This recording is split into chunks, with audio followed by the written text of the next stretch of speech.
Wake up, Vasya! Vasilisa! Grandpa? Well, have you come to your senses? How did you end up here?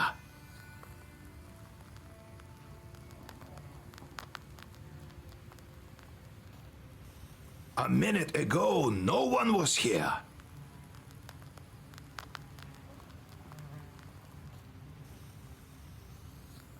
You tell old Yegor about your meeting with the Chort. So the second seal is gone. Now it's time for a water one. Good job, Vasya. Good job. We might actually make it. Well, you rest a bit now, before your next task.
I had some more time to myself, and I've been thinking.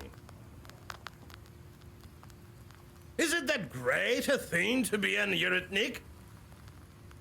Well, not in your case. I don't want give you that idea. Oh, if only the spinner hadn't captured me, I'd have lived a full life. That's what I've been thinking. Well, not life. Existence.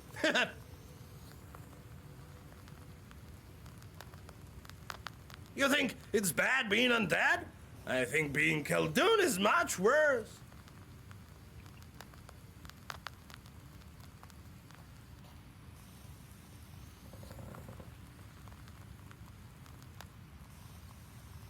At least I don't go around cursing anyone.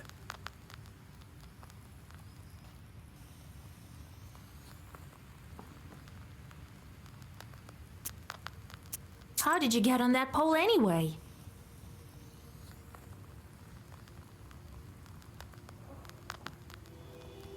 Well, after I tricked the devil, I lived in the middle of a forest.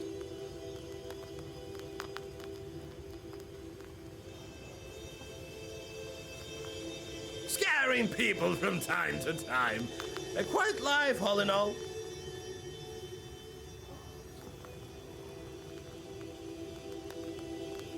Then I must have overdone it with the scaring thing, and they sent the spinner to deal with me.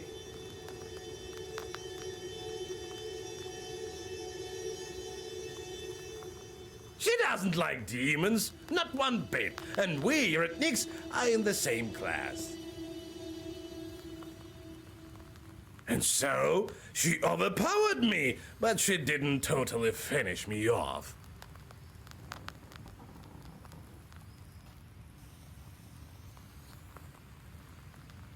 A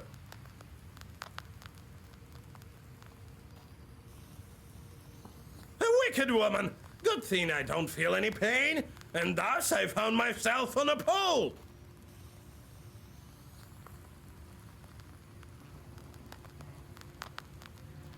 You've seen for yourself how many of my kind there are.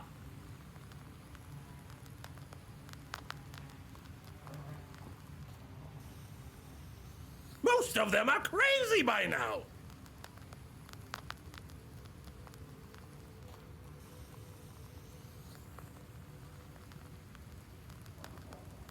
Why did you become a Eurytnik in the first place?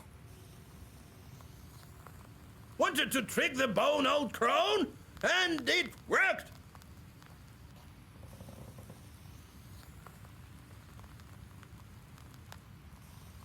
What kind of a living is it, though?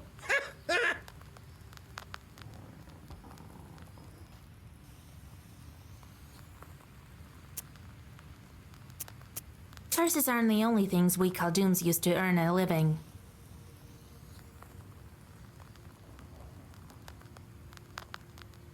I know, I've been there.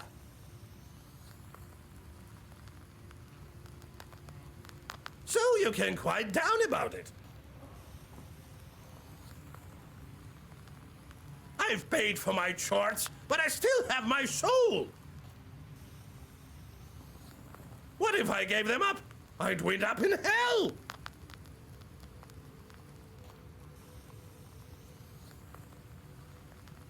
You can't know that for sure.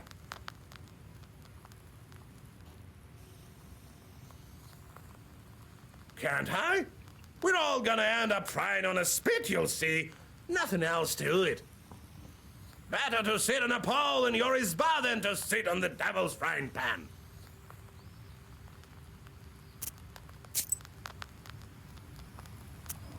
Vasya, what's that? What in the name are you doing? You can't pat me.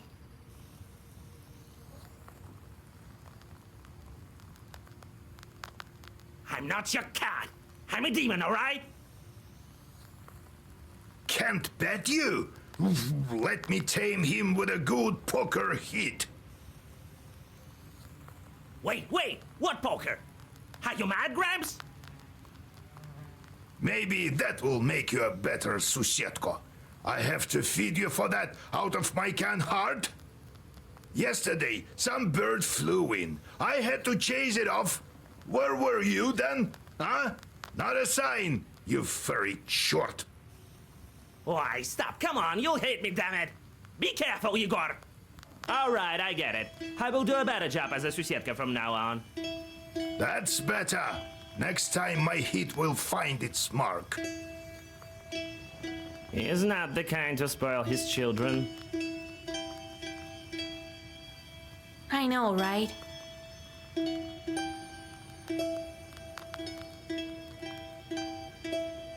What happened after you became a spirit? Seems like I do remember.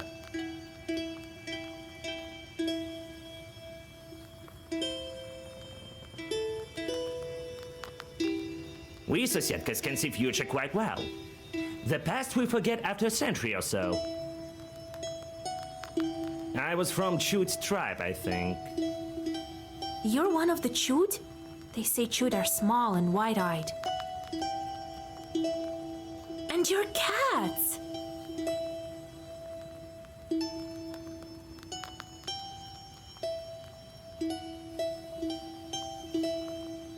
There are spirits like that, called Chuts. People lived here, a tribe like Komi-Pyrmins, a long time ago. So, I was one of them.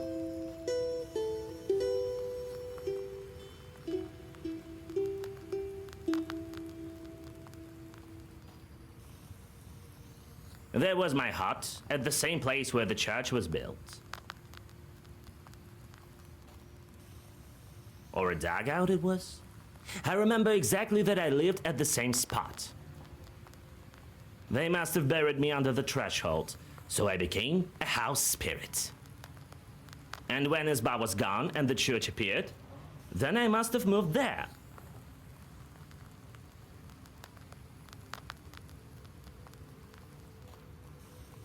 A lot of things happened. I will my memory a bit more about how I was Susetka in that Isba.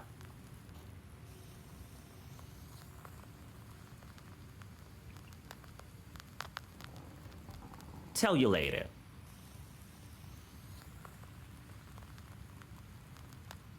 So you can take any shape?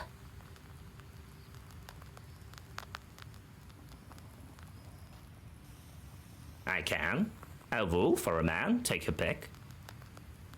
Usually don't need it though. Ordinary people see us as shadows, nothing more.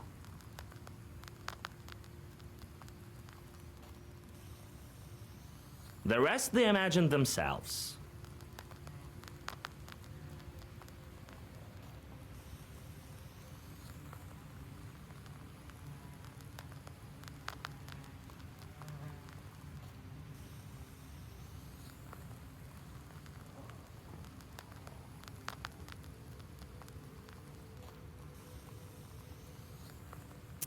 Let's go. We'll talk later.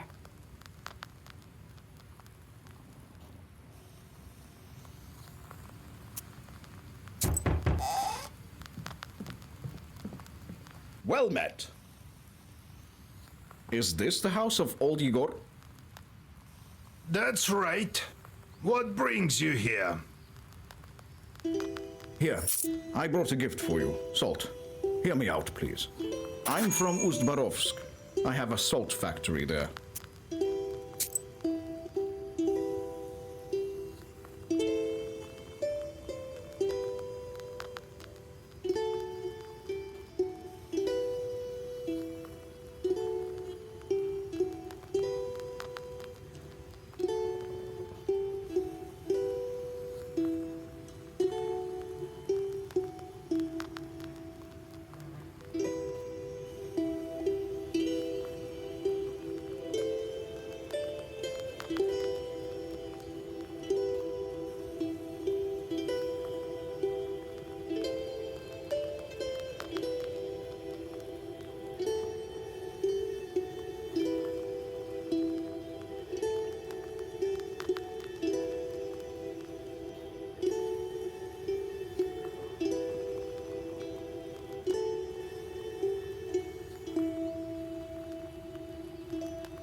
I'm Pahom Nikolaevich, the manager. My business is quite serious. I need to speak to you eye to eye. You need to speak to Vasilisa. She's the one in charge here now.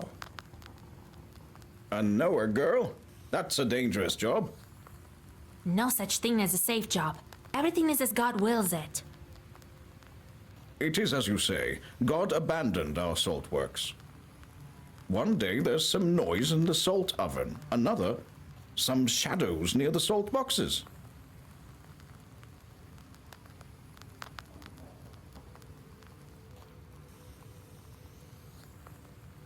So what? I see nothing strange. These things happen all over the gubernia. This is true. However, there was no brine at first, and the other day some workers went missing.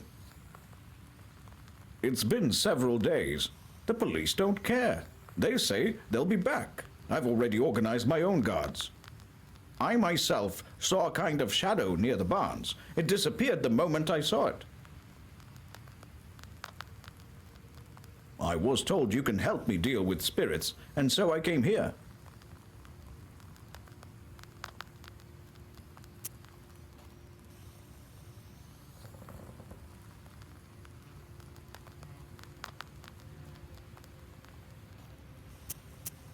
Tell me, Pahom Nikolaevich, how people went missing?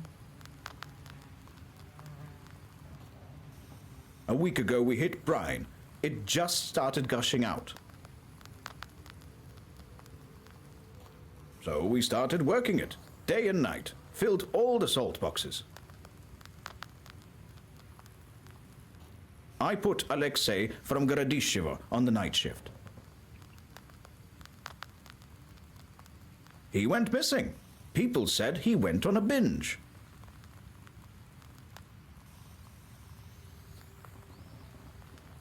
The local doctor says he's an alcoholic. And then Pyotr went missing, also on the night shift. Did you try to figure out who is kidnapping these people? Yes. On the third day, I sent a couple of strong men, myself among them.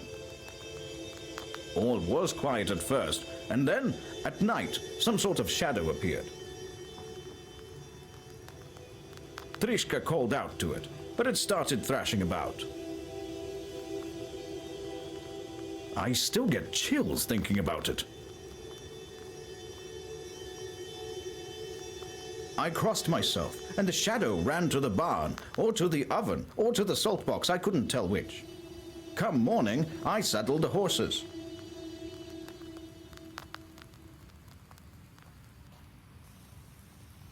Tell me about your salt works. It isn't close. A factory near Ust-Urolka.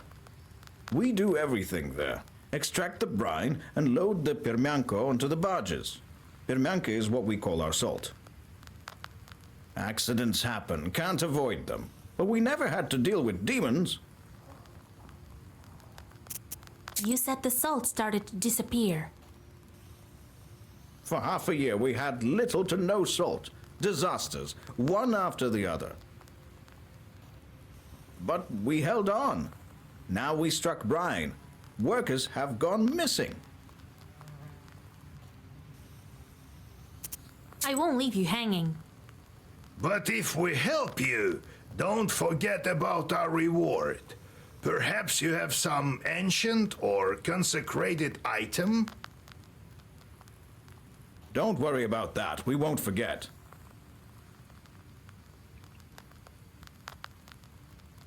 The main thing is that we find who is to blame. Have you had any arguments with the Vodinoi?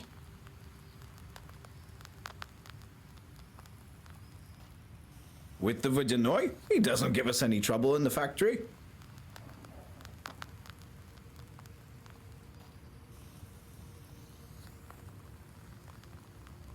I'm a God-fearing man. We offered our Vodinoi vodka and baked treats. All right, I'll take a look at your factory. I organized transportation for you. They'll get you to the station. There, the manager will show you the way to the factory. Go as soon as you're ready. I'll go on ahead. Well, see you soon. God himself sent him, Vasya. There you will break your seal. If only I had some Kupala salve, I could get there instantly. Oh, well, when Kupala comes, I'll get the required herbs. Get to it. Galbets and his boss cellar. Old Yegor says that's where the Domovoy lives. I've never met one, but I once saw a black figure standing still in the corner of the house.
A restless mischief of magpies is circling the telegraph post. The white collars of these birds flicker in the moonlight. You read a black Zagavar. One of the birds drops dead at your feet. The other birds scatter with a chatter.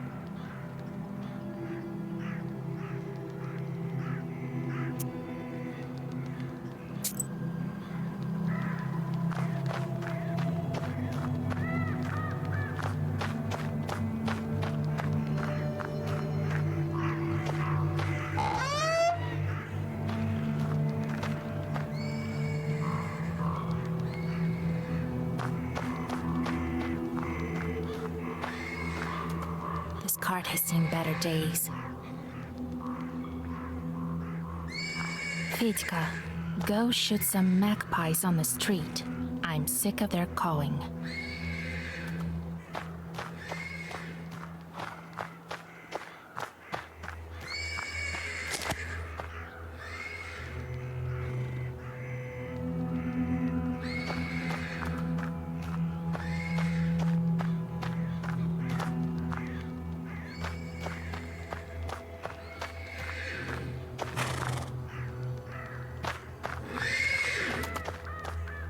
The persistent neighing of a horse can be heard from the stables. When you come closer, you see a black shadow shuffling around the animal.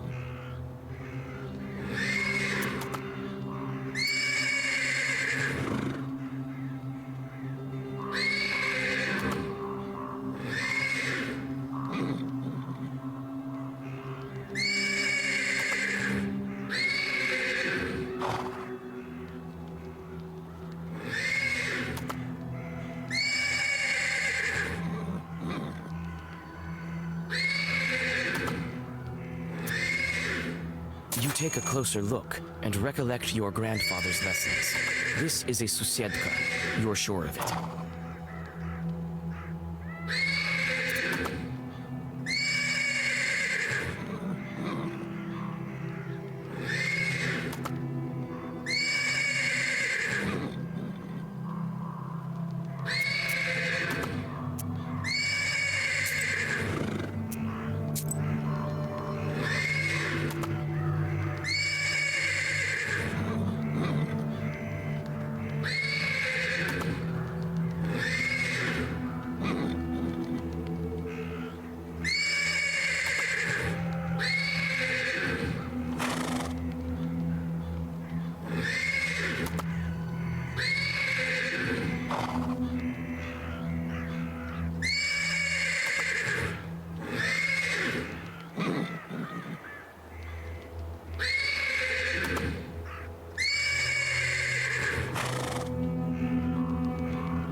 So I rolled up a cigarette.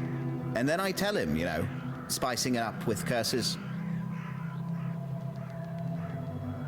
Then he crowed and disappeared. Happened this year in the hunting season.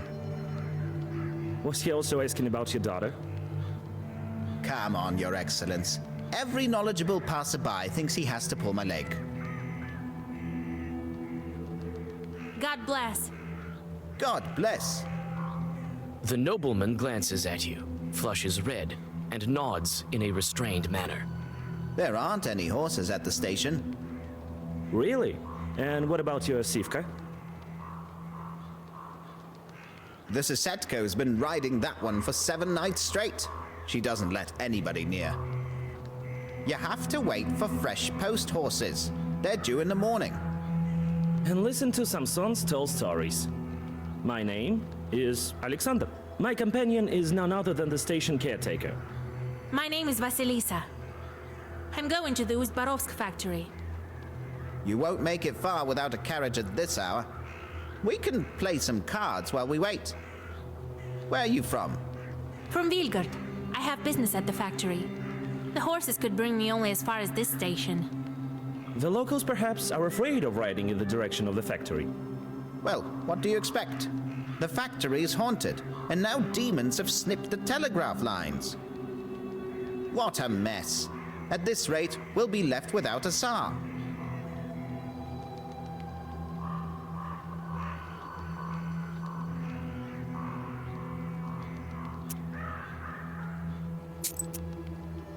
Did the demons cut the lines or what? Who else? According to you, the demons are to blame for everything. Is winter also their doing? You bet. Have you heard of Shulikons? I know about them. And I know for a fact that the winter is not their doing. It's all in the celestial bodies. Really? So what happened to the telegraph? Who knows? The monitor came, took the horses, told me he was going to fix them, took the stableman as well. Samson says the spirits are to blame. He says all sorts of superstitious things.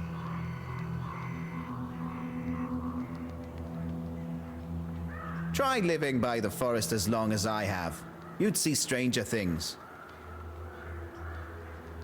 What have you heard about the factory? It used to be a fine factory. Before the devil came, people started to disappear. There's always some witchery going on. Was it before the recent disappearances? I heard the same thing from the peasants. They say it's a bad place.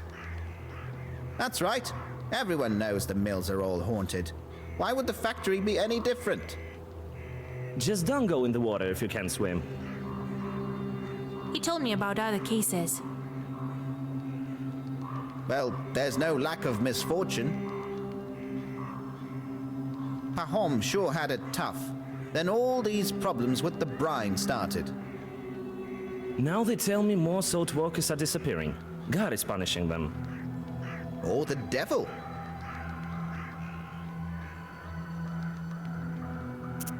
What about you, Alexander? Where are you going? I'm going to Logovo village. I'm a doctor, studied in St. Petersburg. The doctor there has his hands full. A difficult case. We've been exchanging letters. I know a little about folk medicine. What happened here? A witch doctor. A noble trade, but not as effective as the scientific approach. Well, listen. The peasant girl developed a kind of emaciation. She can sleep at night, hallucinates. What do the people say? The usual things. Curses, kolduns. I know how to deal with that. Perhaps I could help you. There's no curse there. I mean, are there even such things? There's a sick girl in Logovo village. Come, I'll be waiting for you. I mean, I'll be in the village.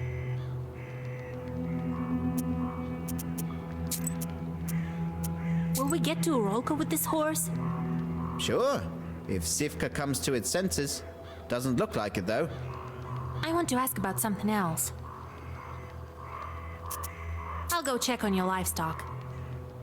Maybe I can calm it down. Go on.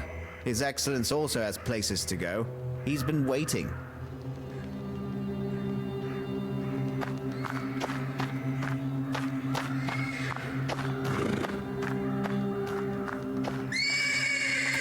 The persistent neighing of a horse can be heard from the stables. When you come closer, you see a black shadow shuffling around the animal. Oh, a witch! Do your folk have a coven here or something? Why do you torture the animal? A Susietko is supposed to look after the horses, not torture them. So you see me? What of it? This animal is the wrong color. It's not like that of the master.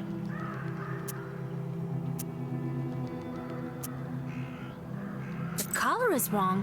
What color do you require? Oh, I'd be happy even with a small, puny horse, but it should be the same color of the master's beard. If I waste this one, he'll buy a new one.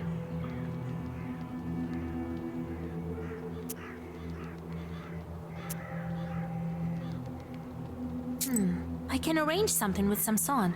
I'll tell him to buy a new one. A new one? Well, you talk to him, witch. We'll see. We'll see. You leave the Domovoy alone and get back to the yard.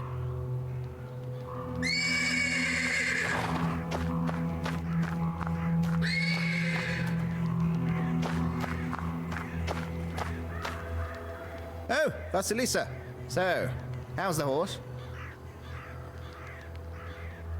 I went to the stables. It's true. The Susietko bothers the horse. See? I told you. Did you hear that, Your Excellence? A Susietko? Really? Your stable host says the color is wrong. I knew it. Something is wrong. Is Pinto not to his liking? What color would he prefer? The Susietko wants you to buy a different color horse. But what color does he want? The Susietko looks at your hair. He needs a gray animal.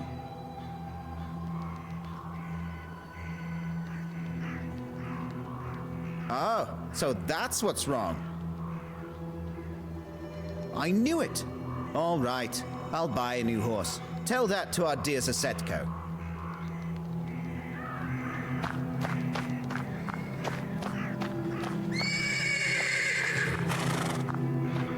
The persistent neighing of a horse can be heard.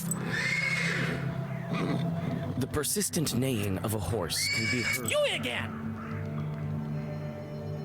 So they don't call you a Noah for nothing. Samson will buy a new horse soon.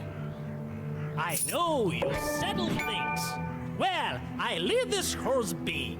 Farewell, witch. The Domovoy disappears, and the horse gradually settles down.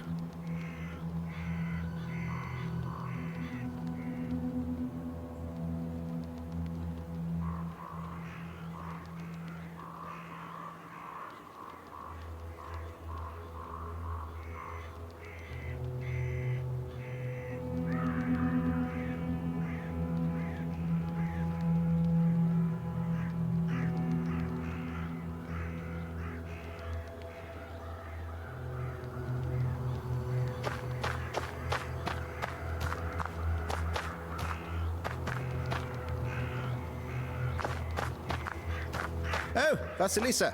So, how's the horse? I managed to calm the animal down. I made arrangements with the Susietko. Well, what do you know? All right, I'll get you where you need. Thank you for not sharing any more of these wonderful stories. They aren't stories, that's what happened.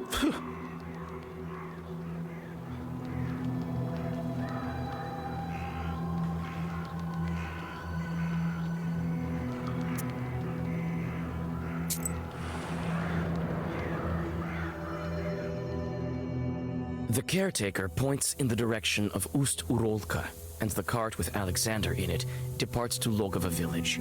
As you plan your next moves, you're interrupted by a shadow that appears suddenly on the road.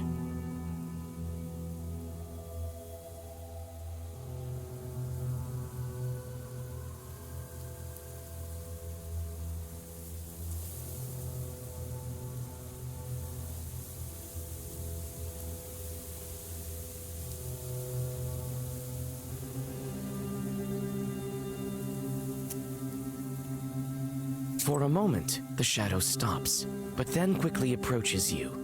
Soon, a peasant stands before you with a heavy club in his hands. Who goes there?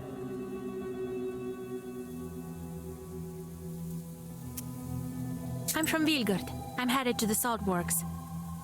Cross yourself first.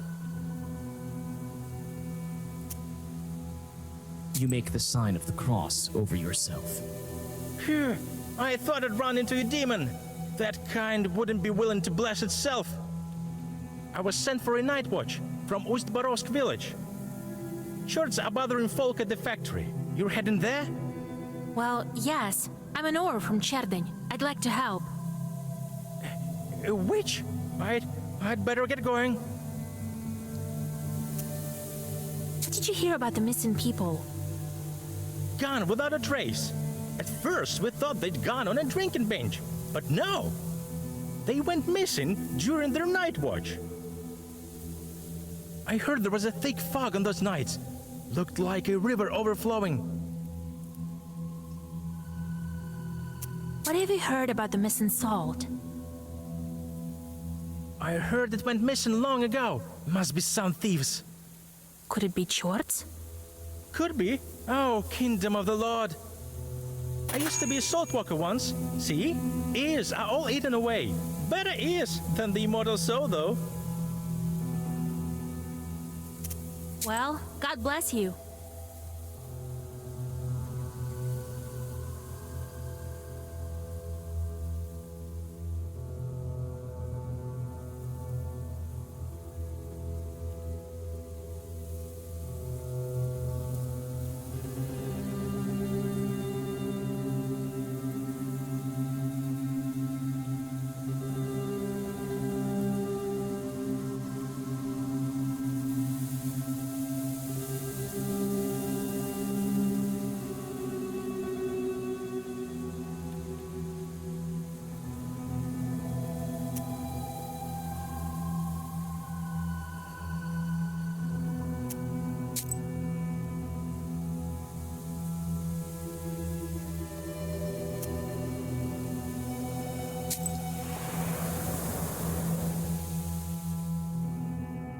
The murmur of the Chornaya River can be heard amidst the darkness. You also hear several voices nearby.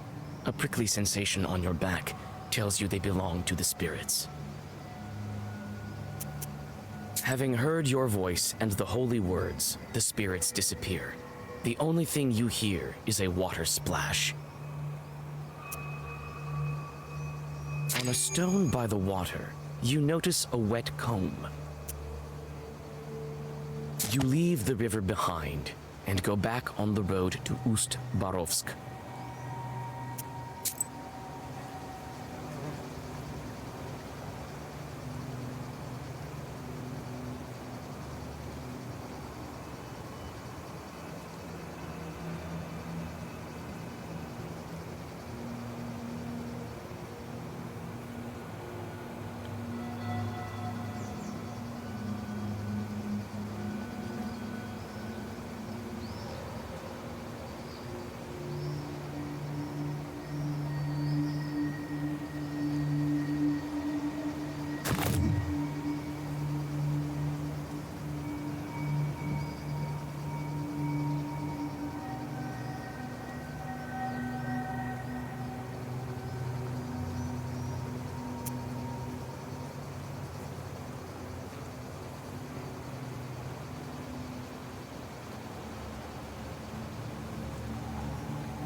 Sharp pine trees overhang the road like the legions of demons you've seen in many icons at the Church of the Trinity. You nearly jump. The forest darkness is torn apart by a flaming whirlwind hurtling over the trees.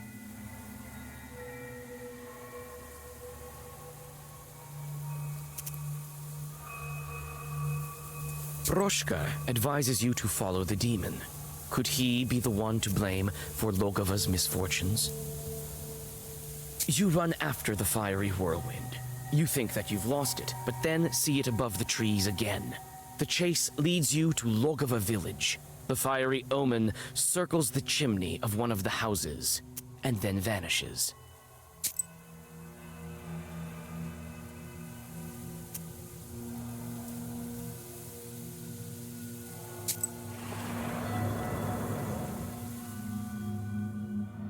You knock on the door of the Izba, next to which you saw a fiery image vanish. Alexander opens the doors. Inside, the doctor has already prepared the remedies. Among the bottles, you notice several old candles. I didn't expect you to answer the invitation. But come in. Here is the sick girl. On a bench under the icons lies an emaciated woman. Her eyes are open, but clearly do not see. She whispers abrupt phrases. He'll come. He'll be back. He'll be back. What are you talking about? What are you waiting for? Vanya, he's back. I know it. It seems that this woman is delirious after several sleepless nights.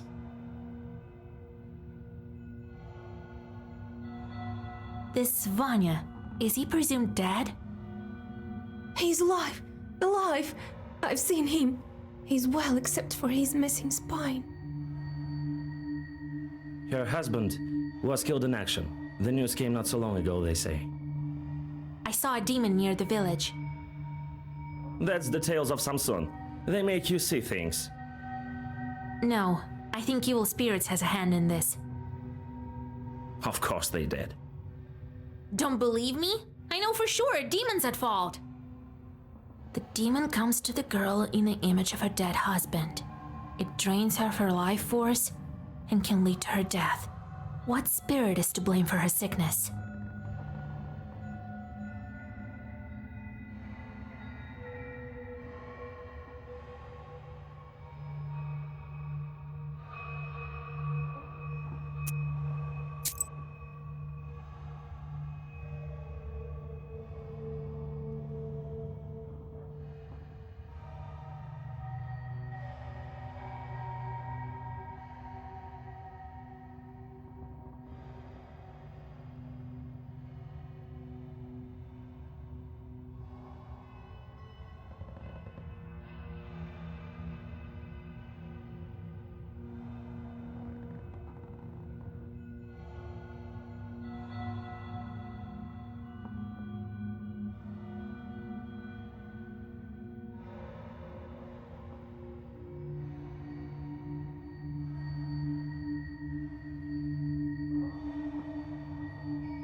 Looks like a fiery snake's doing.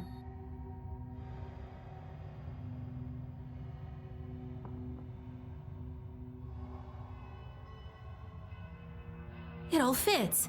The dead man, the visions, the lack of a spine. He must be close right now. Close? Yes, he's here. Soon my Vanya will come.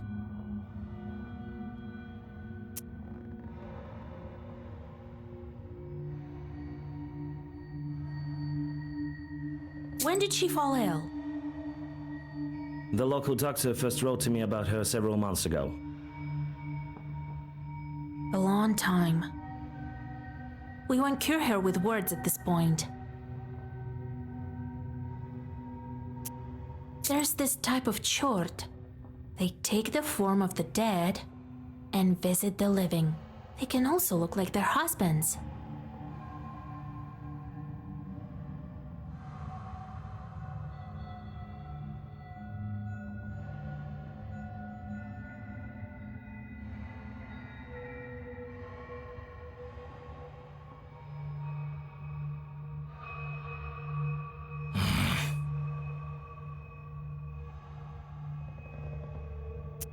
We need to ambush the chort that's been haunting her. If we get on the stove, he won't notice us. You'll see it with your eyes if you're close. This is madness. If we don't do this, the woman will soon follow her husband. No powders will make her better. Besides, they say that educated men like to put everything to the test. Alexander reluctantly agrees and gets on top of the stove. You don't wait long. Sparks fly out of the mouth of the stove, and out crawls a pale chort with cow's hooves.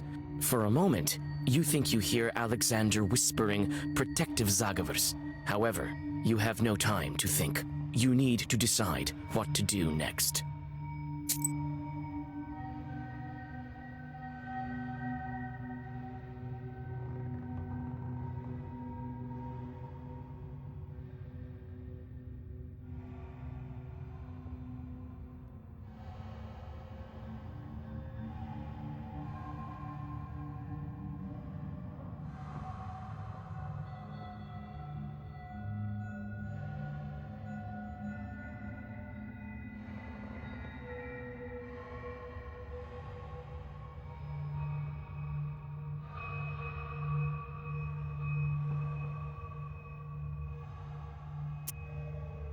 Hey, you demon, come again yesterday.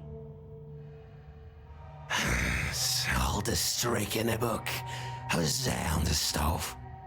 Why do you torture this girl with a fiery snake? Get out while you still can. You guessed it. That's what I think. That's enough. The stove won't stop me. I'll get you.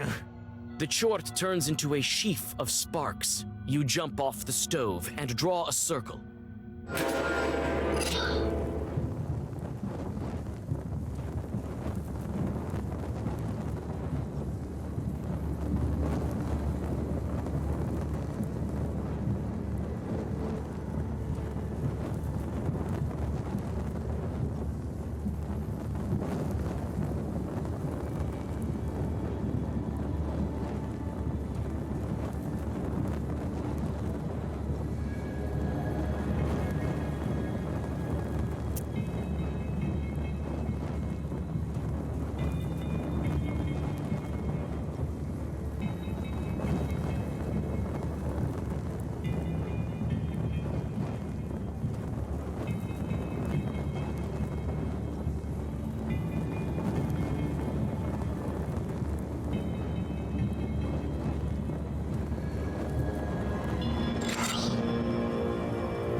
The chort breaks out with a brilliant flame and disappears into the stove.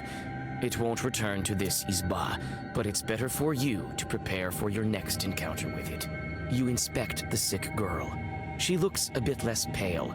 Her strength is gradually returning to her. Alexander thanks you modestly and prepares to set off. The young man avoids looking at you. It seems his meeting with the demon had a profound effect on him. He reluctantly admits that he whispered some prayers while sitting on the stove.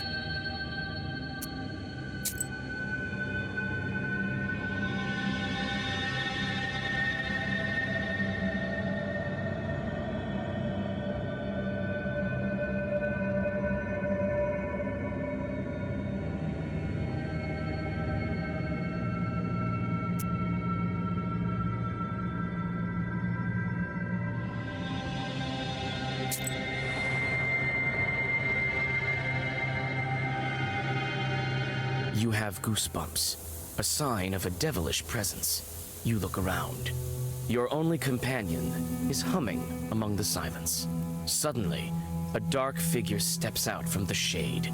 It is a scribe, a Zagavr dealer. Be wise and go forth. Knowledge will serve as your daily bread.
The telegraph wires stretch between the poles like the strings of a giant spindle.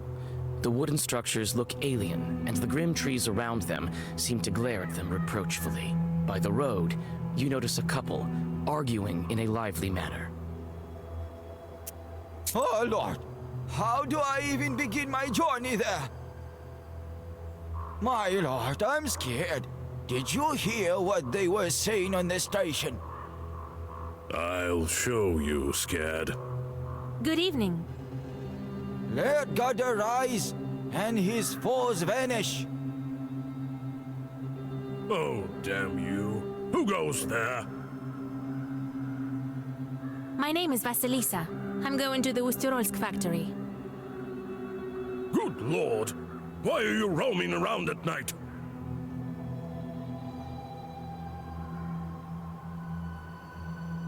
We're up to our necks as it is. I'll get this Samson. He scared all the neighborhood. I'm telling you, I saw it with my own eyes. Under the poles, the tracks are human, and then they turn into hoof tracks. I'm not going there. You go if you need it. Mind who you're talking to. I'm the Monitor.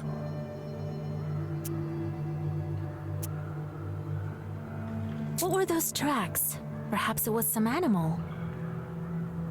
No animal walks barefoot. When the chief told me about the telegraph, I went over there, and I find this thing. So I ran.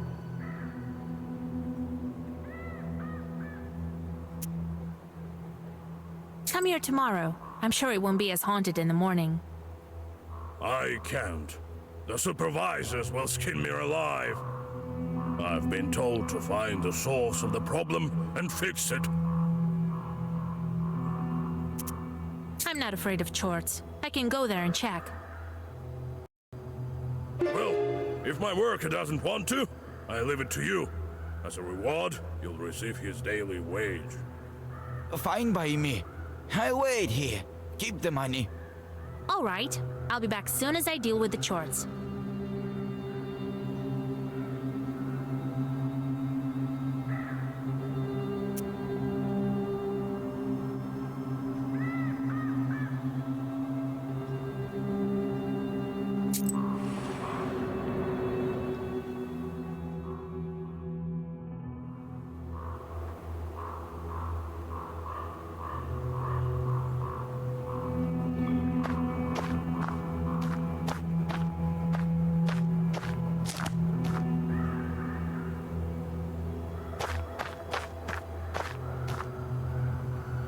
The rod is an old one. It's dry. It hasn't rained for a long time.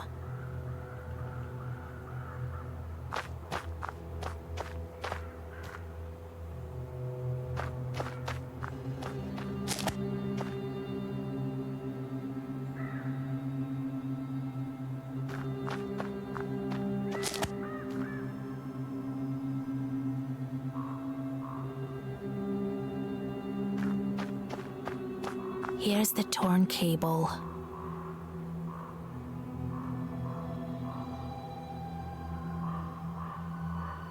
Just like that man told me, bare feet turn to hooves.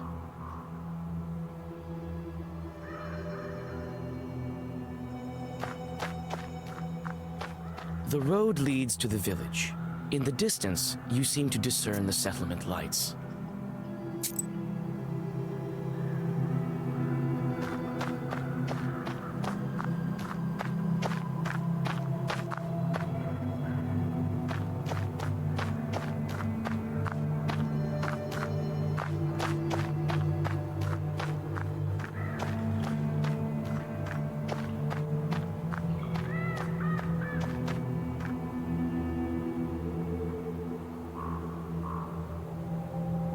The road leads to the village. In the distance, you seem to discern the settlement lights. The road leads to the village. In the...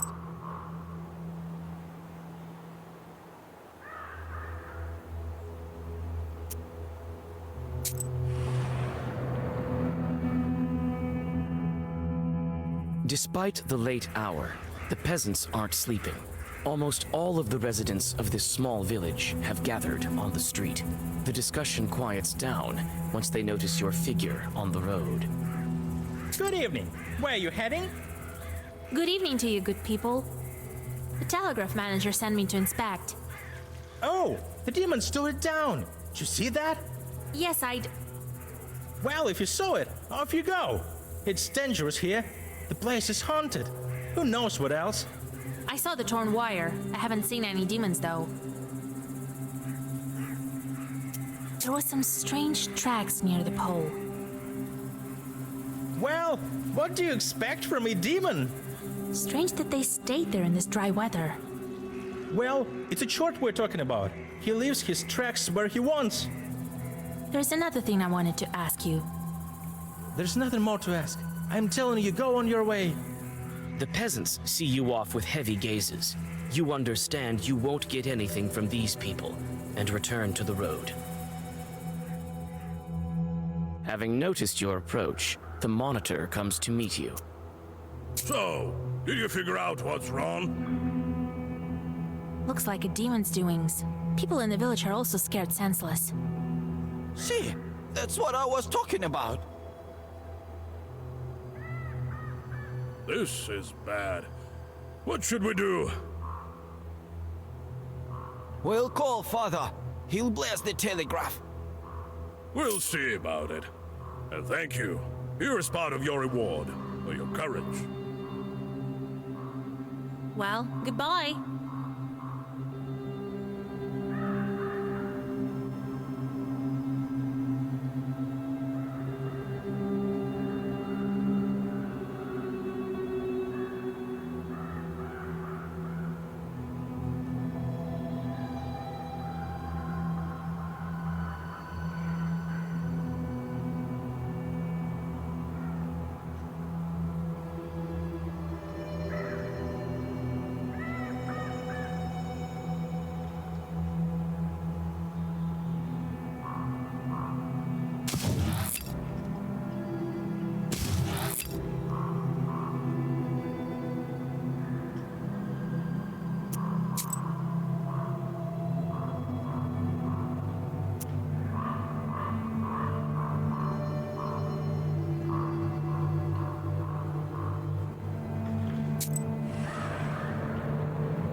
Just before dawn, the village is still, wrapped in icy dew. You're greeted by the whisper of a stream, a breath of damp wind, and the faint song of peasants who stayed up late. The quiet melody restores your powers.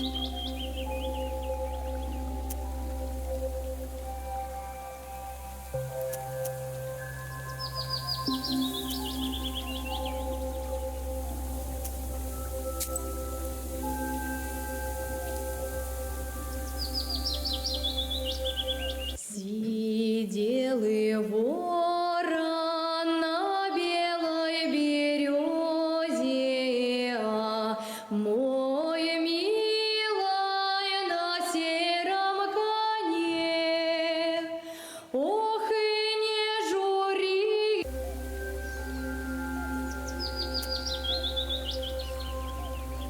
You pass the tranquil settlement and go to a crossroads.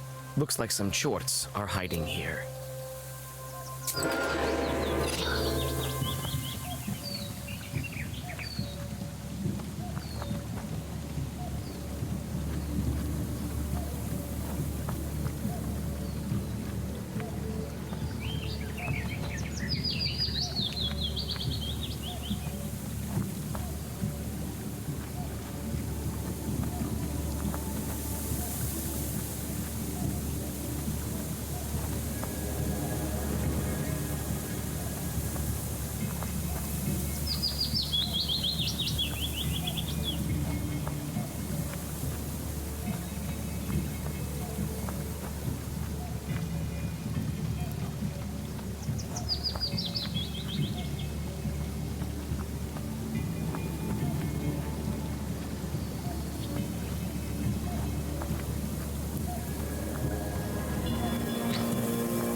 You reach the factory office. They were expecting you, and you soon meet the manager.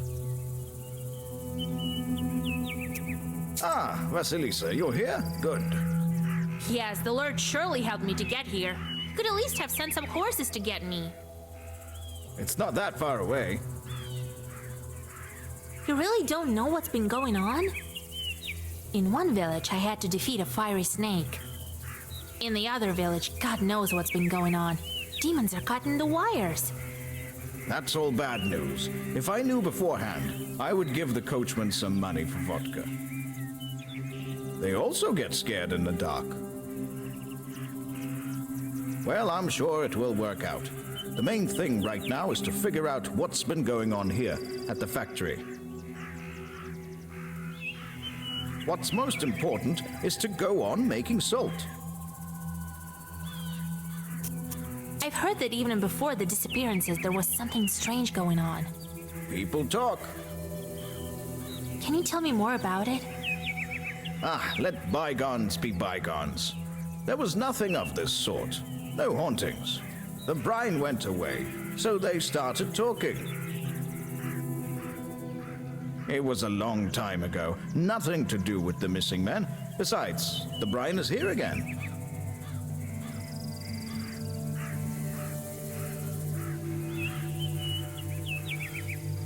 Did anything happen while you were gone? Oh no, everything's fine. Thank God. I feel quite uneasy here at the factory. I'm sure it's some kind of demon. All right, time to get to work. I'll find this factory chort. Oh, thank you, Vasilisa. I've arranged a room for you. Rest a bit and get to work. The lads will show you the way.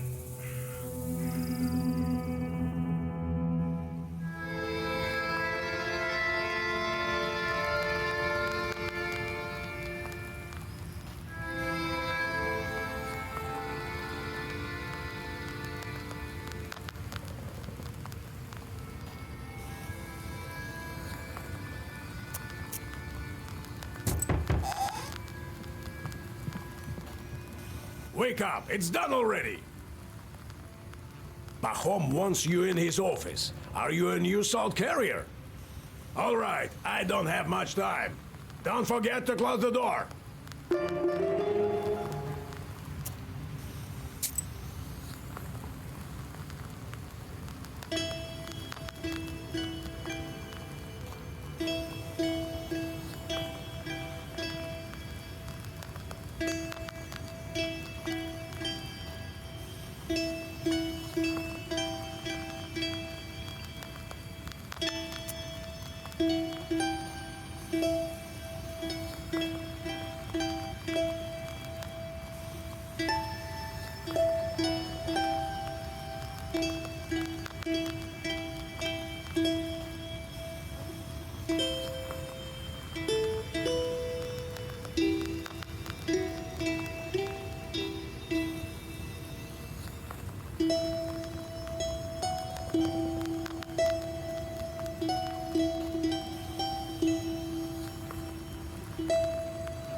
had a liking for Solikamsky, yes, especially after I died.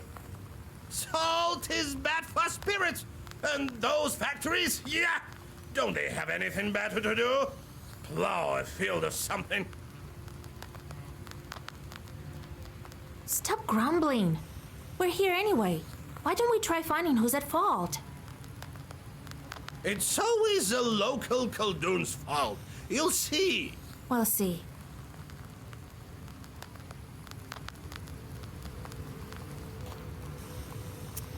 Listen, Proshka, can you see the demons at the factory with those demon eyes of yours? Bah, evil spirits are everywhere. I'm sure we'll meet some at the factory. That doesn't mean we're always the ones to blame. Well, actually, usually does. That's just the way your Khalduns tell it. Look at me. I'm kindness and fluffiness itself. True, but before you I saw countless chorts, but none of them were fluffy, if you will. You just need to get to know them better. Right.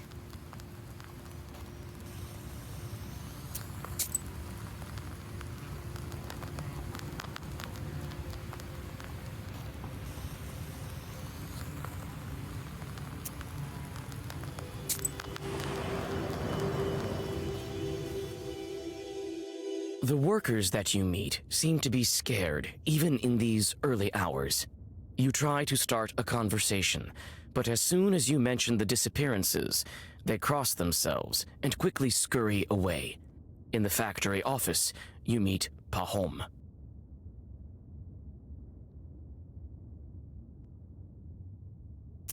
Ah, Vasilisa, come. I'll show you the factory. It's quite big. Quite a fortune we have here. Salt, as you see. But you can go anywhere with me.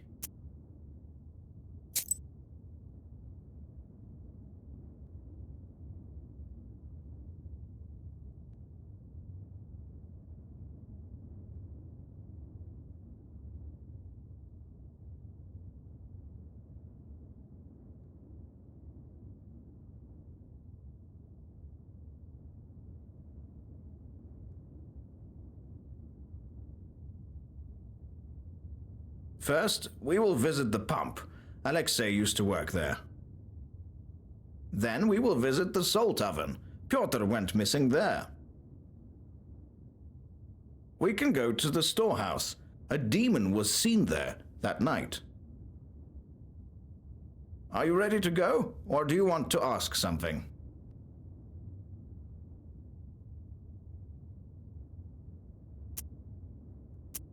What happened to Alexei in the pump tower?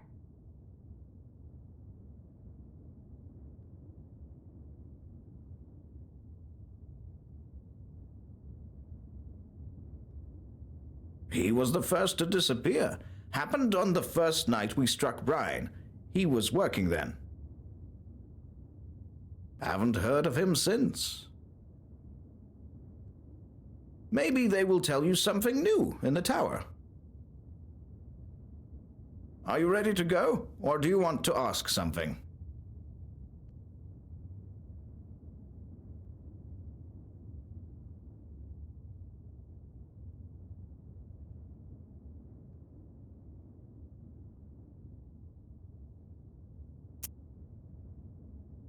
Tell me about Pyotr, who worked in the salt oven. He was gathering salt from the Tsirin that night.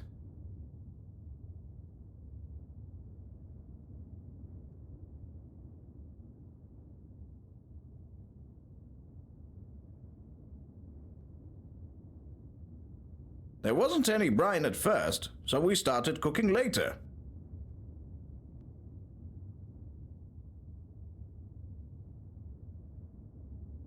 They'll tell you more in the salt oven. Are you ready to go, or do you want to ask something? What did you see near the salt box? We tried to track the culprit down.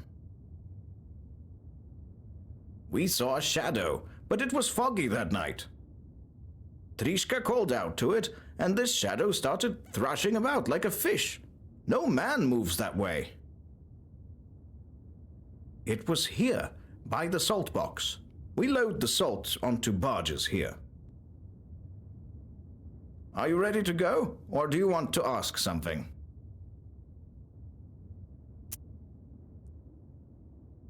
I understand. Time for me to go.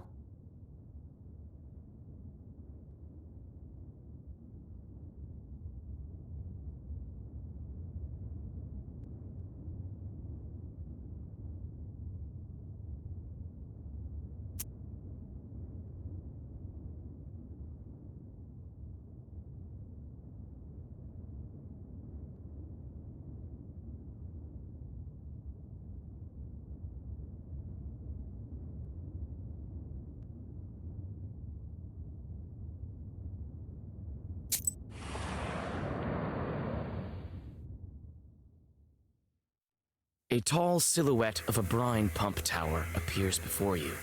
It seems to hang over the factory like a watchtower. A steady hiss of the pump is heard from it.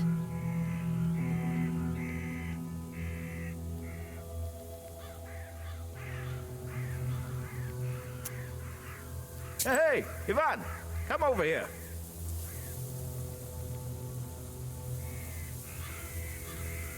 This is our piping master, an expert in drilling. Ah, Pahom, who did you bring? A Noah from Cherdyn. She's going to help us find Alexei. So that's why her head is uncovered. Huh, a bare-headed witch. Are you out of your mind? Bringing cauldrons to the factory? Hey, mind who you're talking to. Show her Alexei's things. So we've been working here for years, breaking our backs, just so you could bring witches around, right?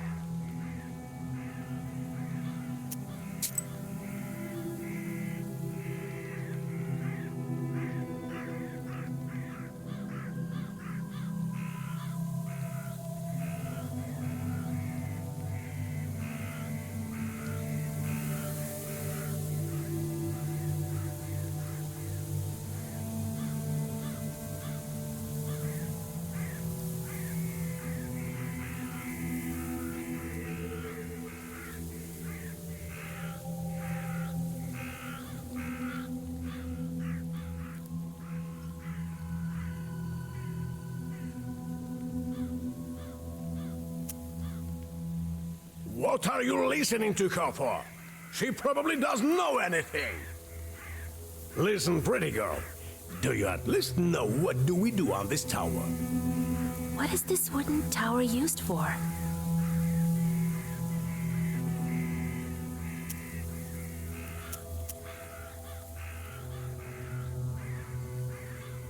The tower protects the pond that lifts the brine from the well.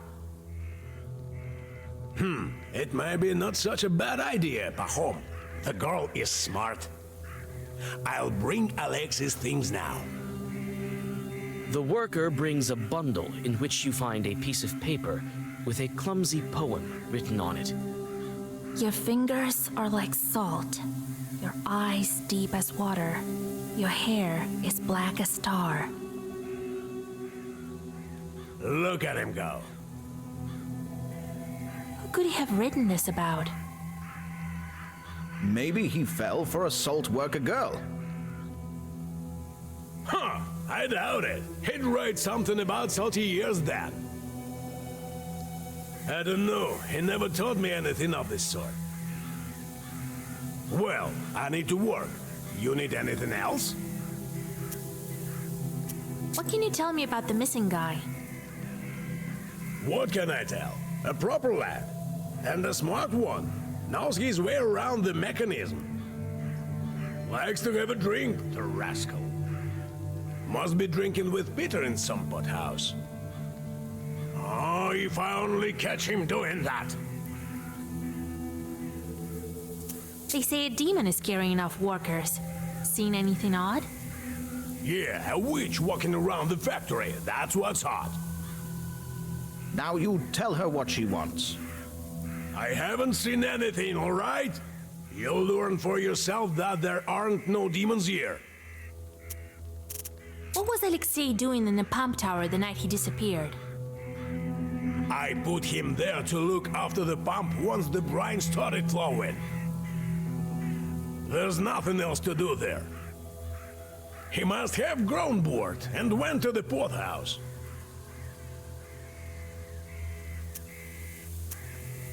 I see. Thanks for the help.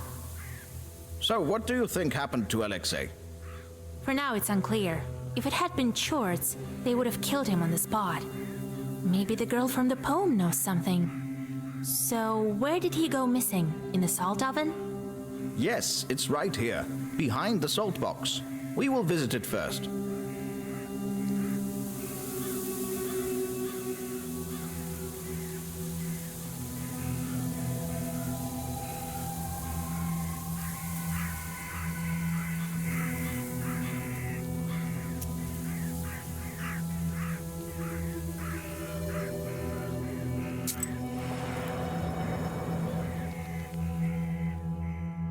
On your way to the salt oven, one of the workers calls out to Pahom and starts to question him about the disappearances. While Pahom is busy, you decide to look around. There's a white track here, as if something was dragged. Here's a piece of a workman's shirt. Could it be a body was dragged in here?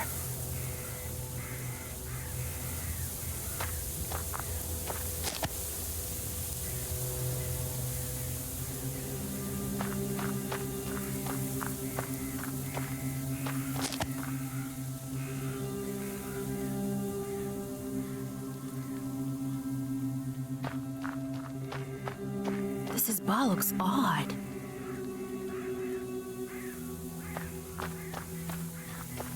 These days there's so much salt that there's sacks full of it just lying around.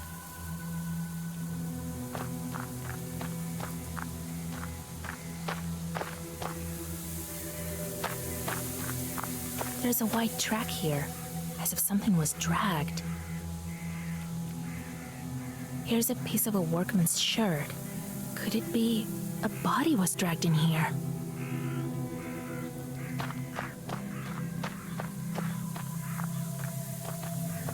Well, what do you know?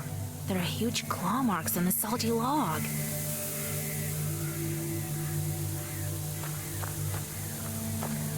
Enough already! We need to go and you have work to do. Wait, we stopped here for a reason. I noticed claw marks on it. The kind only the demons leave behind. Where? Oh, Jesus Christ! Lord have mercy!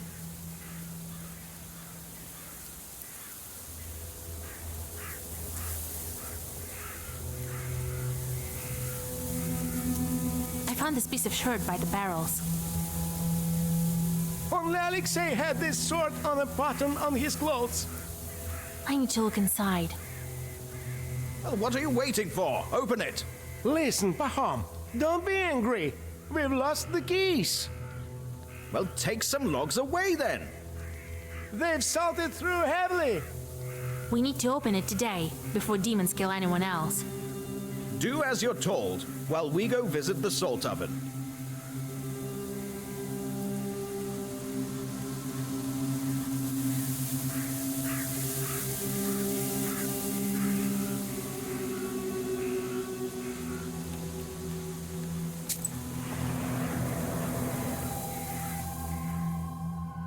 The salt oven is submerged in unbearably hot shadow.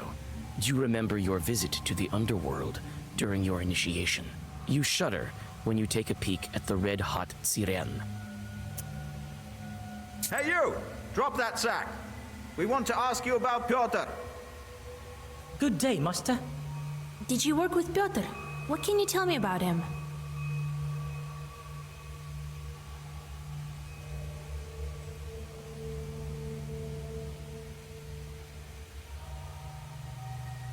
Well, what can I tell? I don't know. He worked hard, we all do. Well, that's it, really. What was Piotr doing here? Everything, really. Cook salt, a strong guy. Was good at hauling the sacks from down below. Now that I think about it, he was quite good at hauling salt. You have to have some skill for that. Not a drunkard. Have you heard about the demons? Seen anything like that? Yes, I've heard. Lord protect me, but the Lord is merciful. I haven't seen anything of the sort. Peter used to say that we're here like shorts in hell ourselves. I'll show you, Jorts. Don't forget who you're talking to. Oh, forgive me, Master. I wasn't thinking.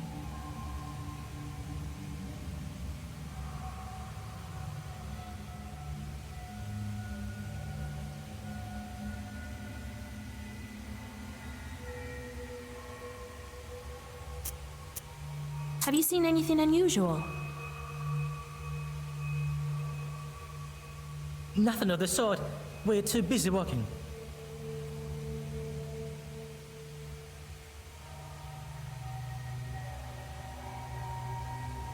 I've heard, though, the other day, Peter was saying that he was going to get married.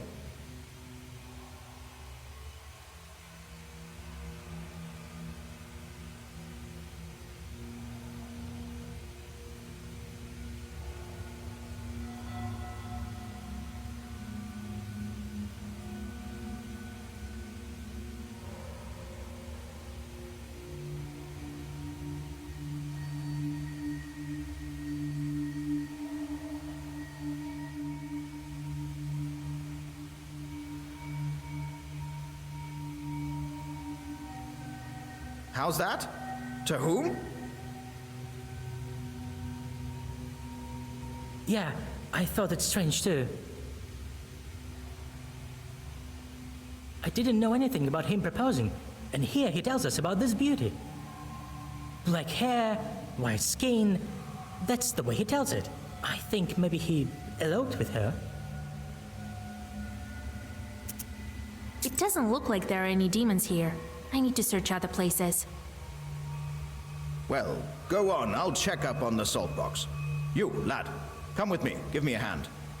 It's getting dark. Hurry up, your workers.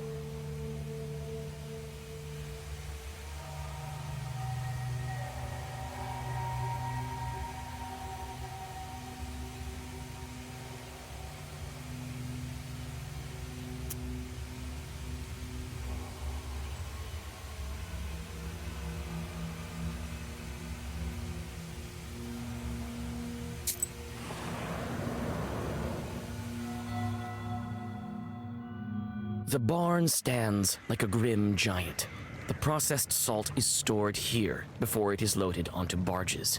Suddenly, in the darkness of the parted gates, you notice a fuzzy figure. You look closer and see that the sun has almost gone over the horizon.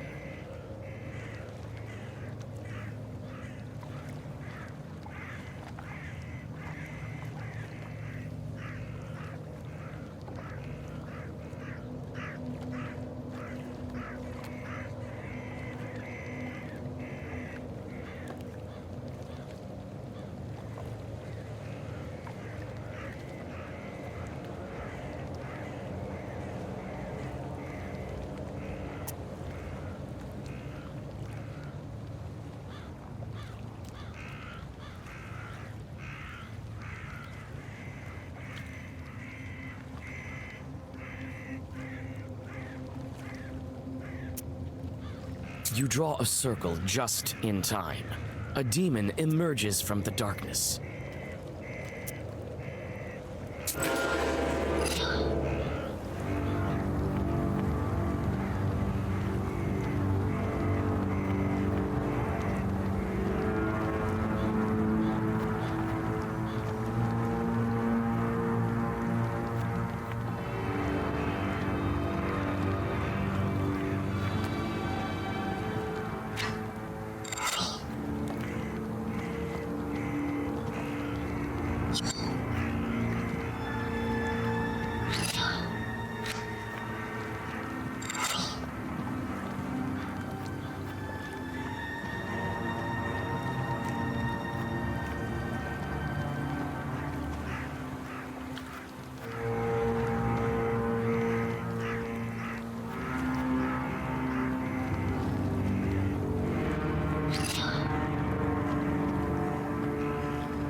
live forever in the woods. Don't kill me, demon, I beg you. Demon? I'm often called a witch, but this is a first. Open your eyes. What kind of Susietka takes a Khaldun for a demon?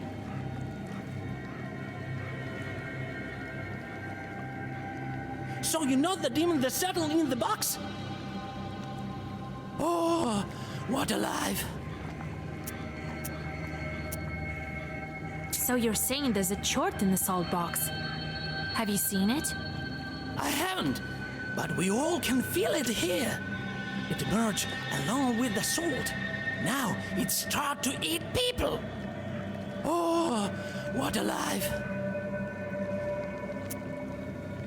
Why did you attack me? Was it you who killed the workers? No, I'm peaceful spirit. The chort from the soul box killed them. Even the Banniks know what's been going on. Oh, what alive.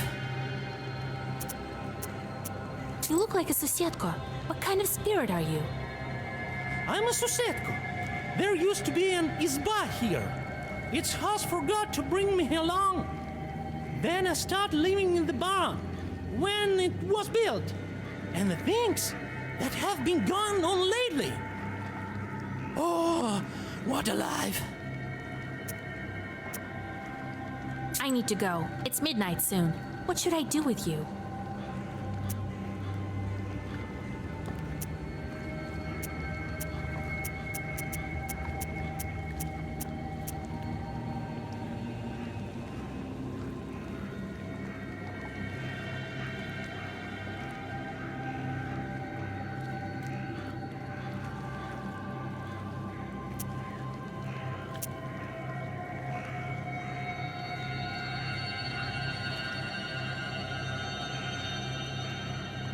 I was asked to get rid of the spirits of the factory. That includes you. The Susiedka starts to back away, but your Zagavar hits it. With a piercing yell, the demon collapses into shards of darkness.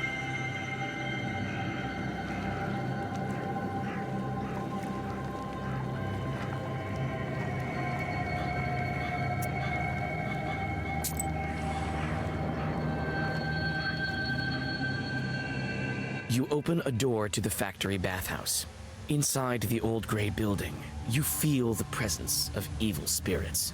You take several steps inside and are immediately surrounded by Banniks.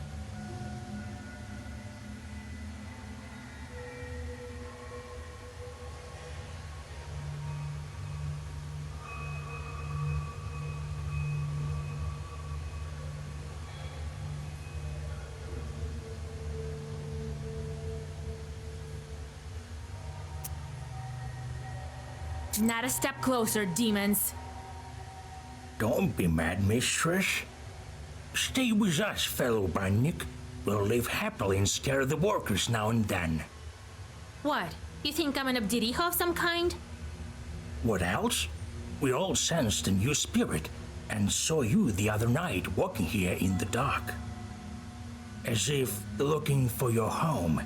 Stay here with us. We'll grant you some gifts. That would be nice, Vasnik.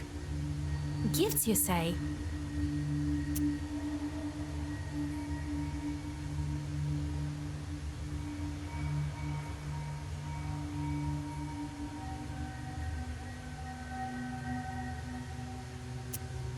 Nice place you have here. Hand over your gift. I'm moving in tomorrow. How delightful. See you soon, then.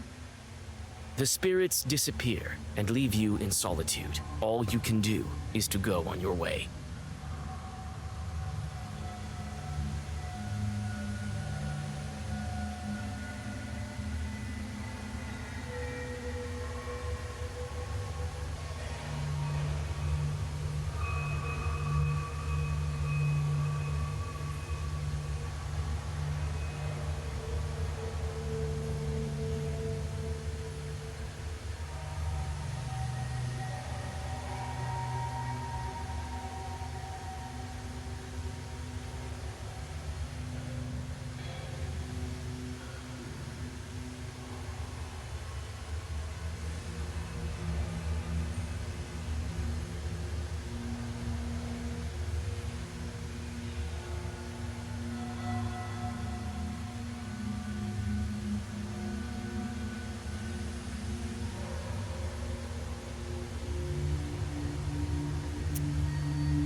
You approach the riverbank and notice a dark figure.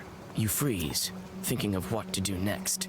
This may be the spirit you are looking for, the one to blame for the missing workers.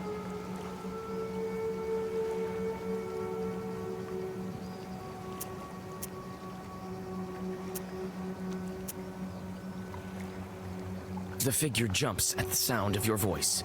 It turns out to be a fisherman from the nearest village. Aren't you afraid to go fishing at night? They say there are evil spirits here. Nah, I'm not scared. I have a powerful amulet. With it, I fear no demon. I have seen that evil spirit, though. What of this amulet? Ah, some woman gave it to me. A fine thing. Can send any chalk packing.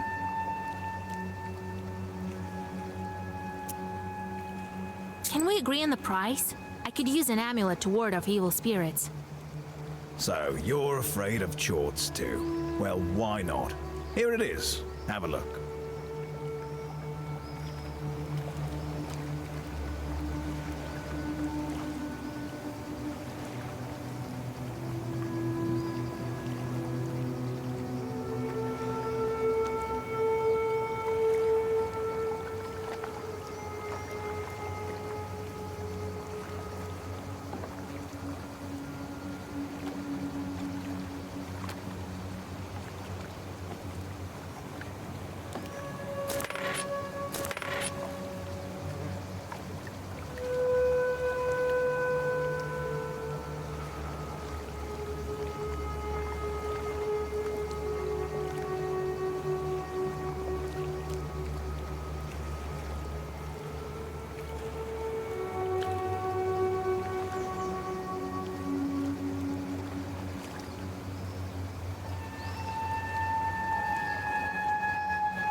It is dark now, but the workers are still unable to open the salt box.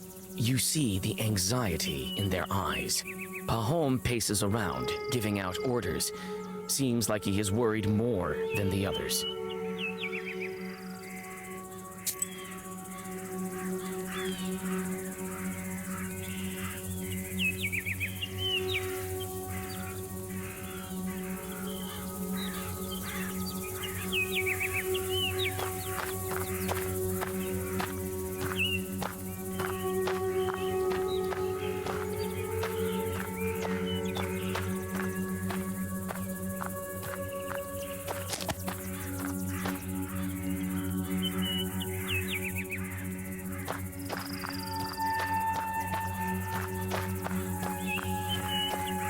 The workers are trying to break down the door.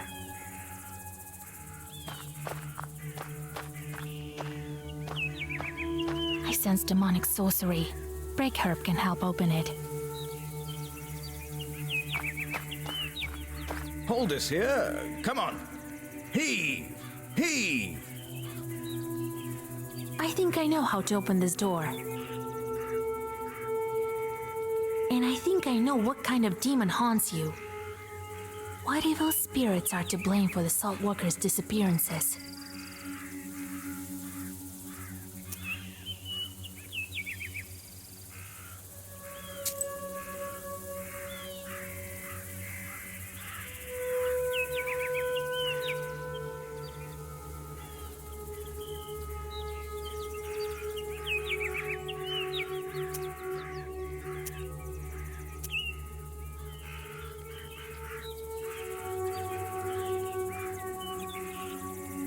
Seems like an Abdiricha mistook the buildings and settled in the salt box.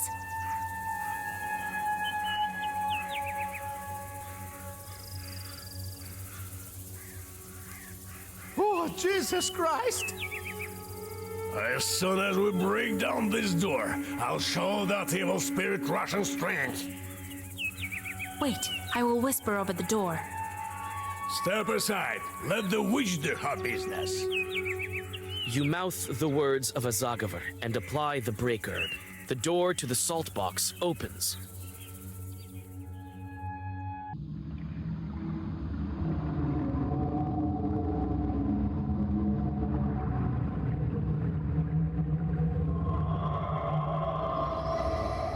Your assumptions proved wrong. There's a Rusalka in the salt box. With a quick motion, you draw a circle and plan your next move.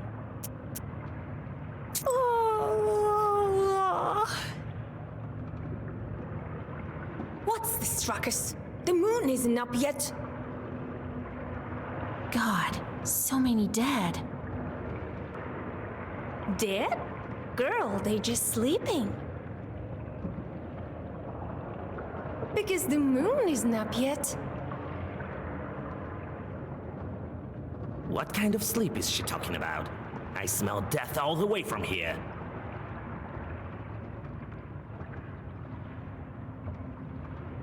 Oh, if you insist, I can wake up my friends.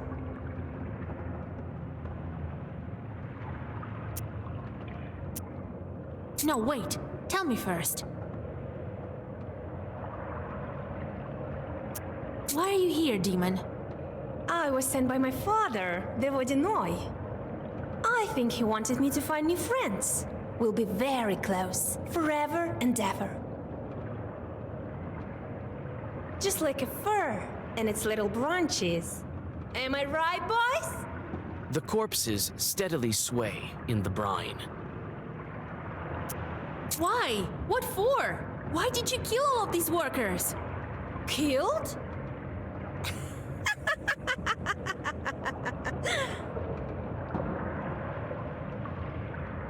They're alive. Alive forever. Why did the brine disappear in the factory? Why did it reappear? These salt workers are lucky to have a friend as kind as I am. I give them life, love, and wealth. What more could you wish for? To not to be drowned in brine? I knew you wouldn't understand. What kind of demon are you anyway? That reminds me. I need to break a water seal. Your soul could prove useful. Oh, what a pity.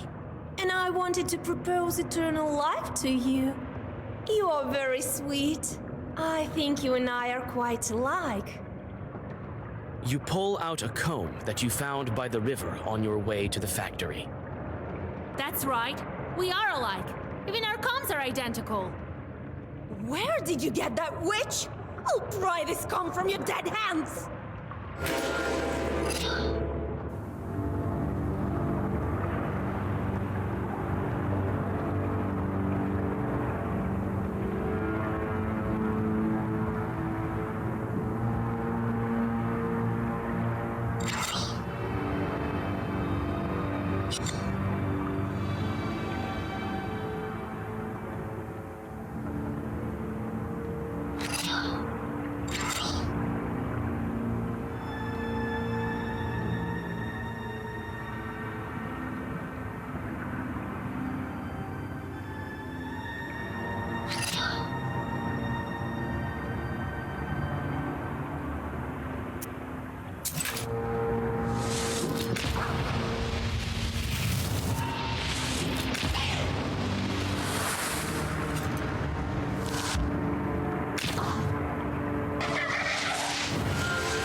bothering me and my Saltwalker friends.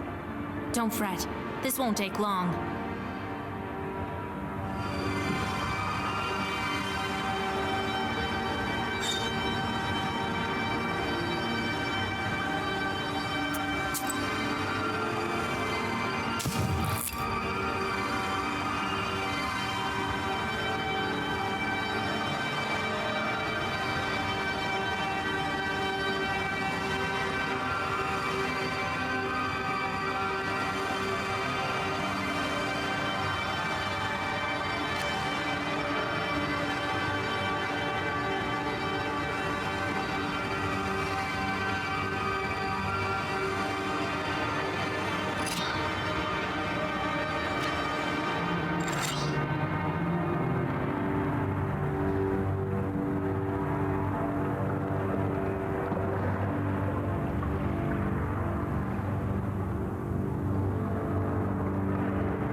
Don't fret.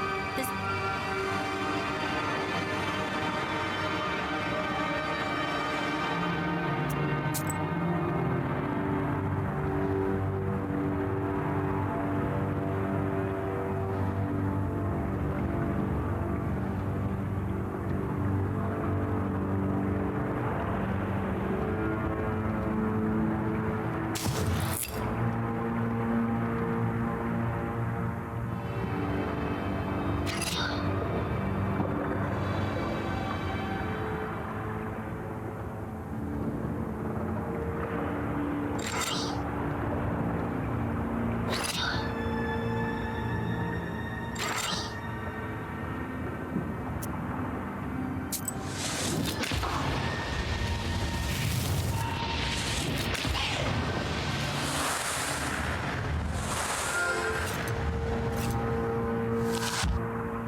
damned witch! We'll see about that. I've bidden bigger foes.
Damned witch!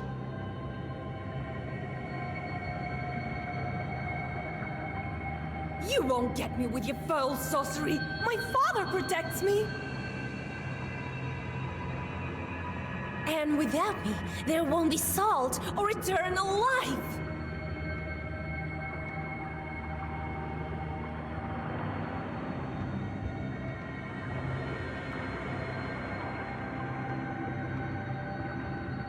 The Rusalka dives into the brine and disappears. The drowners crumple lifelessly, seemingly intent on staying dead this time. Silence is all around you. You hear the sounds of a door opening behind you. Pahom found the courage to get to the salt box. He's holding an icon. Let God arise and his foes vanish. That's it. I've banished the Rusalka. Oh, thank God. Thank you, Vasilisa. Too early to celebrate. She's gone, but she took all the brine with her. Get the horses ready. We need all Yegor's advice. Well, what are you waiting for? Be quick about it. We need to hurry. Oh, right this moment.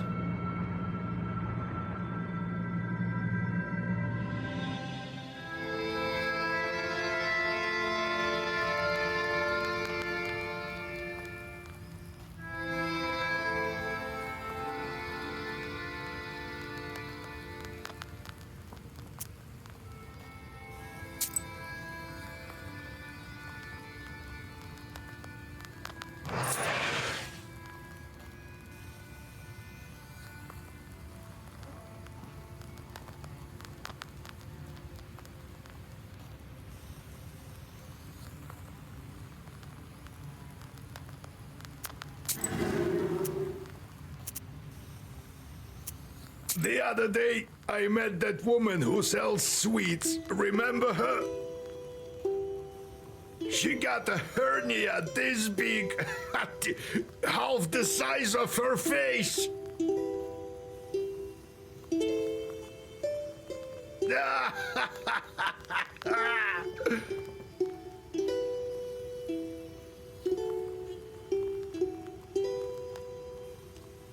Tell me what happened next. How did you become a Khaldun? Right then. So I'm holding this head. The Chord strangled Prokopy and wanted the head back. And it was exchanged to him, mind you. So he needed to give something to me in return. I figured that one out, young as I was. So I think, what to ask for? Some money? A fancy shirt? So I figured, if I wanted to be a knower, I should think for myself. Bring me, I tell him, the black book. I'll trade it for your hat. They all disappeared, and I'm standing in the circle, waiting. The fiend was gone for a while, returned only at dawn. All covered in stretches, it wasn't easy for him to get it, but he did bring back the book. It was sealed in Sukharev Tower. It was. For how long? No one knows. So, that's how I obtained it and became a Noah. All by myself, as you see.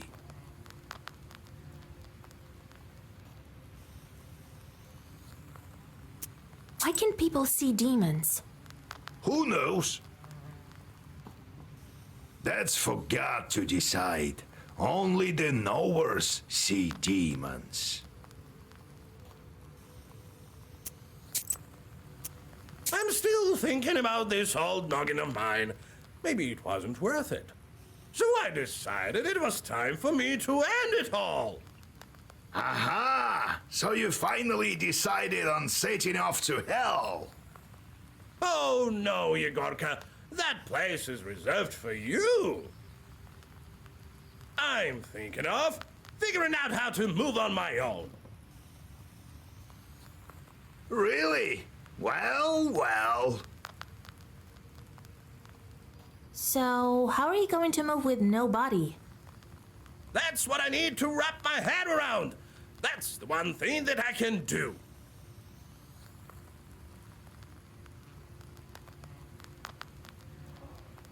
Could it be you're thinking of finding a corpse to slap yourself onto?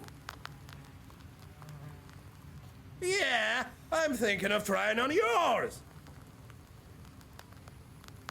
You watch your mouth, Livonti. I'm being patient with you as it is.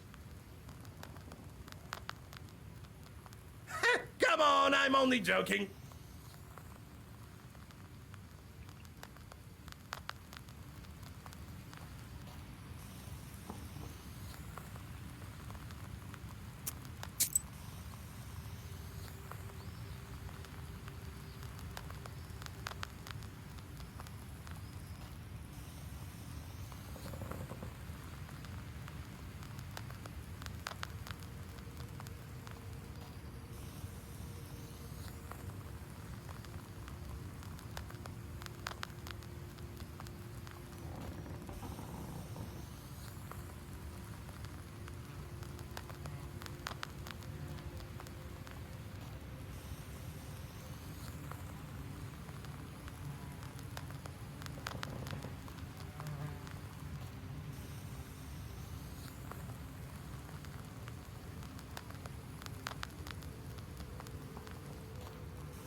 Come in, Pahom. We need to think about what to do next. You share the events at the factory. She even escaped your Zagavars. Only powerful evil spirits are able. I think someone is protecting her. As soon as you sent that demon packing, the haunting stopped. It's even quiet in the barn. But what should we do next? Can't we get the brine back? We can think of something. We also need the water demons. But Rusalka mentioned her father. Who could she be talking about? Rusalka? Christ almighty, God help us! She mentioned her father? Well, it's clear to me. The Vodinoi becomes father to all evil spirits of the water. Vakul is the one we need to go to.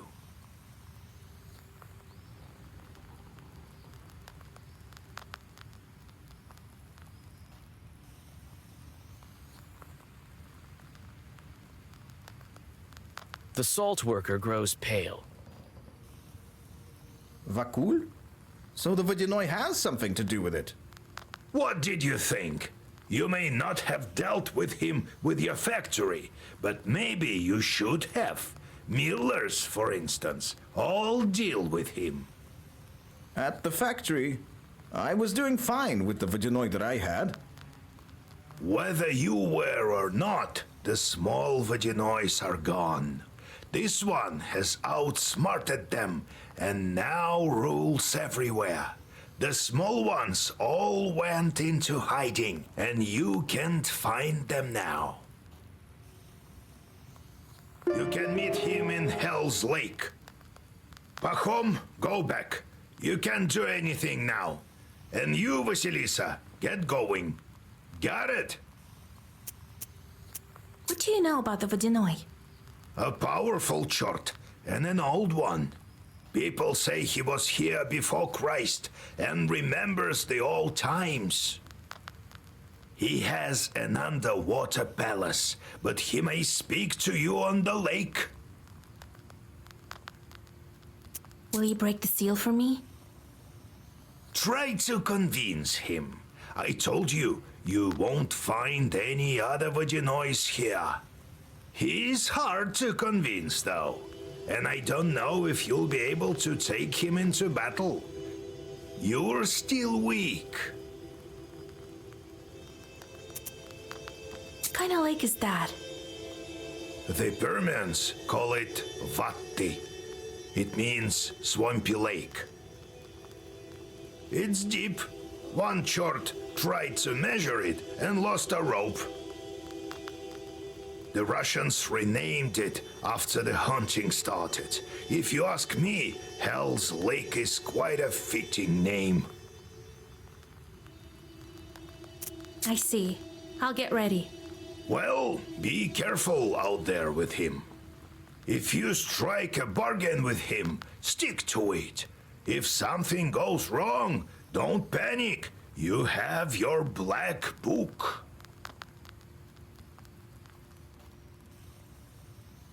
God be with you.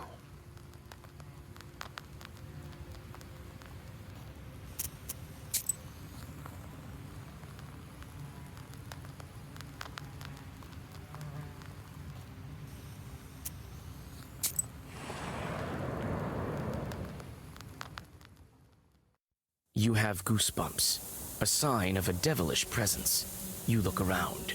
Your only companion is humming among the silence. Suddenly, a dark figure steps out from the shade. It is a scribe, a Zagavr dealer.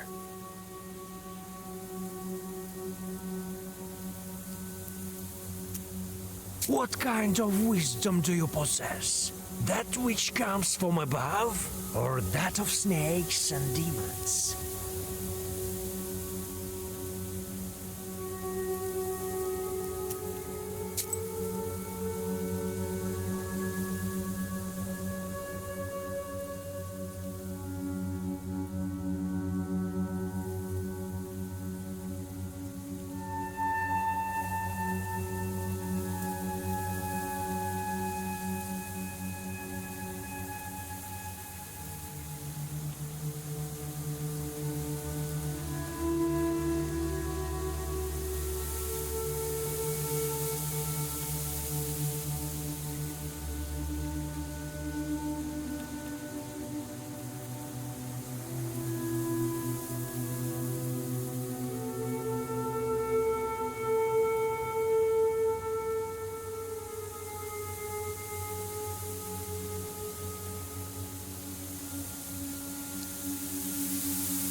The sun is setting when you see the village of Verkhny O'Neill.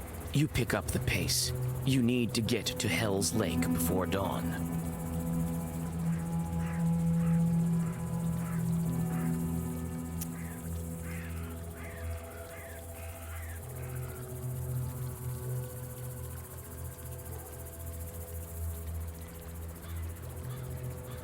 The villagers show you the shortest route to the lake, warning you about the dangers on the road.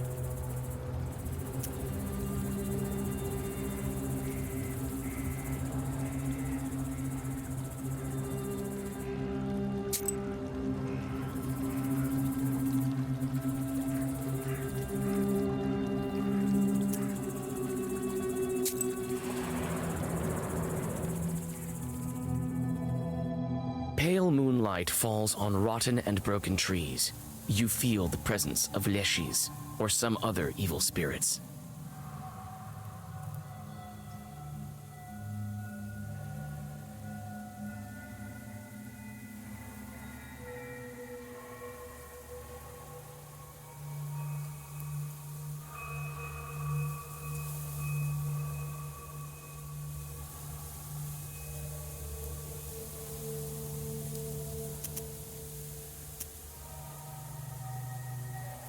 Protection from spirits comes in handy.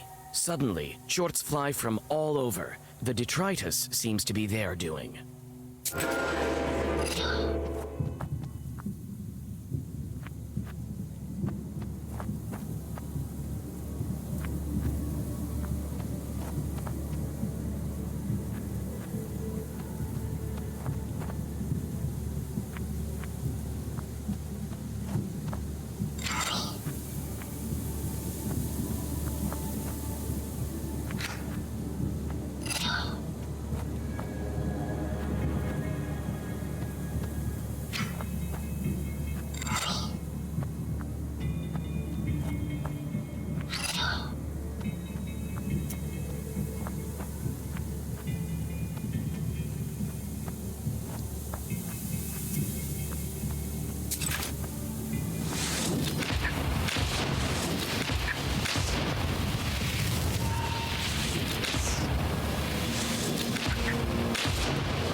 A pine tree, cracked by lightning, stands by the edge of a swamp.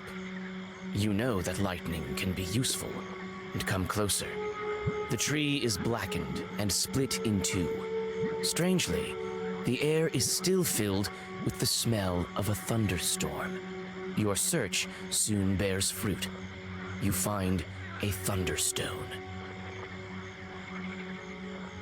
You pluck the stone from inside the charred pine and go on your way.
You enter the serene, piney woods. Soon after, you find the source of light. There is an old izba amongst the trees, leaning comfortably on a branching pine. With a quiet squeak, the door opens, and a hermit welcomes you. I have never thought a witch would come and visit me.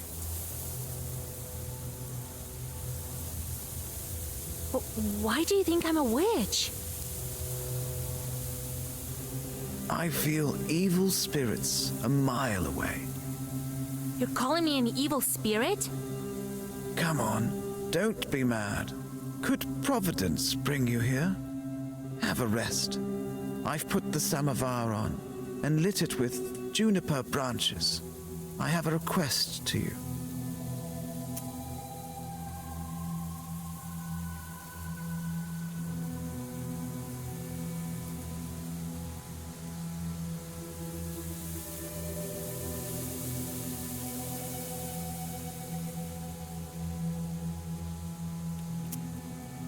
What's your request? I think you can handle it. Some hunters recently passed by here, but they never left, even after the ice dripped. I followed them. Their camp isn't far from here. Their things are all in disarray, as if they never left in the spring. But there's no sign of them. I felt evil spirits there, but I haven't seen anyone. Please, find where the demons kidnapped them. Camp is to the south, you say? I may drop by to find out what happened to them. All right, bring your tea. You drink the tea and rest a bit. So I might be a witch, but who are you? I'm a hermit, and this is my skeet. I live here, far from worldly things, and serve God. There's plenty of holy saints, and the simple folk have plenty of troubles. So I pray here for the Holy Spirits to help our people with their troubles. I hope they can hear me. Show me the way. Listen, witch. Try to get off this road. There's nothing but trouble for you at its end.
You follow the directions of the hermit and soon come to a clear glade.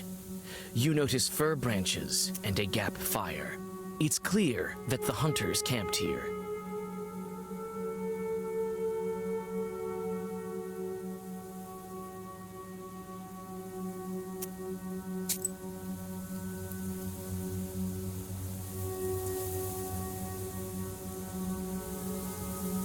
The gap fire has almost completely burned out. No one leaves fires like this behind in the forest.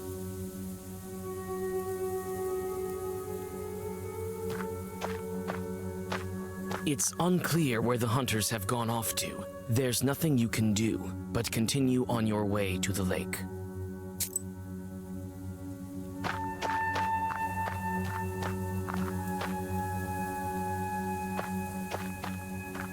Some of the hunters' things are still scattered about here.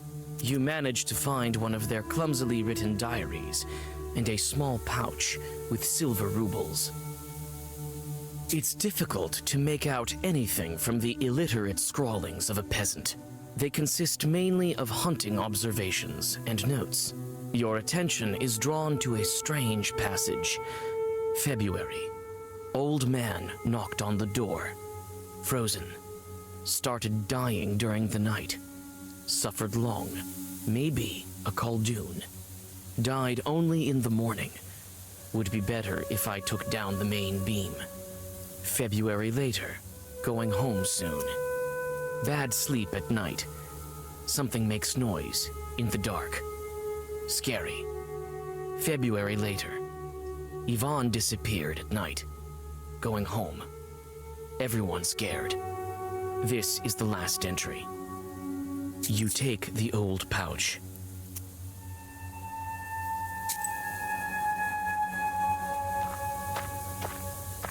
The axe is covered in rust.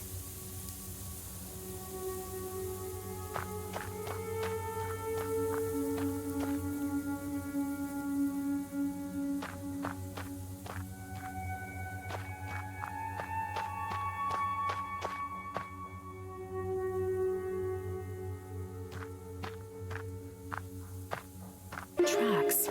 They glow blue. Some chort has been here. I can follow them.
You've found traces of the evil spirits, and now can go searching for the missing hunters.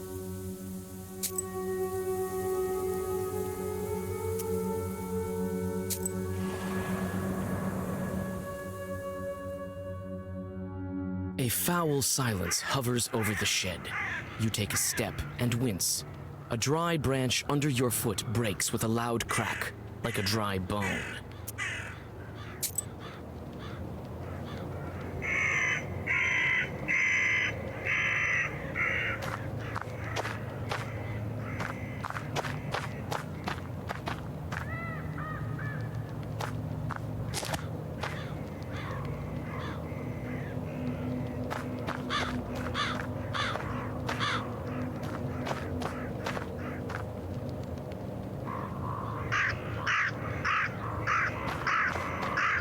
The rotten stairs lead inside.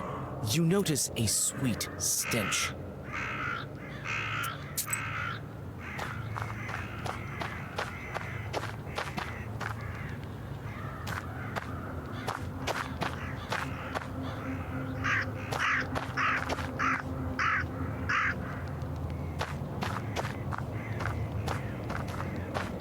The rotten stairs lead inside.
The Eretnik collapses lifelessly.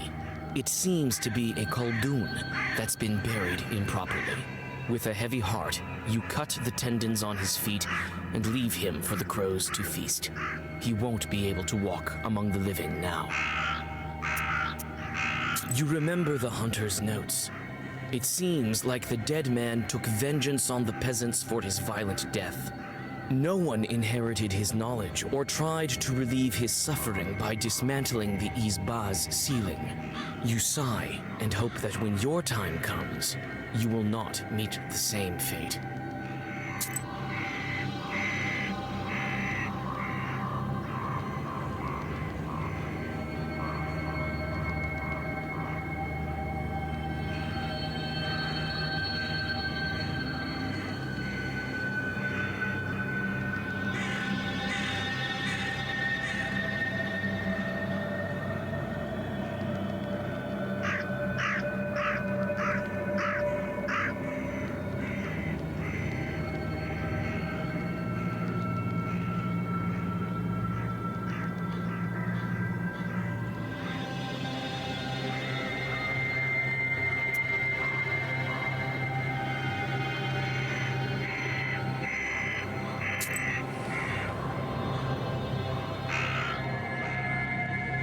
A foul stream runs through the swamp.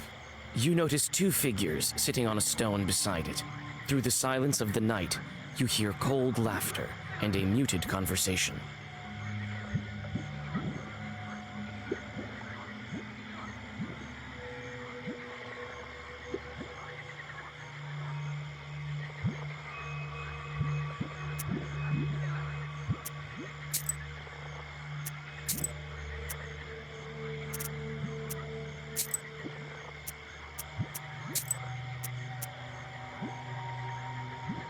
The transfixed fisherman watches the rusalka that coils around him with glassy eyes.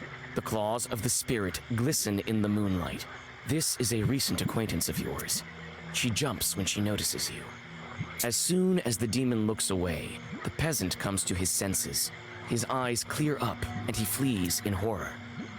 You again, witch. Feeling jealous of my boys? Sure you are. After all, they're all fine lads.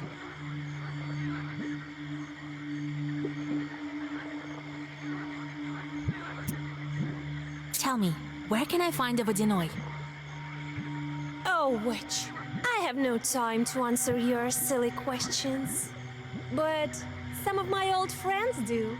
Have fun! The rusalka dives into the river, laughing.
You effortlessly find the fishermen's camp.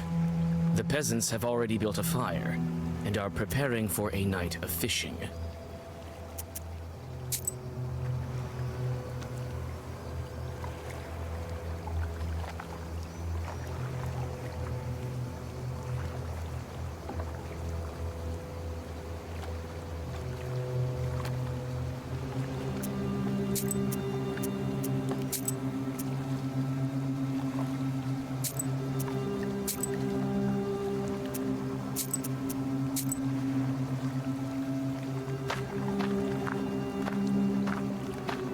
This fire attracts the fish.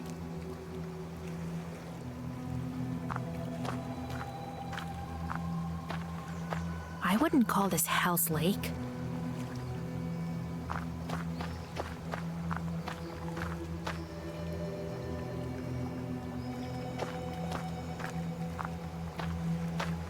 You come upon the fisherman's belongings. One of them left his wallet among the ropes.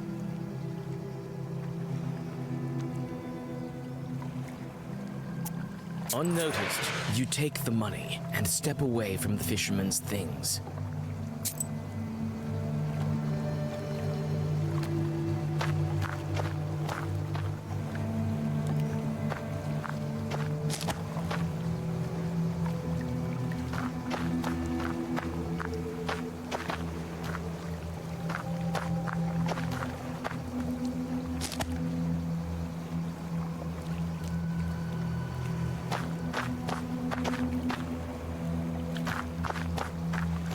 Oh, Christ almighty! What are you doing here?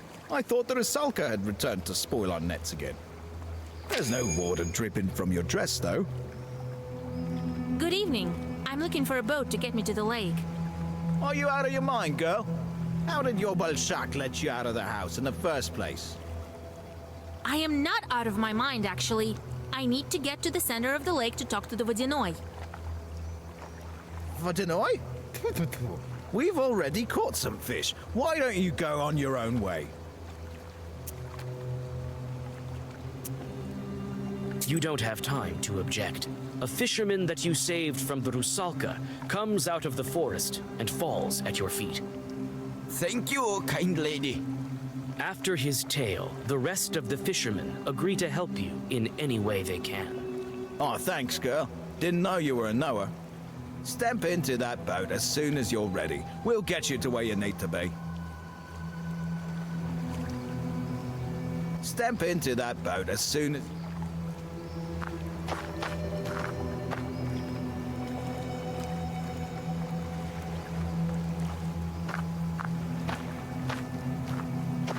You can get on a boat and set off to the meeting with the Vodyanoi.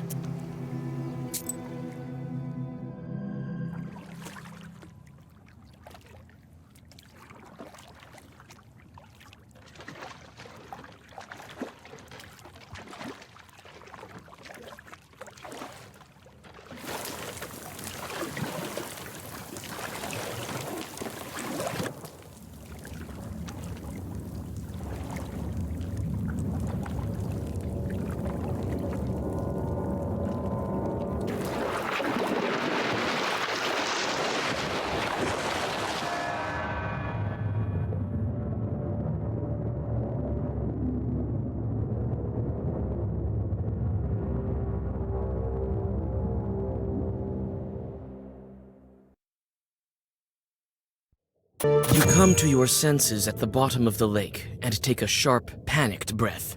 You seem to be able to breathe in the water as if it was air.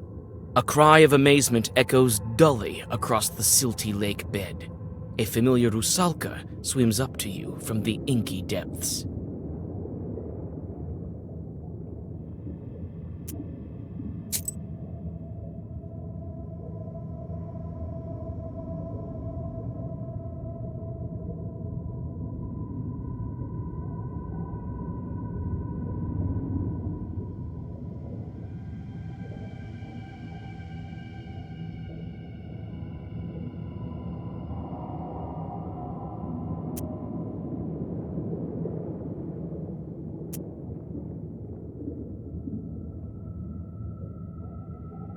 Well, what do you know? A witch in Vakula's kingdom.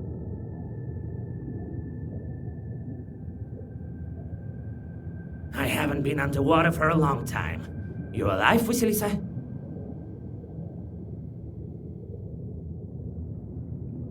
How do you like your hospitality, sister? I can breathe here. How is this possible? You're a knower.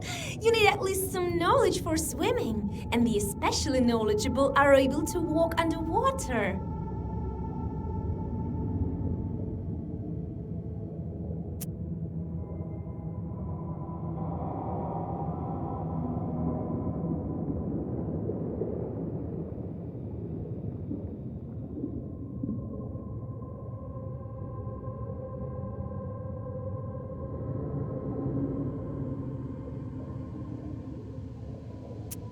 Has Vakul been expecting me? Well, he knows quite a bit. Can you guide me to him? I can. I don't hold a grudge towards you. Did you take the brine? Vakul is the one who manages everything that's in the water, the salt as well. I'm just a Rusalka.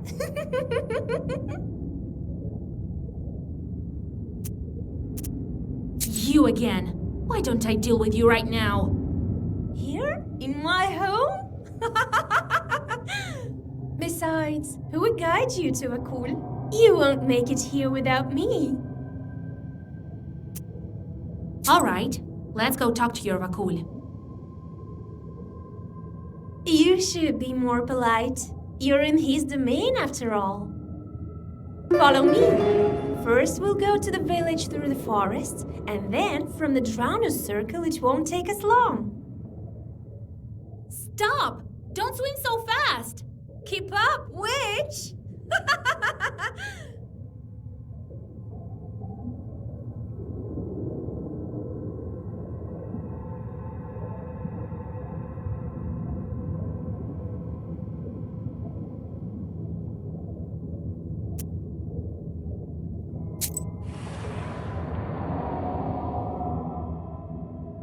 You can hardly keep up with the Rusalka swimming in the murky water.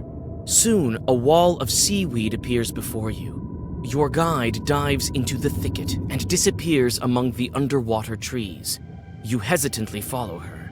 Suddenly, a drowner from the dark appears, accompanied by a couple of chorts.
You go on your way through the river grass. After some time, you walk into a glade dotted with river shells. The white mollusk shells gleam mysteriously, like stars frozen still on the riverbed. One of the shells catches your attention. It emanates an ancient, enchanted power.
On the outskirts of the underwater forest, you notice a village.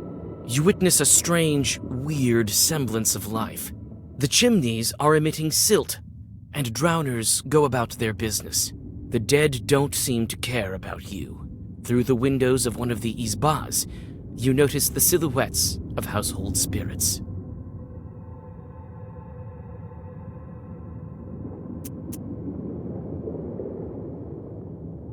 Proshka asks around about life here and tells you what he learned.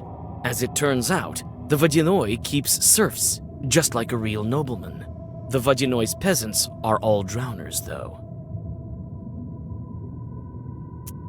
You pass by the last of the dead men's houses. On the edge of the village, your old acquaintance, the Rusalka, is waiting for you. A fine guide you are. I was nearly torn apart by chords in that grass. What's a couple of chords to such a renowned knower? Besides, there's no such thing as a safe path over here. And for my friends, I choose the safest possible. Friends? I don't even know your name. Oh, I thought you'd never ask. My name is... I don't remember. What's wrong with me? Why can't I remember? Wait! I can't keep up with you! The Rusalka swims away into the pitch-black depths.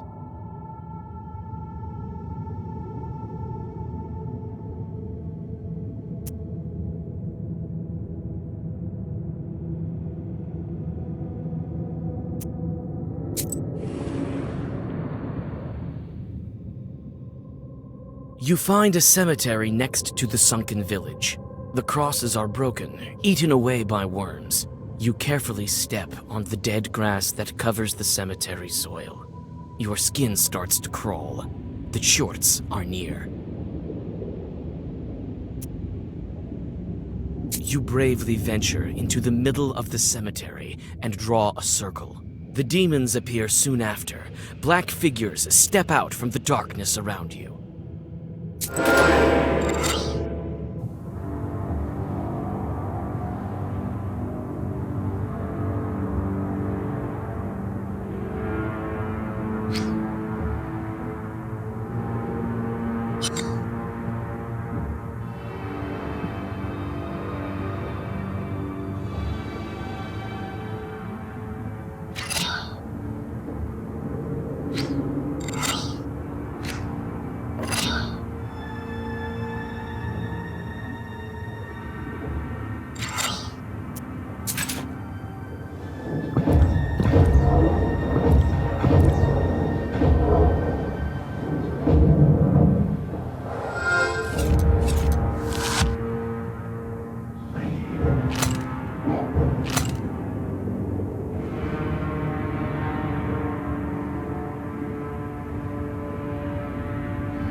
The drowners seem to shrug off invisible shackles. They turn into carps and scatter. On their trail, you find a golden plaque that depicts 7 monsters.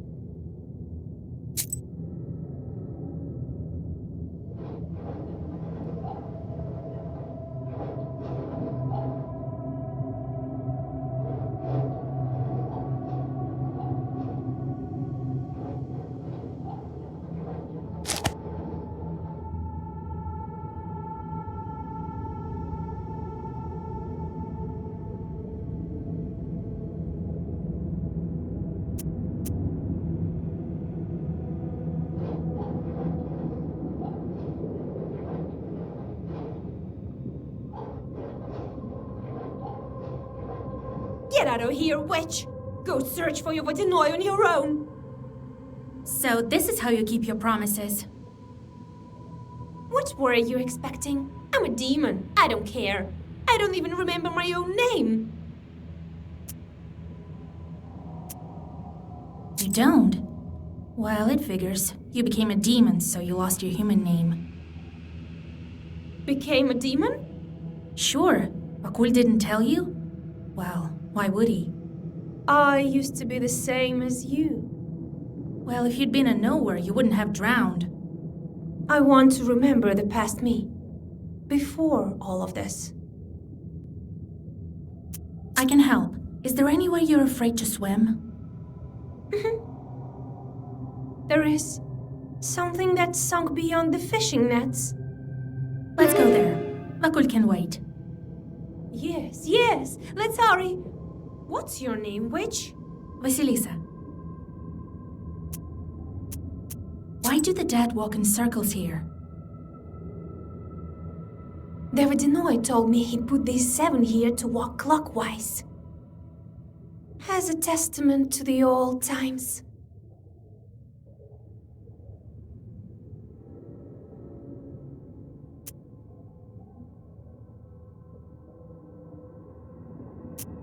What are these idols here?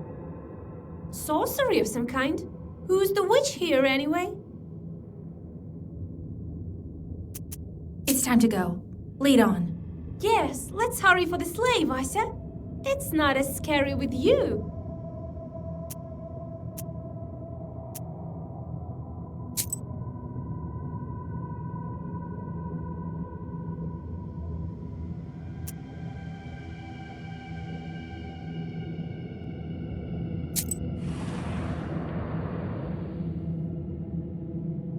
There are 2 drowners in the fishing nets. They untangle and tear the strings, freeing the lake dwellers stuck inside. The dead are distracted by their work and pay no attention to you.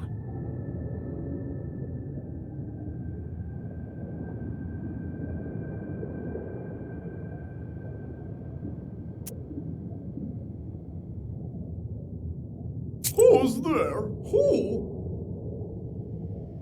You! Don't stick your nose in others' business. We do what we want here. Some bloated stiffs can't boss us around. Isn't that right, Vaisa? Well, yes, but tell me, what are you doing with the nets? Tearing and cutting. We're spoiling them. Shut your mouth. It's not any business of theirs. Don't go telling them that the Vodinoi sent us. The Vodinoi send you to spoil the fishing nets? The nets. The fishermen don't sew them, nor do they carry them. What are you telling them that for? He doesn't have to know that the Master Vodinoi isn't happy with the fisherman. It's none of your business, Vange. Ya hear? What an idiot!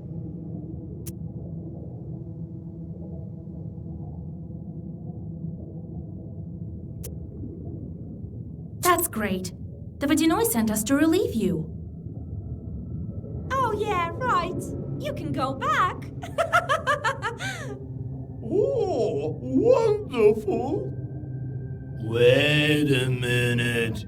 If you were really sent by the Vodinoi, surely you'd know his Perman name. What is it? The drowner wants to know the Permian name for a Vodinoi.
våran Chord. Vad cool! Right. All right. Looks like you're telling the truth. Guess we're off back to Vakul's palace.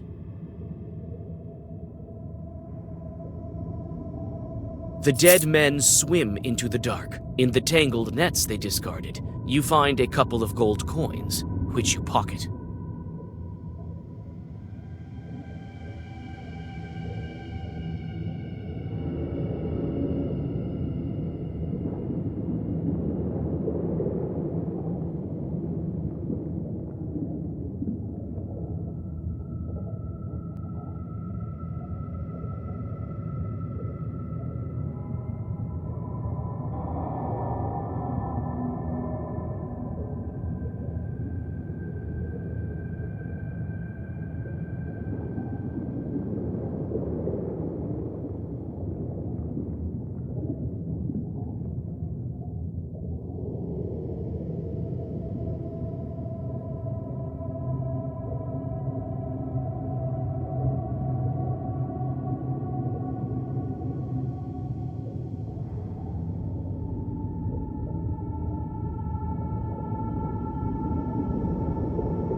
Next to the sunken sleigh lies a broken chest.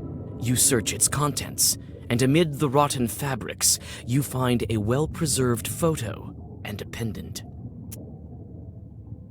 It is an elegant thing, with precious jewels. There is some writing on the back. Yevdokia. Could that be her name? Miraculously, the photograph is in excellent condition. There is writing on the back. E. and P. Frolovs. At the bottom of the chest, you find several coins.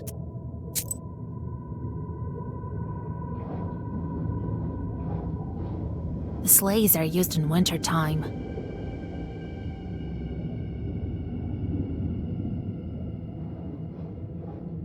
There's someone's skulls here.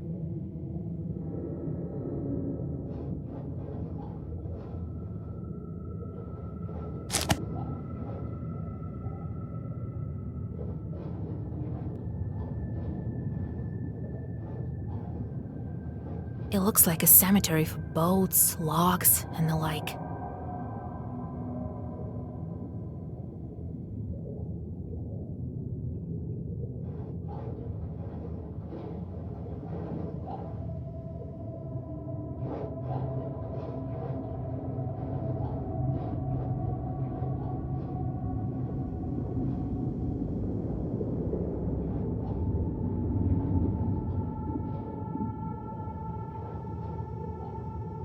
These sleighs give me chills. Have you found anything? I found a pendant. Could it be yours? There's a name on the back. Yevdokia. Could be. A beautiful thing. You can keep it if you want. I found a photo. It's of a girl who looks like you. That is me. And who is that? Pahom, a salt worker. It says here you have the same family name. Is he a relative? Maybe. I don't remember. I can't remember.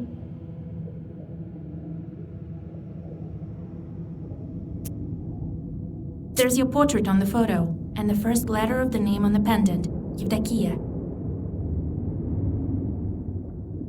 That's your name, Rusalka. Yevdakia. Yes, that's my name. I think I'm starting to remember. Pahom is my father. And you came back to the factory to kill the workers? At your own factory? I was sent by the Vodinoy. I didn't know. Lord, my memory is like murky water. I have to get out of here. I don't belong in the dead man roundelays. Let go. Let me go. Stop! You'll die up there in the morning. Or you'll be driven off by the cross. We'll ask Vakul about this. It's time to go to the Vodinoy. Let's go. I know the way.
The Rusalka guides you to the mouth of the cave.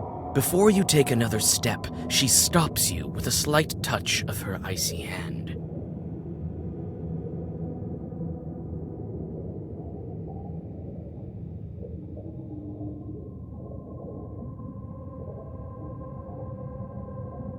Vasya, stop! That bike lives in this hole. So you led me into a trap? No. Well, perhaps it is a sort of a trap. But for now, I don't want this fish to eat you.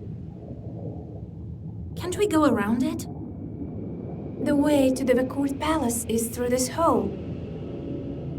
Then, when the fish comes out, strike it with your claws. It won't expect it. I'll finish it off with Zagavors. All right, Vasya.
The pike falls on the river silt with a hiss. In a moment, it disappears, as if it's never been there. A rusalka swims out of the seaweed and points you into the depths of the pike cave. Inside the cave, you realize that you're exhausted. You need to find a place to camp.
Rest a bit, Vasya.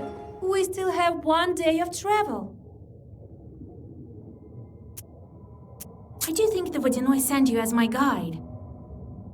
I think he sensed your power, but he didn't tell me this. What kind of demon is he anyway? The Vodyanoi has been ruling over the local rivers and lakes for a long time. He was here long before the new god. His palace is at the very depths of the Bluestone. His riches are immeasurable. Ushkuiniks brought him sacrifices as well as millers, fishermen, beekeepers. Everyone who works near the river or a lake has to deal with the Vodyanoi.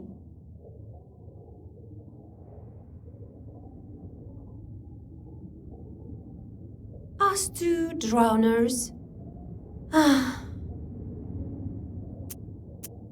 How far is it to the palace? Not far. Rest a bit now, and then we'll get to it. This road looks old. Vakul also has complete economy here, with villagers and everything. The drowners that have been here a long time are saying that this road used to be sacred. Each night, the old gods used to walk it. Now everything's changed to the new rules, and that's why Vakul is angry. What do you remember from your past? I remember my father. He brought me up by himself. I remember very little. Nothing else comes to mind. Don't worry, Evdokia. You'll remember. Oh, Vasya, who knows? I'm dead, aren't I? What was I doing, Lord Almighty? What will happen to me now? We, the dead, know only one thing. It's better to be alive.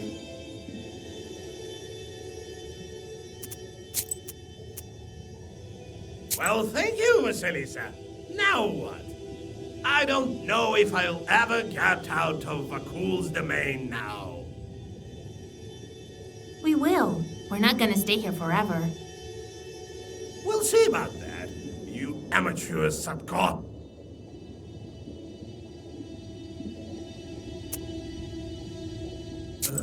How will we get out of here? Granted, I'm not really a cat, but I still don't like being underwater. Soon, Proshka. As soon as we get to the Vodyanoi. You could always stay here with the other demons, you know. As if that'd be any better.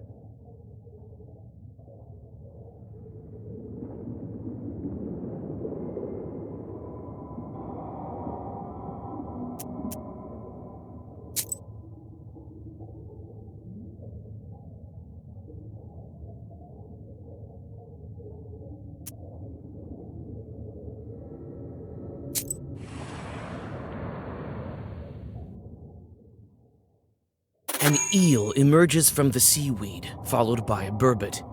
After several moments, you are surrounded by a swarm of eels and burbots that move through the seaweed as a huge herd. You soon notice the shepherds. Several drowners with paddles direct the group to a destination known only to them. The drowners stop the fish to talk to you. It turns out that this school of fish was part of a wager that some Vodinoi lost to Vakul in a game of cards. They are from a river near the Church of the Trinity. Now the dead are steering this herd through the domain of the local evil spirits. After this conversation, you understand evil spirits a little bit better.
An old grave can make out the name.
So many graves, all for the Vodinoi's entertainment?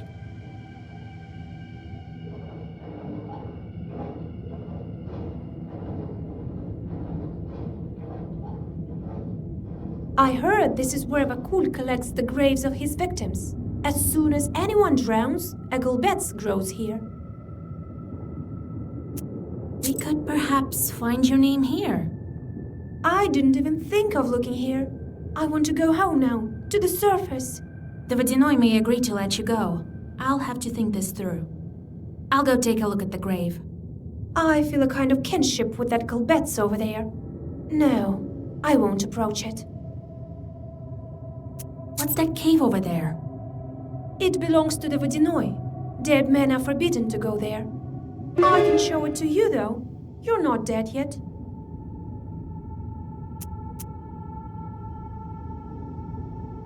Enough rummaging in the cemetery. Enough rummaging at the cemetery. Are you ready to continue on? Yes, show me the way.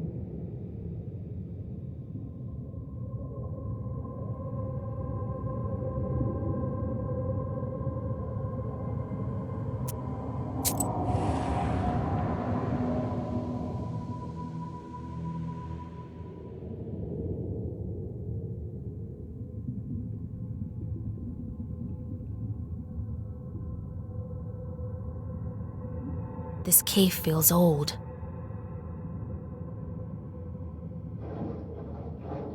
This cave is closed to the dead.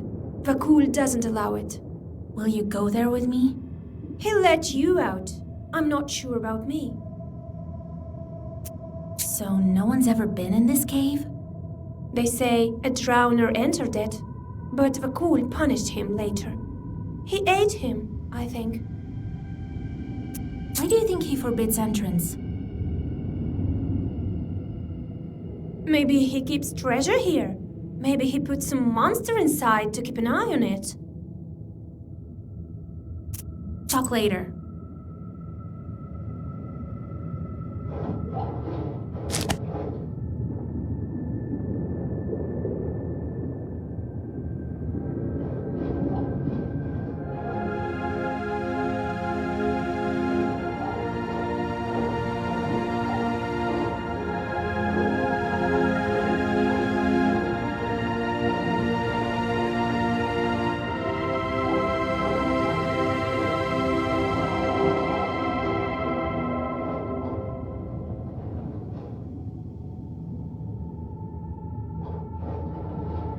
Some pieces of copper are lying in a chest. All the walls used to be decorated here, but now it's all been washed off. Are they badges or something?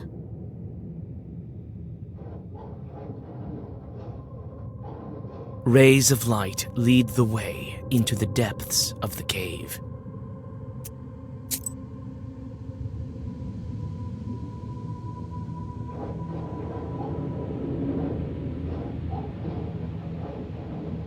Rays of light lead the way.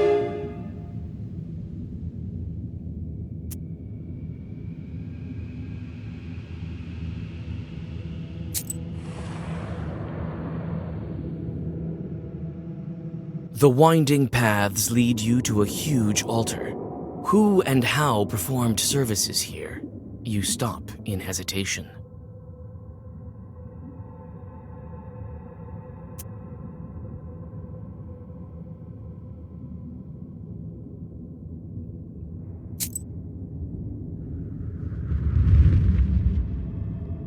A drawing that appeared on the wall looks more recent than the others. It depicts a lizard-like pike.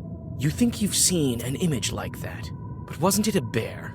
You return from your thoughts to the present moment when you notice a sudden blue flash. A silver mask lies on the altar. You brush the dust off the ancient mask and exit the cave.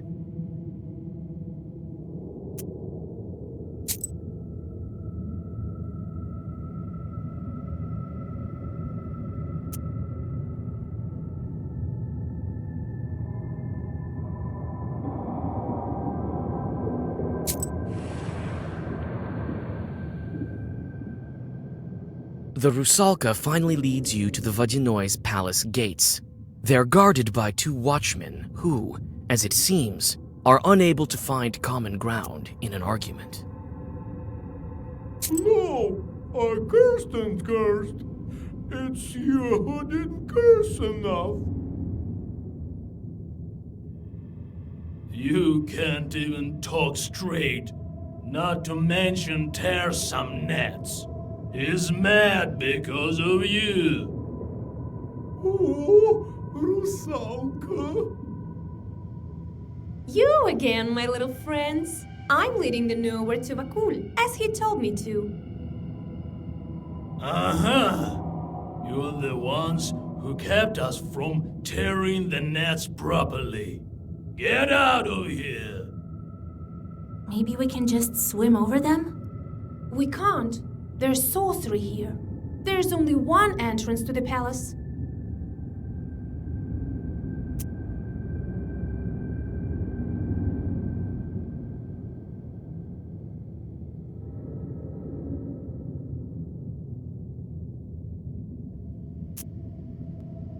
Listen, dead man. Vakul called me here himself, and if you won't let me pass, he'll be even angrier. Even angrier? Precisely. So move, why don't you? Wait. We have an order. Only let the knowers in. So, if you're a knower, you should be able to answer this riddle of ours. Very well. I'm good at these sort of things. It purrs and purrs, but won't pour out. It runs and runs, but won't run out. It pours and pours, but won't pour out. It runs and runs, but won't run out.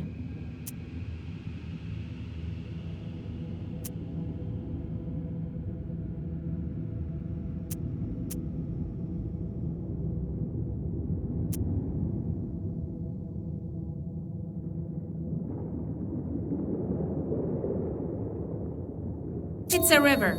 I've heard more difficult ones. Well, that's correct. All right, go through. But how? Your is a riddle is to blame. You leave the angry drowners and go on your way.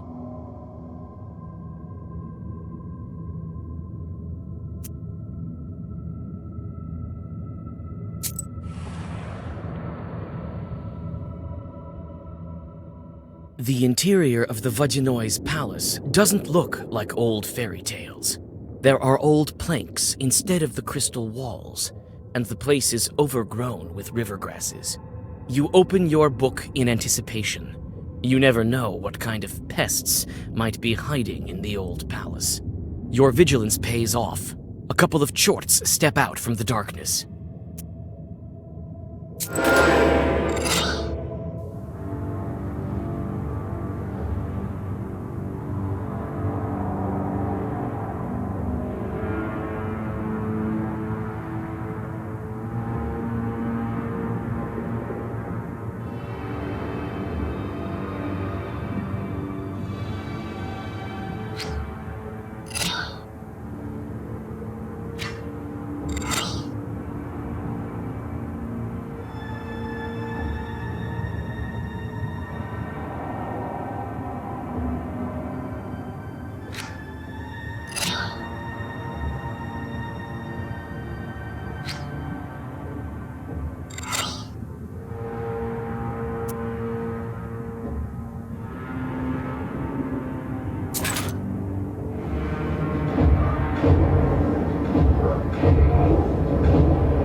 Near the empty gatehouse, you find a huge herd of cows.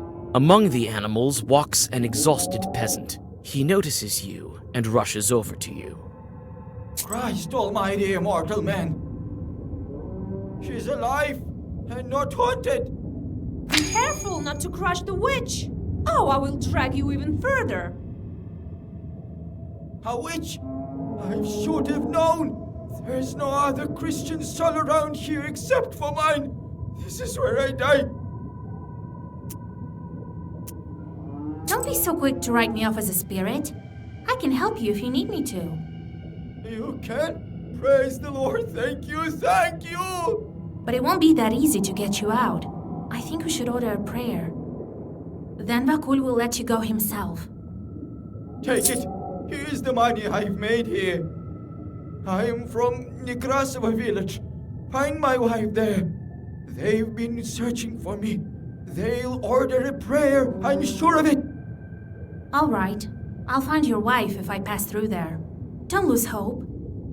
The moved peasant catches a tear trickling from his eye and bows deeply before you.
treasures of the Vodyanoi consist of all sorts of things. Silver and gold coins, icon frames studded with precious stones. There aren't any icons in the icon frames.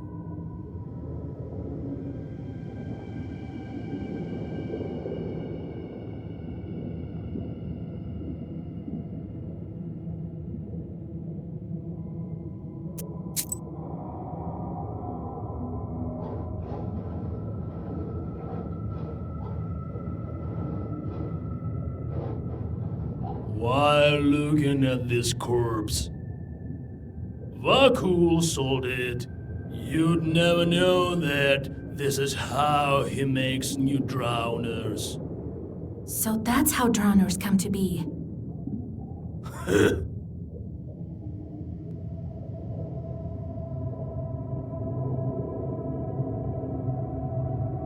Unless I announce you to the Vodyanoi, he won't show himself. Ready? What can you tell me about him? He's old, has his quirks. He's winning today, so he should be in a good mood. Listen, if he offers you gold, don't take it. Ask for fish scales instead. It's all different here in this world. It's not like what people are used to. Unless I announce you to the Vodyanoi, he won't show himself. Ready? Wait a moment.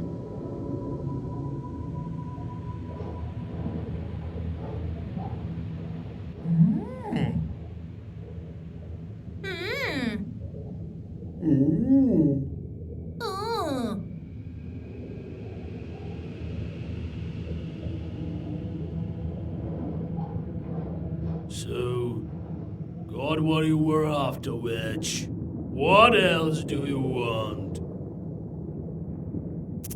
Will the Vodyanoi be here soon? That's none of your business. We wouldn't let you in anyway. He comes when he wishes to. What kind of a duo are you anyway? Who knows? Who knows? Perhaps we're future Vodyanoi. Very well. We'll talk later.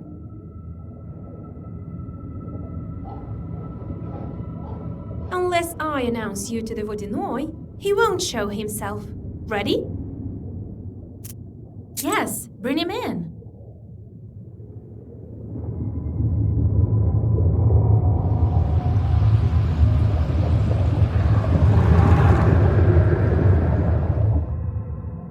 Year after year, it's getting worse and worse. So you threw some coins on the old altar. You're not a simple girl. You can solve riddles, but that's only half of it. It means you speak the language of spirits.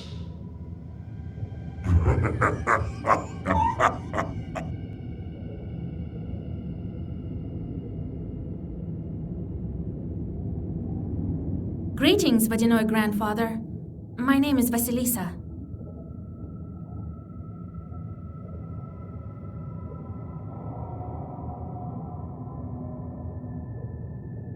I know your name.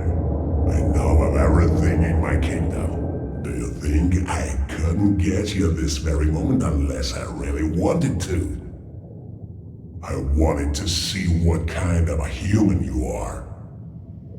You've been helping others. Found out the name of Rusalka. I don't approve of that.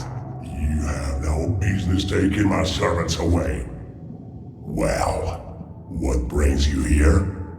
I wanted to ask you.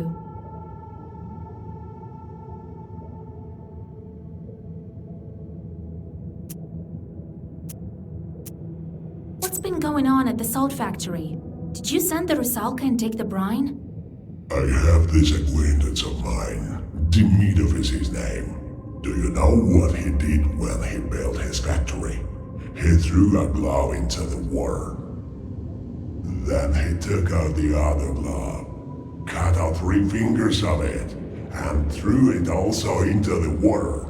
Do you know why? Demidov threw a glove into the water. Why is this?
He promised you a living human sacrifice.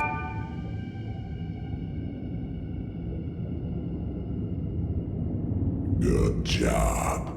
I can see it's no accident that you can breathe underwater. Did you guess the number of lives? One glove, followed by another one with 3 fingers cut off.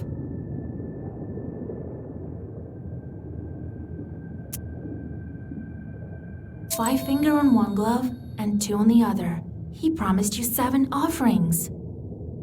Correct, witch. You certainly do have knowledge. 7th round. Later I'll put them to work in a circle to remember the days of old. Not for you to set them free. And what now? I'd be content with some fisher pouring vodka into the lake. I won't stand for this. Your salt walker also promised me a sacrifice, but he wasn't very eager with making good on it. But I'll take what is due. You yourself dragged Evdokia to the bottom. Yes, I myself. Before his salt works, he had a watermill. That's when we made a contract. For this violation, he paid with his daughter. Wasn't eager to pay the tribute for his factory. He's paying for it now. So you're to blame for all these deaths. Mind who you're talking to, witch. I took only what's mine to take. For your words, I could turn you into a drowner, but today I will be kind. How does he get the brine back now? Do you want to know what to do next? I'll tell you, but you will have to do it properly afterwards. Don't you want to learn anything else?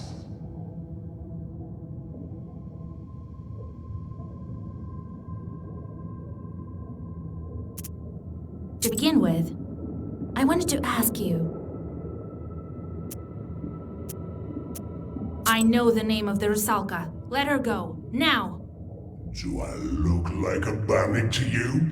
Does she look a bride? She can't be saved by a name. She's already dead.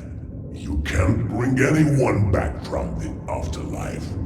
No, there are ways. You are talking about your book. She doesn't have anything like that. She will do her time with me.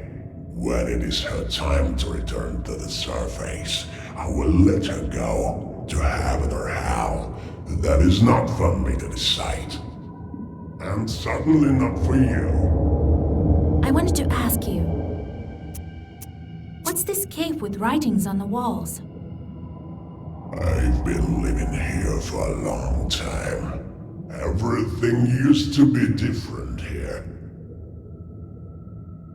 There used to be a grave, kept to what's left. Old traditions shouldn't disappear. I simply want to let them. I wanted to ask you. I need to break the seal on the book. I know this book, and I know how to break the seal. I'll break it if you do my bidding. I wanted to ask you. How do I get the brine back? How do I break the seal? Do you want to know what to do next? I'll tell you, but you will have to do it properly afterwards. Tell me what you want. Yes, now there's a good witch. I need a helper on land. You will go to the boathouse that's not far from Vilgard. You will find some bandits there. Lately, they too have forgotten to make offering to me.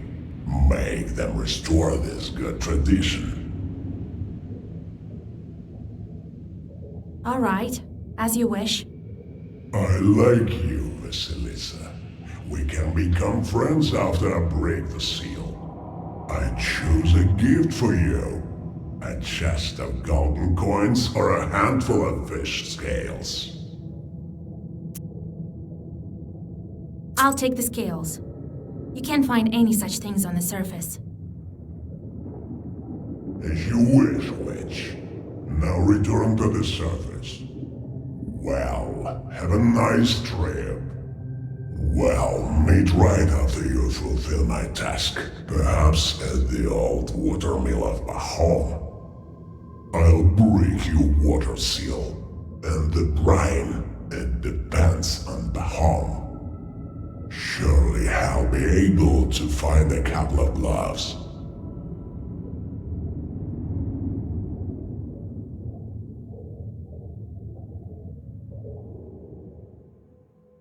You return to your senses on the bank of the Rusalka backwater. You spit out muddy water and inspect your things. Everything is where it should be. With a shudder, you clutch for the black book. It's also here. Only the fish scales have disappeared. To your surprise, you notice a heavy sack with gold coins in its place.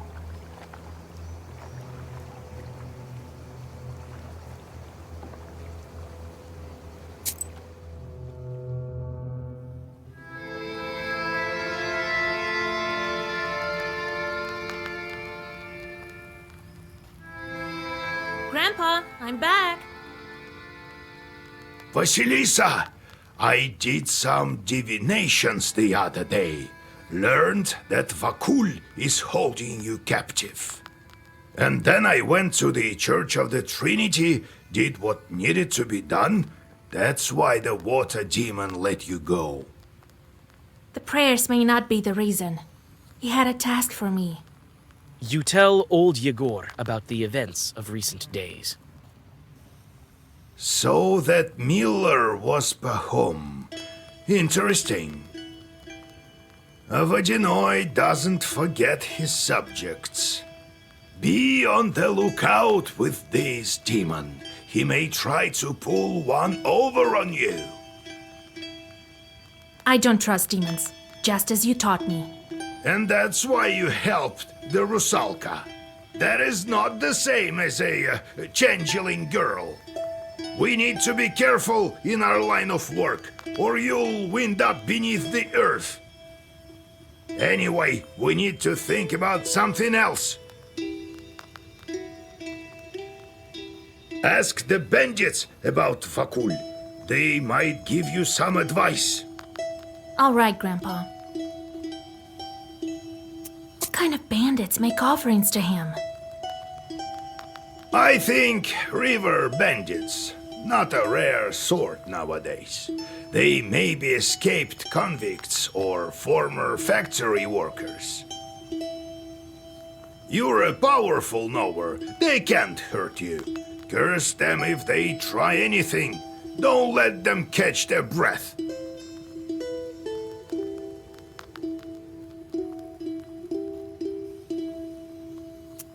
met Rusalka. Do you think we can help her? The Rusalka? She is dead already. How can you help a dead person?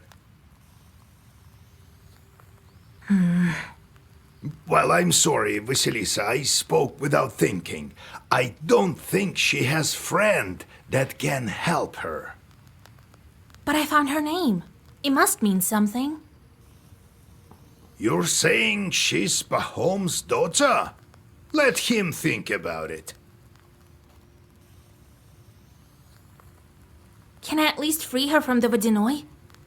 That spirit holds on to his droners until their early time is up.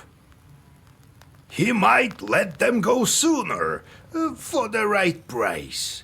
Sometimes, of course, they can be saved with prayer.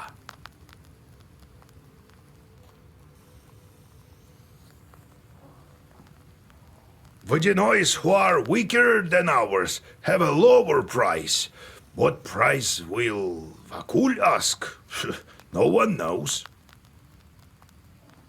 You can try it if you want to, but the seal takes priority. Don't you forget that.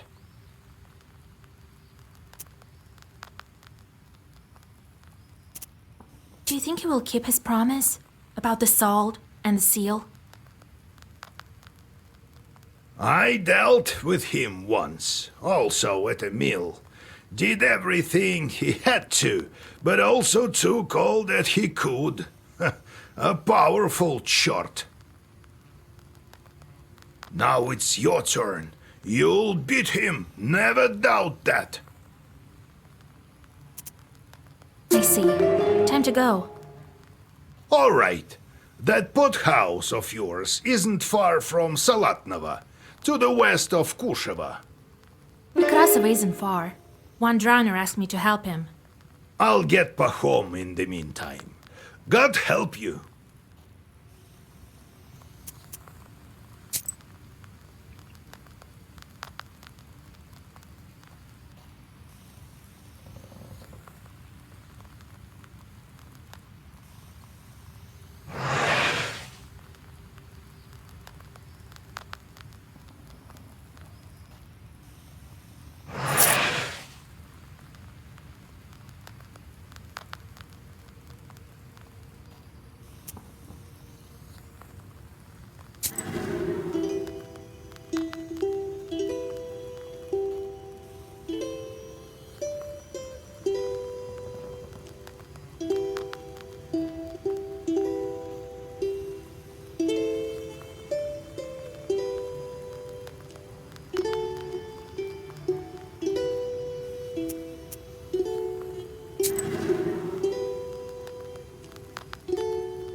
Could you maybe bring me a jug of milk? And some pruno, as much as possible. Instead of bothering me with all that questions. Yes, Vasilisa. Why won't you treat our guest with mash? Here you go, Proshka, lad. Take it. Thank you, Grandpa. What a nice guy. Since when are you getting along so well? Since the time Proshka saved all our books. Yeah, there were mice all over. They ate your books, you know? And I caught them all. So it turned out not a bad thing to have any caught at home. He caught all the mice. What else do you want to know? What happened next? How did you live in a church? Vasilisa. Hard to remember. As if all the memories were gone with the wind. So, you don't remember anything? Just a bit. Too little. Well, what you looking at? Try to live such a long time, and then we'll see how good you are with all this remembering business. I do remember living in a rich house where I always sat. As a susietka, I guess. And I looked over all 3 sides. All 4, you mean? No. I remember this quite well. 3 of them. Our side, 1 below, and 1 above. And then there was a wind. It blew at all times, cold, northern. And river shells whispered me something. Sounds eerie. No, it was alright. But it is not the whole story. Just give me some time and I will have it all. What else do you want to know? Why do you need a pruno? You're undead. The undead need a treat from time to time, don't they? You know, they sometimes treat Susietkas and the parents. Why am I any different? What else do you want to know? Let's go. We'll talk later. I'm still thinking about this old noggin of mine. Maybe it wasn't worth it. So I decided it was time for me to end it all. Aha! So you finally decided on setting off to hell. Oh no, Yegorka. That place is reserved for you. I'm thinking of figuring out how to move on my own. Really? Well. So, how are you going to move with no body? That's what I need to wrap my head around. That's the one thing that I can do. Could it be you're thinking of finding a corpse to slap yourself onto? Yeah, I'm thinking of trying on yours. You watch your mouth, Livonti. I'm being patient with you as it is. Come on, I'm only joking.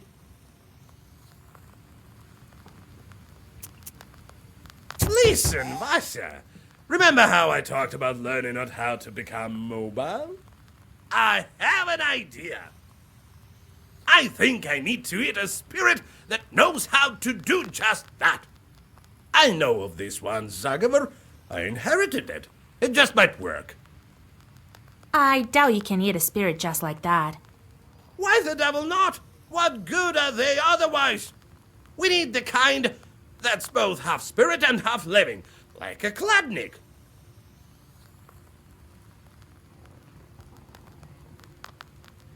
Well, good luck finding one. That's the thing! I know where we can find treasure. I buried some under my house before I died. By now, some Kladnik must have found it. I'll eat the useless spirit, and you can take the money. Deal? Well, all right. I could do with some money, if it's not too far. It's not. As I told you, I'm from Bonjuk. We'll be back in no time.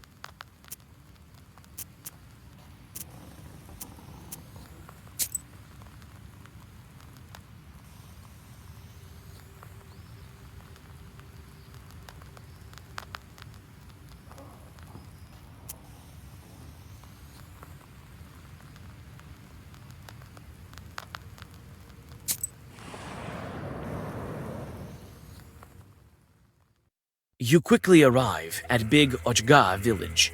Contrary to its name, it consists only of a couple dozen houses. A familiar peasant girl notices you, who has asked for old Yegor's help before. This time, she asks you to heal her cattle.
You examine the cow, which has indeed been cursed. After your Zagavers, the animal spits out the evil spirit, a bundle of bile, hair, and rapidly blinking eyes. You quickly squash the tiny chort, giving it no opportunity to flee. The girl thanks you and tells you of another misfortune. Several peasants have gone missing in the swamps. They were almost certainly taken by forest chorts. You don't try to reassure your acquaintance, as too much time has passed already, but you remember the directions she gives you.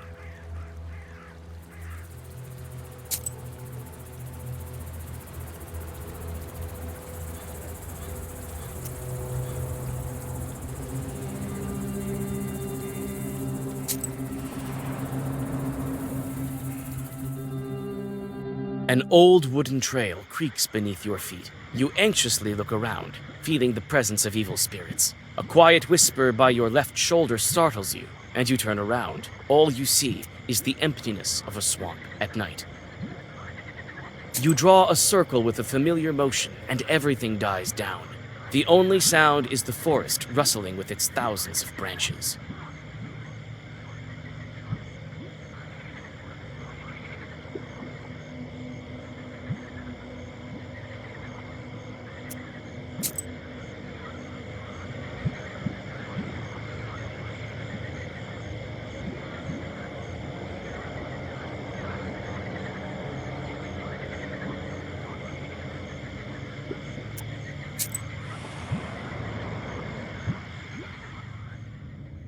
The whisper returns, and this time it leads you away from the road. You look into the darkness and see only low grass and somber bogs. It's becoming more and more dangerous to venture forward.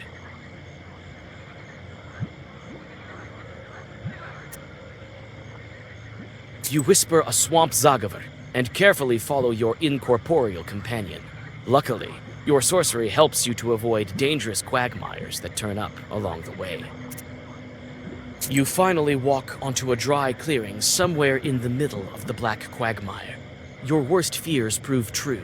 The bodies of the missing peasants are already turning blue. To your horror, the corpses rise on their feet.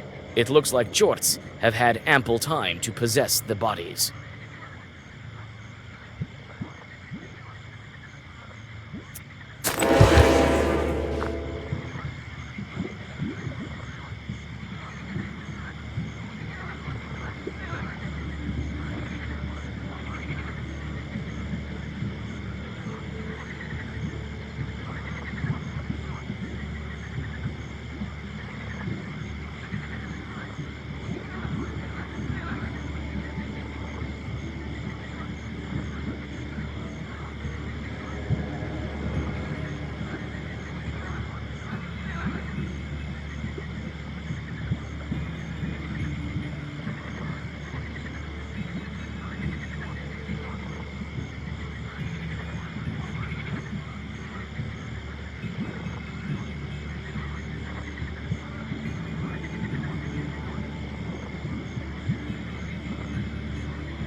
banish the last Chort and look into its furry face.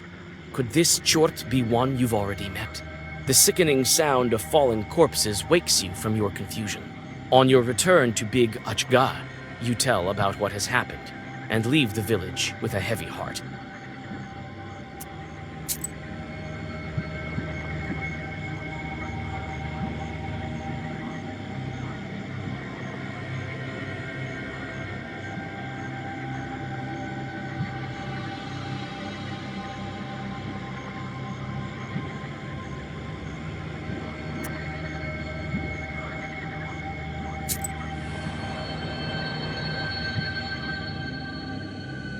You can hardly see any trees along the river. They've all been cut down by the Bonduk villagers. Your companion recollects familiar places and gives you directions on how to reach the home village better.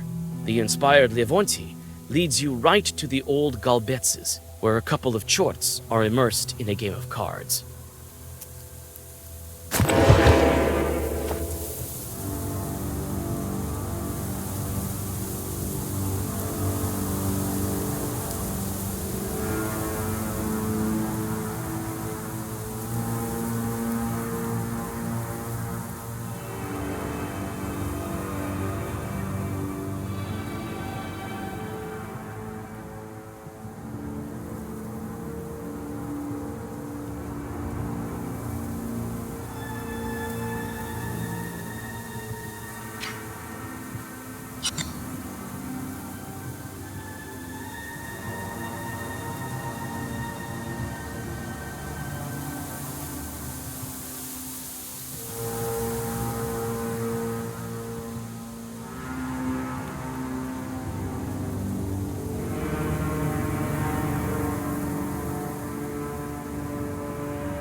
The village looks like it's been swept up by a whirlwind. Here and there you can see stray logs. On closer inspection, it turns out that it's just timber being prepared for floating down the Kama River to the saltworks. This village is large, but not wealthy. You aren't surprised. The local bogs are not suitable for farming. You find villagers that are still awake and try to question them about your companion. Frightened villagers start crossing themselves and recollecting the numerous mischiefs of the hated Khaldun. From time to time, you can hear Levante's malevolent laughter, inaudible to the common mortals. Your companion tells you about his native village, using every opportunity to insult his former neighbors. The hosts here are slothful, and the local parishioners are faithless. Levante points to a slope in the distance. You'll find his grave there, which he suggests you visit.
You find villagers that are still awake and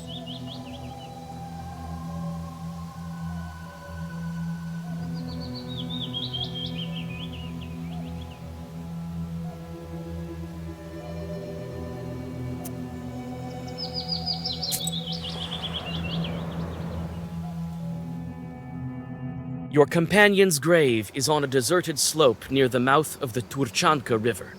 Wind noisily blows the leaves of the sullen shrubbery on the riverbanks and violently shakes the old galbets of Livonti. No one has been here for a long time. Your companion suggests you dig up his grave. He left a gift there for you. You dig up the grave with your hands. The sandy earth is pliant and cold. It doesn't take you long to find what you're looking for, an old, yellowed phalanx. You can see that this item has been used for many generations of Khaldoons. You carefully pick the item up and get ready to go on your way.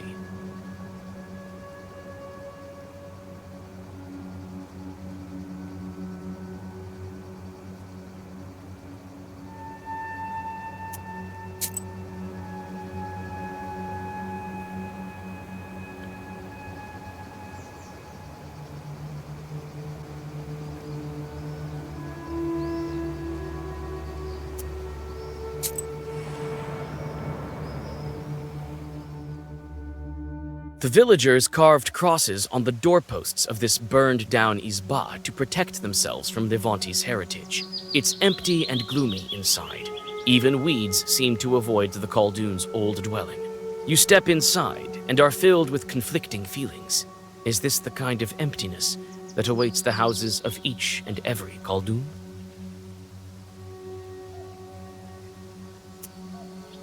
Ah, this is my home. It used to be such a great Izba. My room was here, and here, the storage area. Let's get that treasure you were talking about. Wait! First, we will wait for the Kladnik. I haven't suffered your presence without reason. My turn to help now.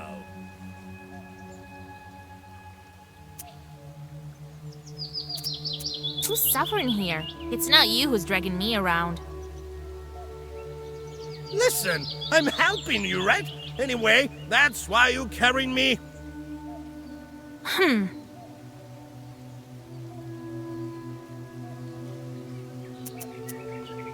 So, what does that sword of yours look like? Like a regular treasure chart. White, glows in the dark, makes it easy to hit him with something heavy. You won't even have to dig. So, what does that sword of yours... Like a regular... You won't even have to dig. Look, these are words from you.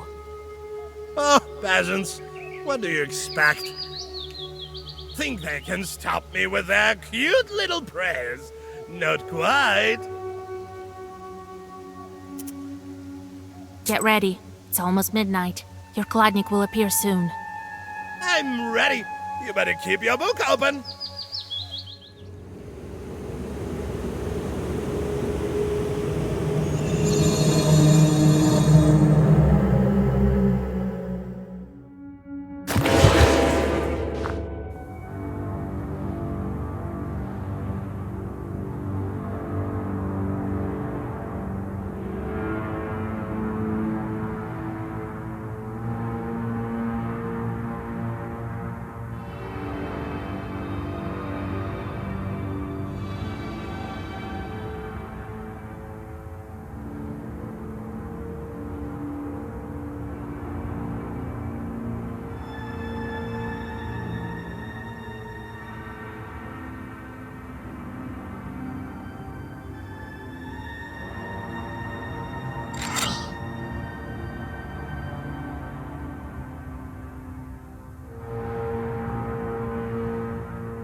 Yes, wait!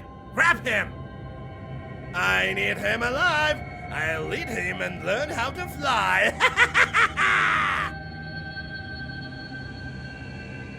The white calf, bound by your power, looks at you with an empty gaze.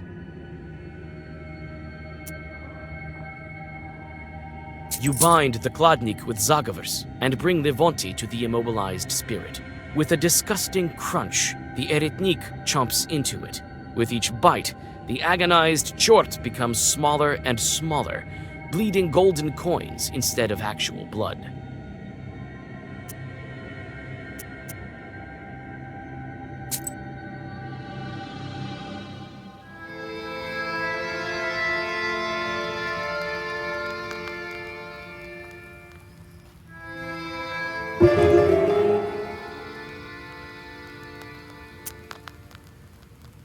You checking up on me? Don't worry, I won't fly away. I want to see if things work out with you and that book of yours.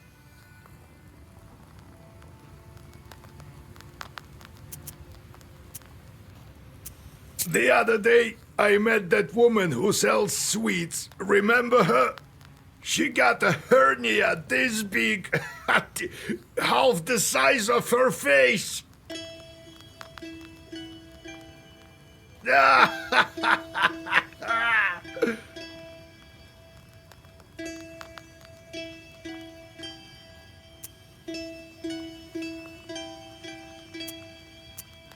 Tell me what happened next. How did you become a Khaldun? Right then.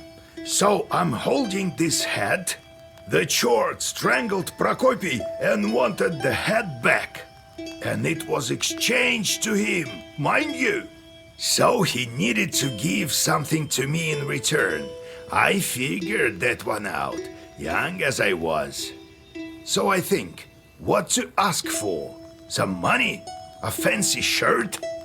So I figured, if I wanted to be a knower, I should think for myself.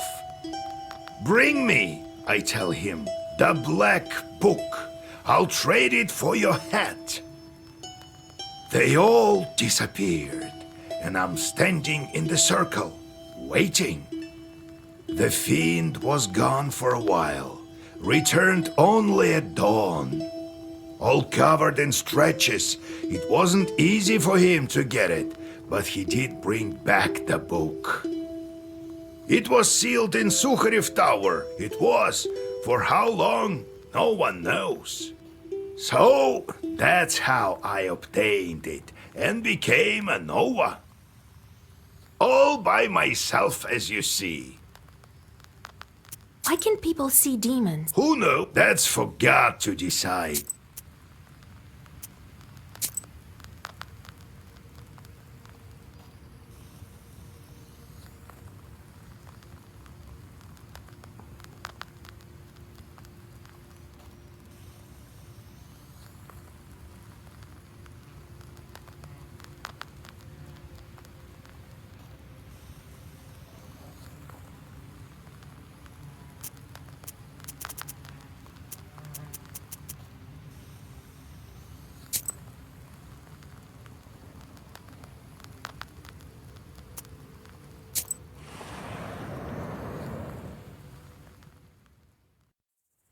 At the crossroads of two trade routes, you see the annual fair. Despite the late hour, trading is still taking place. Perhaps you might buy something for your journey. A multitude of goods can be found. Prianics, as well as a variety of magic trinkets. There's something for everyone here. Buy an amulet and a trinket. Buy a potion and drink it. You'll be as healthy as a boar, demons fleeing from your roar.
You're not what we consider an average girl, are you?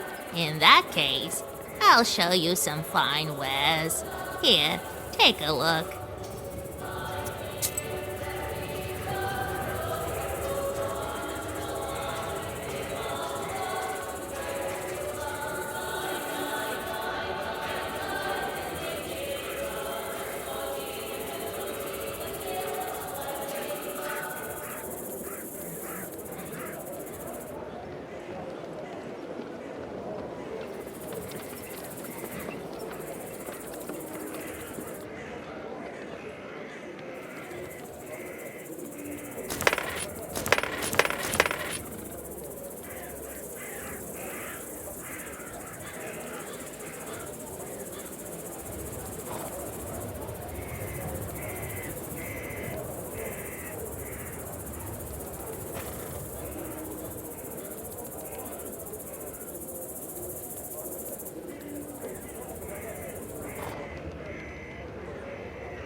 Be wise and go forth.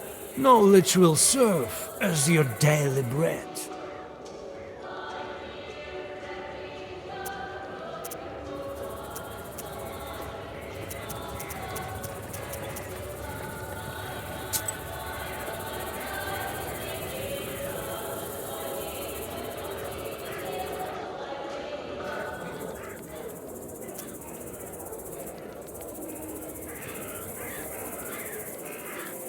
Be wise and go forth. Knowledge will serve as your daily bread. I do not judge. Go and learn the things.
A ray of light from a suddenly opened door of the village shop pierces the darkness. A young lad with an accordion strapped across his back runs into the street. A moment later, a shop owner emerges, spewing curses and chasing after the musician. You are somewhat familiar with the accordion player. This dashing youth is often invited to Vichorkas and celebrations.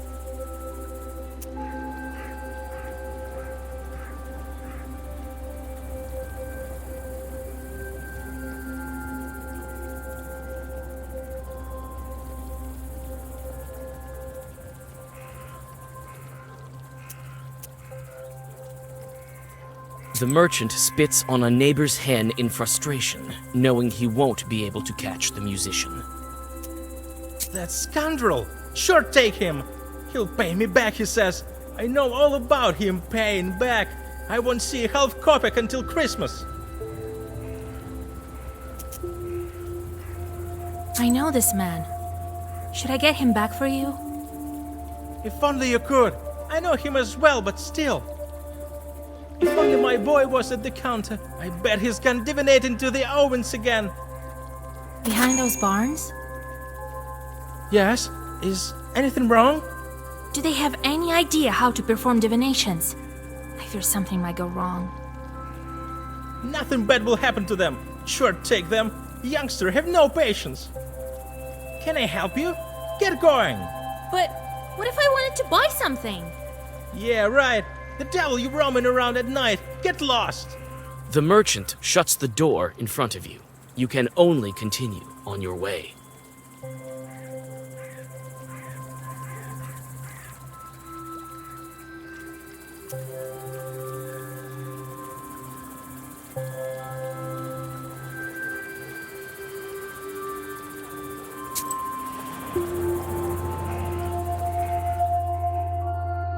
The black shape of this Avin looks like a beast ready to pounce. When you peek through the slightly open door, you gasp. Aviniks have stuffed the children into the stove and are arguing about something.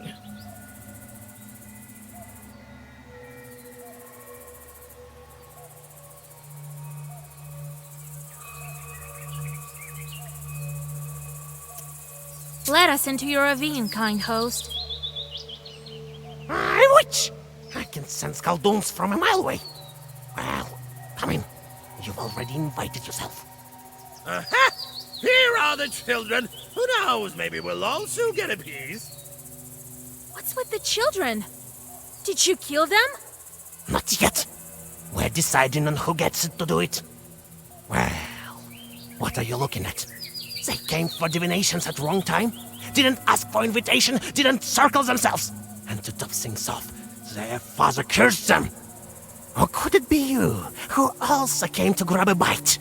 Come on, take off the icons. They're nasty to the touch.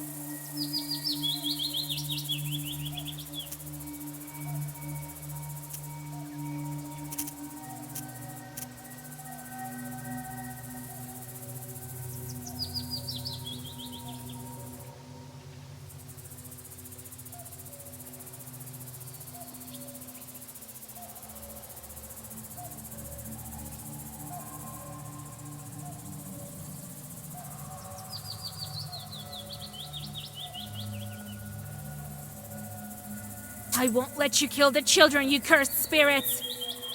You want to take away our pride? So we'd let ya.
After the Aveniks disappear, the children return to their senses. They remember what happened, only in part. You remind them of the necessities of a protective circle by properly boxing their ears.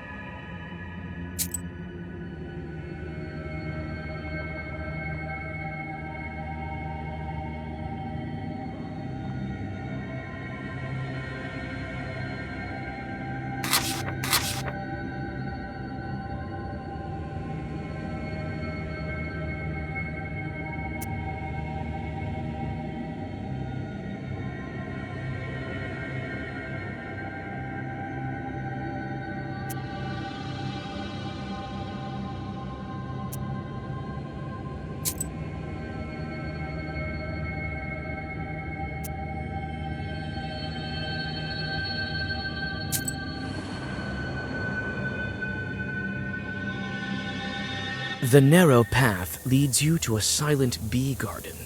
A single light shines amidst the beehives. A beekeeper has lit a splinter and is writing something on birch bark. I can hear you walking. Come out to the light. Greetings, beekeeper. Ah, a traveler. Well, come in. Make yourself at home in my bee kingdom. My name is Panko. The beekeeper proceeds to write something on birch bark. Are you writing a Leshy charter by chance? Heaven forbid. I'm calculating my income for the summer. The bee queen spawns grubs every day, so I get a lot of new bees. If only I had enough houses for them. This Vodyanoi helps me. There's Chorts Creek nearby.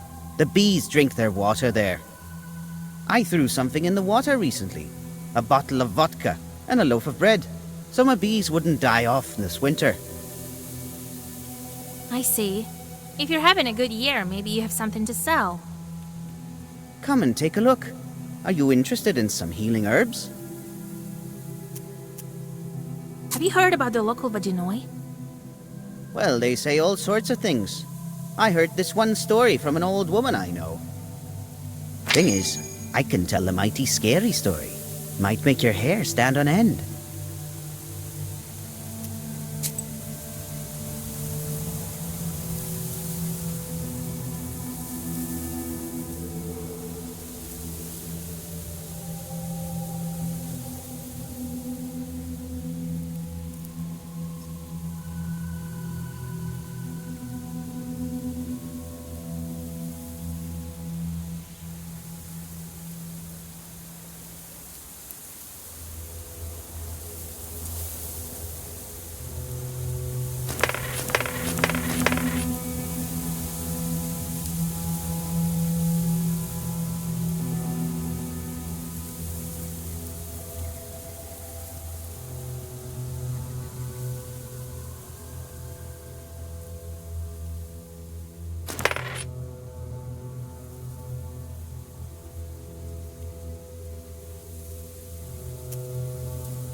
The silent village is getting ready to sleep.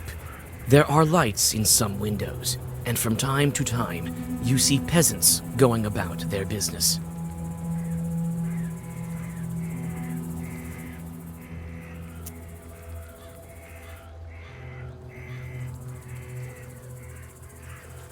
You soon find the Izba, where the missing peasant's family lives. It turns out that he is one of the villagers trying to reach the Sultanovka Bank. You tell his wife that she must recite a prayer. The shaken woman recognizes you as a witch and trusts your every word. You give her all the money the Vodyanoi's servant gave you. The grateful peasant woman gives you some healing herbs for the road. After some thought, you ask her to light a candle for a certain Rusalka that you know. The silent village is getting ready to sleep. There are lights in some windows, and from time to time, you see peasants going about their business. Everyone you ask knows about the pothouse, but tells you that it is a wicked place for wicked people. As it turns out, the bandits have become even noisier as of late, but no one has seen them in nearby villages. One of the people you talk to crosses himself and tells you that there's something demonic going on in this pothouse. With a shaky voice, he tells you about a logging area to the west. You can't get anything else out of him. The silent village is getting ready to sleep. There are lights in some windows, and from time to time, you see peasants going about their business.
You hear the lingering sounds of songs long known to you.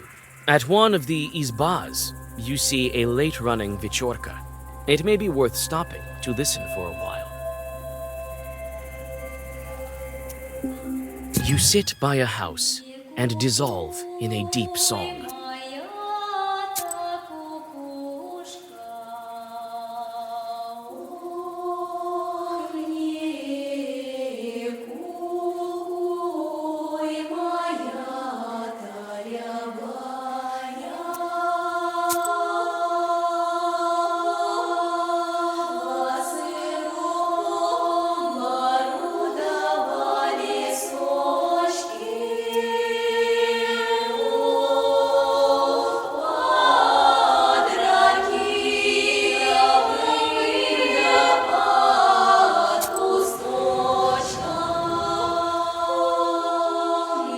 On the frozen logging site, everything is silent, even birds and insects.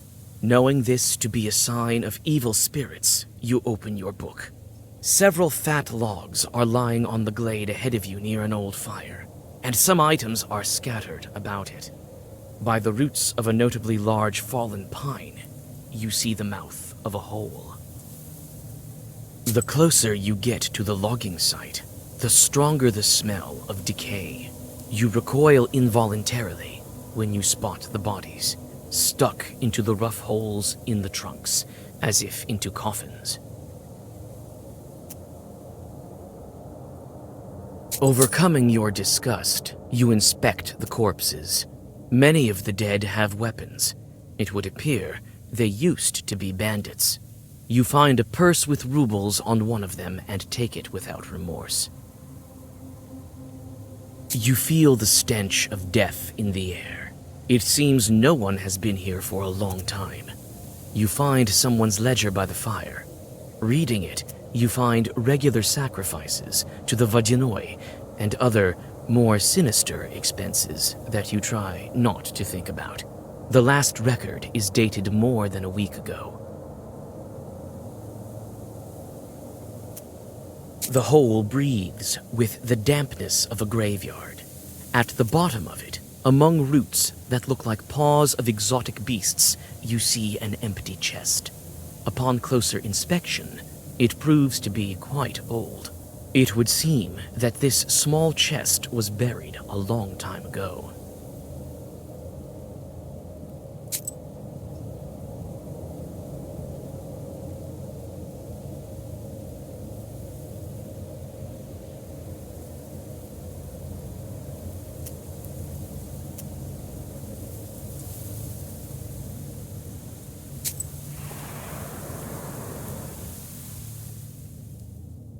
Someone's figure stands black at the forest's edge. You can't make out who's waiting for you on your way. You clutch your book tighter.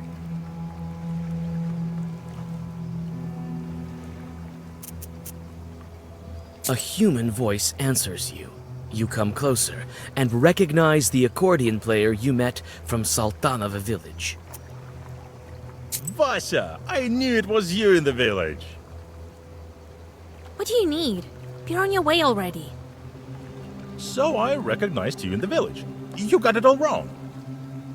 I need these sweets for business, but I'll pay them back first thing tomorrow. You must be carrying these for the girls, as usual. Such accusations all of a sudden. Nothing of the sort. I'm going to a pothouse. I've been asked to play for a birthday, I think. Fedka plays a riff on his accordion. I think if I bring a present along, they'll pay me more.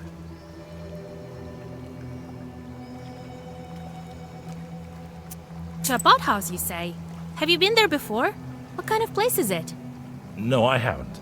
It used to be an abandoned izba. Now I hear that each night it becomes a noisy pothouse. So it must be fun. Oh, a fine pothouse it must be. Who called you there?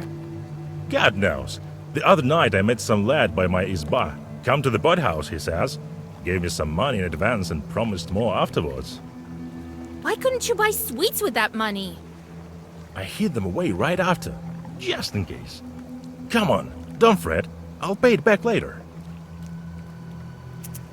I've heard wicked people reside there.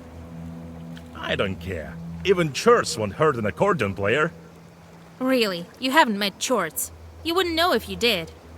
Not everyone is brought up by a knower. God help you. I have business of my own. Wait, where are you going yourself? I'm going to the pot house too. I need to check up on this birthday. Oh, how wonderful. Let's go together. Yeah, wonderful. Sorry, but I'll have to go alone. First, I need to drop by Nekrasova. Look what's going on there. Men and women crawling like flies. Let's go. You don't have time to interject, and the musician drags you along. Peasants are gathering on the banks of the river. Each has several loaves of bread in their hands, which they are throwing into the river, and watch as they drift downstream. The musician calls out to them and strides confidently towards them. Well met, Nekrasova. What are you doing here? Feeding the fishes? They're looking for a drowned man. He can be found where a loaf sinks, so they say. Yes, one man from our village went missing. We can't find him. I think I know who you're talking about. You won't ransom him from Vodinoy with bread, and not from your Vodinoy for sure. And how do you know that? Her grandpa is a knower. She's a knower too. But what can we do to make him drift ashore? Tell us if you know. If you want to ransom him from Yovodinoy, you'll need coins for that. Throw an odd number of each time, 3 or 15. How much money will it take? Where can we get that amount? We struggled even to get this bread. Here, take this. It's not much, but it should do. Well, Washa, quite a wealthy girl you are. Keep quiet! Don't go counting my money. We thank you for this. We'll be searching for him until spring this way. You say goodbye to the peasants and go on your way. Soon, you are able to rid yourself of the musician, who stays to chat with some of his new acquaintances.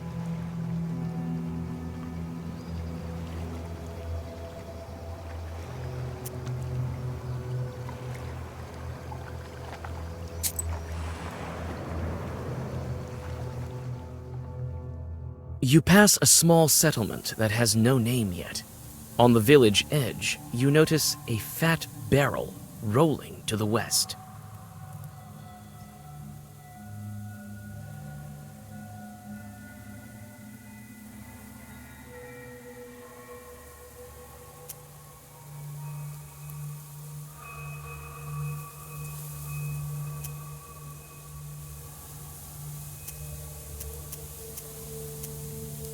It seems there were chorts in the barrel, and they are not inclined to talk. Hearing your voice, they fly out of the barrel and attack you.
There are only abandoned isbas nearby. Their windows are all dark.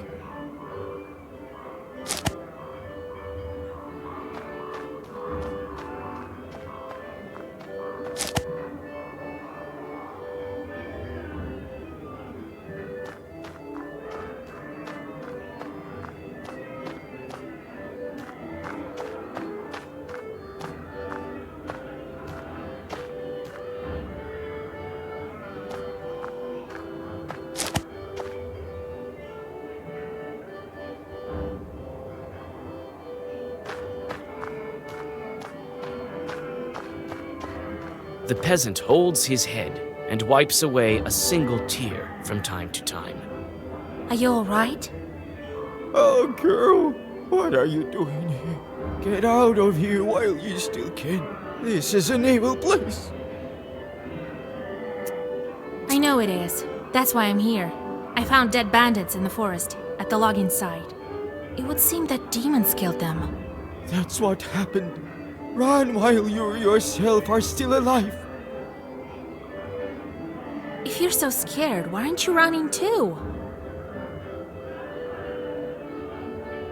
I can't escape the Chorts. They left me here while they're drinking in the poorhouse. Later, they'll ride me to hell. Dear God, so you're dead? I used to spend quite a bit of time in this poorhouse. Now it's time to pay the bill.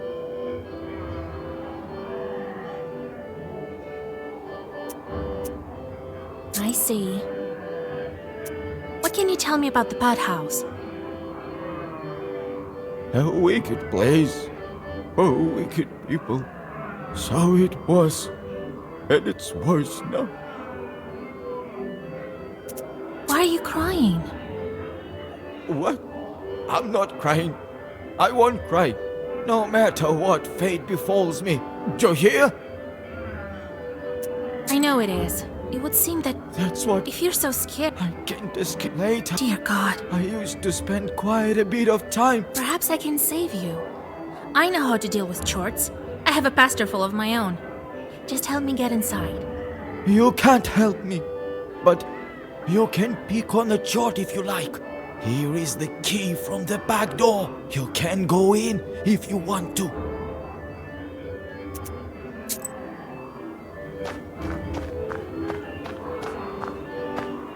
A large isba. A fine one. What a Vichorka they're having here. I see the musician has already got there.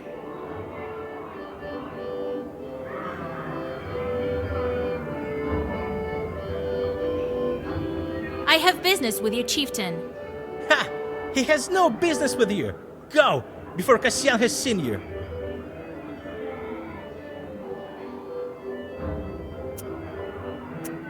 I'm a witch from Vilgard, if you really want to know. And I am Zao of the entire Perm Gubernia. I'm a witch from Vilgard, if you really want to know. I can heal you, but I can curse you as well. I'll show you, curse. There's no place for witches here. Go! Through your clenched teeth, you whisper a Zagavr that would topple any peasant, but this large man is unaffected. You decide not to attract too much tension prematurely and begin searching for another way.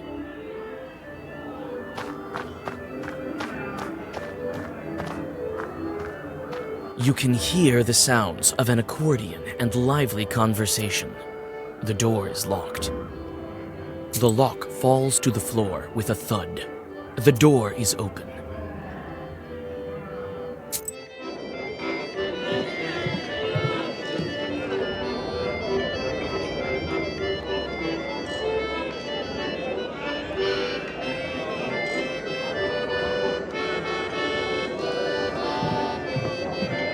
The accordion player winks at you while playing his instrument. I knew your life wouldn't be the same without me.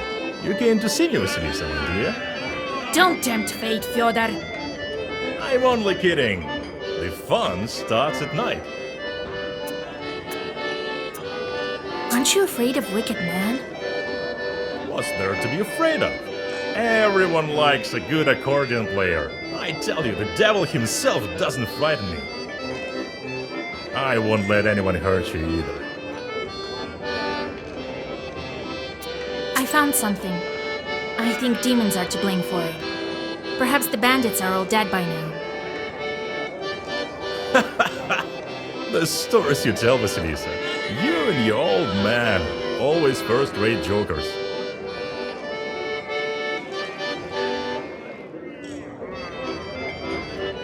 This is no joke, Fetka. Oh, stop it, Vasya. You'll make me miss my notes. What were you saying about fun? Some guy tells me here that as soon as it gets dark, we'll start treating our guests so well that he'll be in heaven. That's the gist of it. Huh. Interesting. We'll talk later. All right, here, sit on the bench. Listen to my fine playing.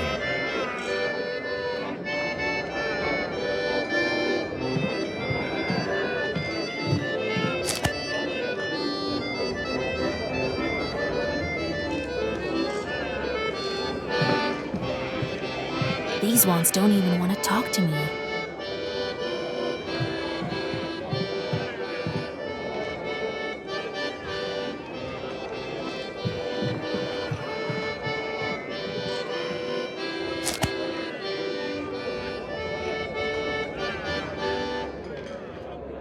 The fun starts to gather momentum, while the sky behind the window is getting dark.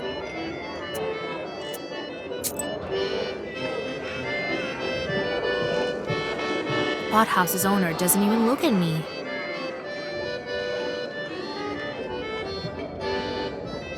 The fun starts to gather momentum. Soon the peasants are dancing so hard that the walls around them start to shake. After some time, the crowd is having so much fun that the accordion player is lifted up and thrown into the air to cheers. The most noticeable in the crowd is a large man. Is this the game, Chief? You notice that the pothouse visitors approach a glass jar that stands by the window and smears something around their eyes. Having carefully picked out this moment, you reach the item. You've had a bad feeling about this pothouse for a while, and now it has turned to horror.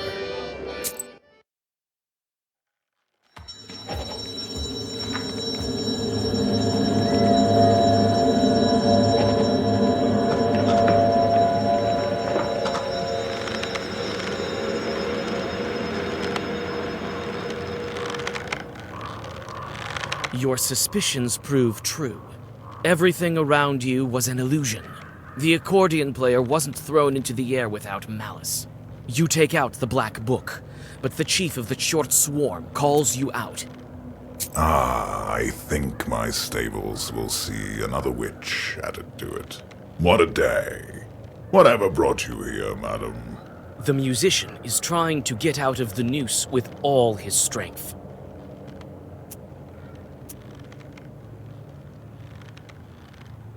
I know that you killed the local bandits. They found what they shouldn't have. That is, us. I can't say we weren't grateful, though. You killed them all? Why? The accordion player fights back a little less fiercely. Do we require a reason? We're evil spirits, girl. But you ask your questions. I have plenty of time. Stop your blabbing! You're going to hell along with your pack. We'll see who goes to hell. I'll turn you into a mare and hitch you to a cart.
Keep at it, and your friend here will join our sinners.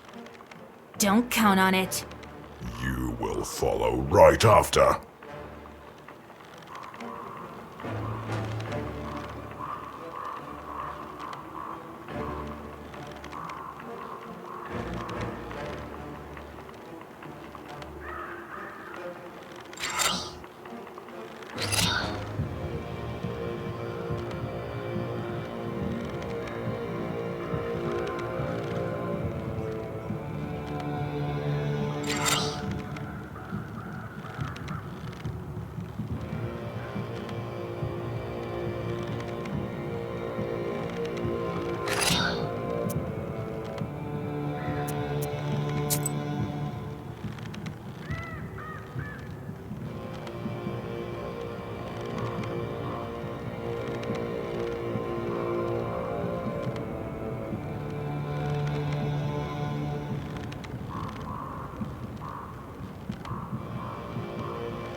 When Mikolka the Chort falls, his flock flies screaming from the windows and doors. You quickly release Fedka from the noose. He seems to be still breathing, but there's no trace of his usual hubris. To your surprise, the Chort hasn't yet vanished like the rest. Wait, Khaldun, I will help you.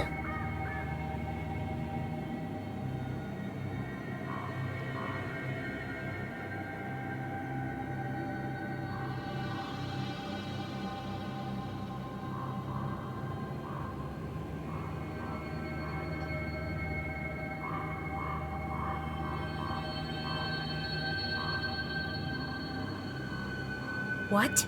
You're looking to serve me? I have plenty of charts of my own. But I am a strong Chort. You've seen it yourself. I'll prove myself useful more than once.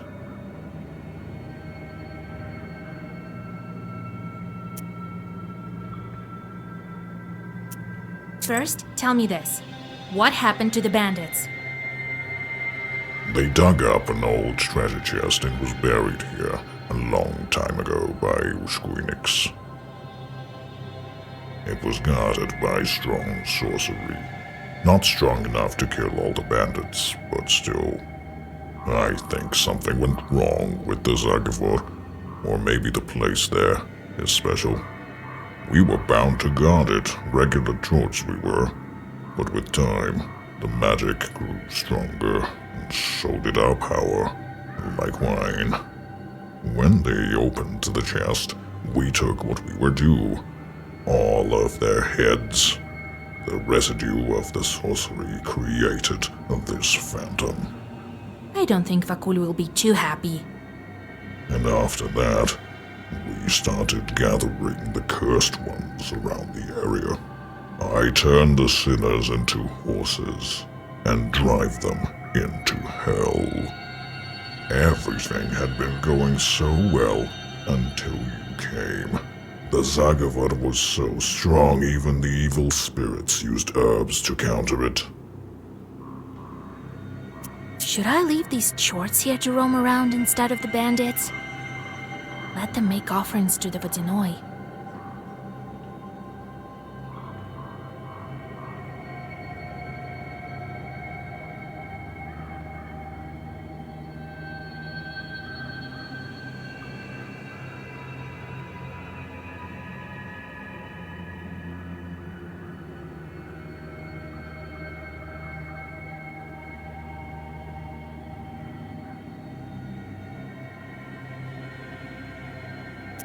All right, come into my service. Thank you, witch. You won't regret it. I will spoil a lot of souls on your behalf. The accordion player has stood on the border between life and death, and seems to be different right now. On your way back, he is silent. You help Fejdka get to the closest village and return home. You can only guess how the Vodinoi will react to the death of his bandits.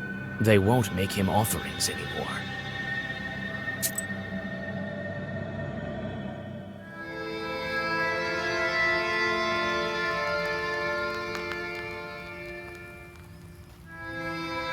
And I was here by dawn. And I was here by dawn. Why didn't you leave that short to make sacrifices, huh? Catch the cockroaches. I'll think of something with the Vodinoi. You'd better. We don't have time to search for another Vodinoi. All right, you need to go to the mill. I already sent a salt worker there. Do you think Vakul will break the seal? No, I don't know. He'll do whatever he thinks of. He likes sacrifices. Maybe you can make him change his mind with money. I've been thinking about that Rusalka. You could try to buy out her soul, but what's the point? He'll let her go in 50 years or so. She's dead. She can wait. What should I watch out for at the watermill? I think you should be ready for anything. That demon wanted to meet there for a reason. He has power there, as well as history. I'm getting better and better with the book. Ha! You bet. Knowledge is light. The longer you hold on to this book, the brighter it shines, and the taller the shadow is behind your back. Doesn't matter who holds this book, a girl or an old man. This shadow keeps growing, and in time will cover villages, peasants, friends, and family. Finally, it gets to you. Well, time to go to the mill.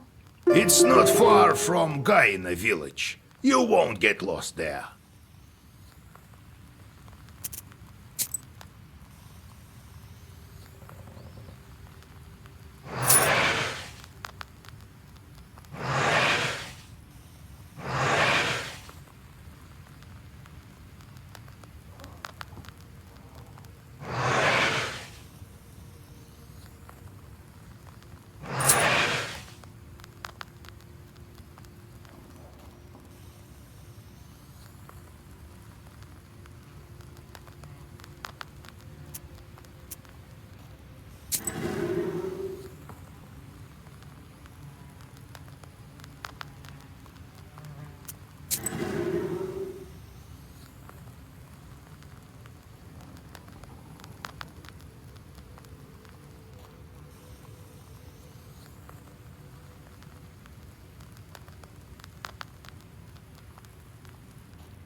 Vasilisa, here you are.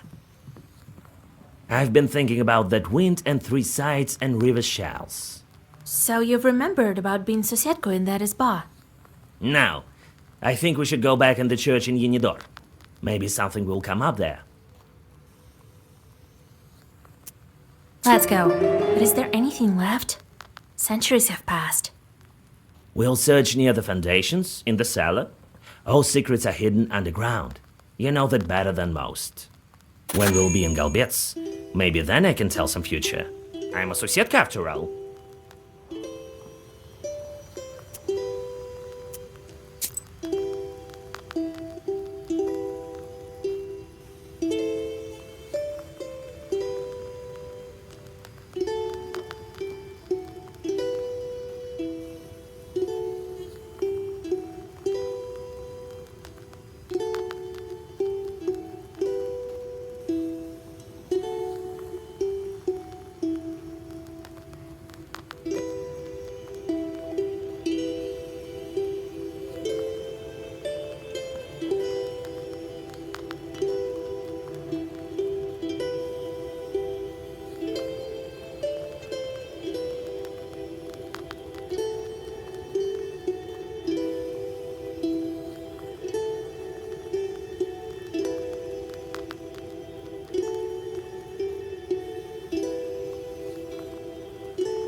Proshka stops every now and then.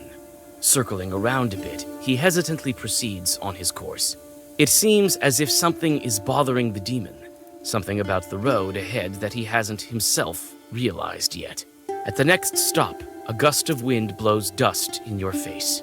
Could it be a demonic wedding?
The road whirlwind is a harbinger of a northern night.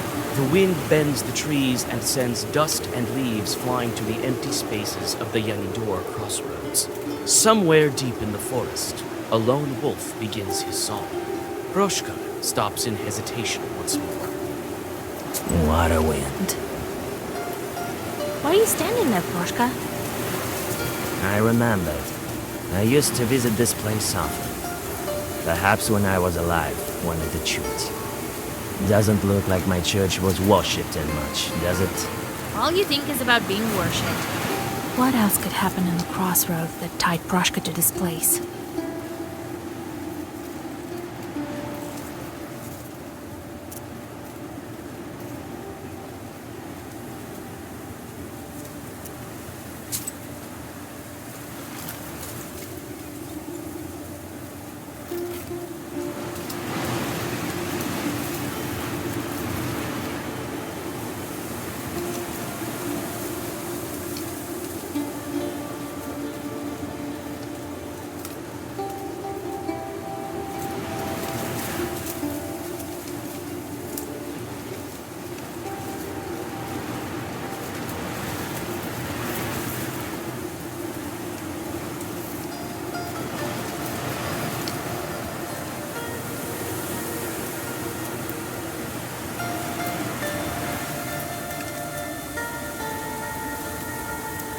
Maybe you were buried here. Were you a great sinner? Sounds about right. That's how I became a Susietka. Let me think. I think I'm remembering something. Dig here. I don't want to dig up your grave. Dig, I say. What a thick-headed witch. All right, as you wish. But if there's nothing there... You dig up the earth near the road where Proshka told you to. Under a thin layer of dirt and near a rotten log, you find a silver plaque. Proshka furrows his feline brow, but doesn't feel any memories returning.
The old bridge creaks from the cold wind, the cold water of some swampy river rippling beneath it. In the middle of it, you notice forest chorts looking at you with their cold, lifeless eyes from the reeds.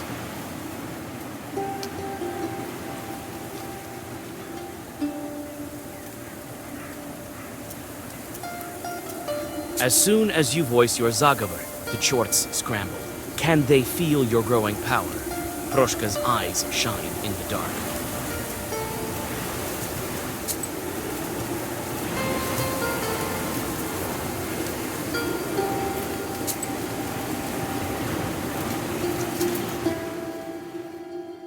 You're not what we consider an average girl, are you? In that case, I'll show you some fine wares.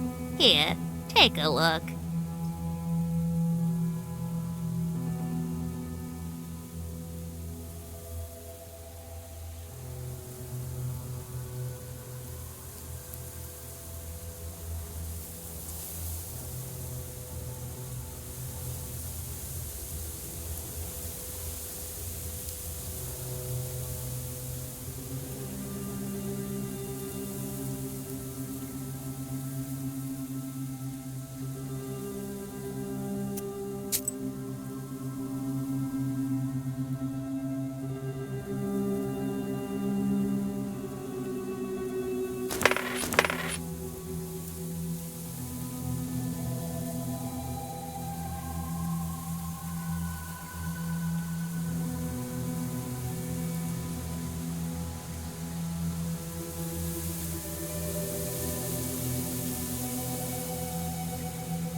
The northern wind bends the treetops. Their rustling fills the swamps with a rhythmical noise, in which you hear the whisperings of leshis and the wings of demons flapping beneath the ground. You stop for a minute, thinking of how ancient these forests truly are. How many centuries have they stood here? How many centuries will they stand yet? Your meditations are interrupted by Proshka's grumbling. Yanidor is close.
This church looks empty now.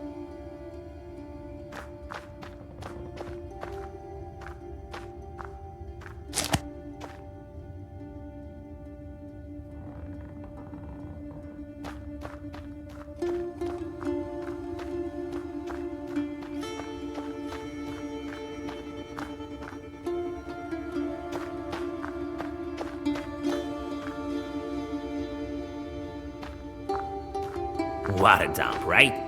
Look at all this rotten wood. And it used to all be so fine. Don't just stand there, Vasia. There is the door to the Undercroft. Open it!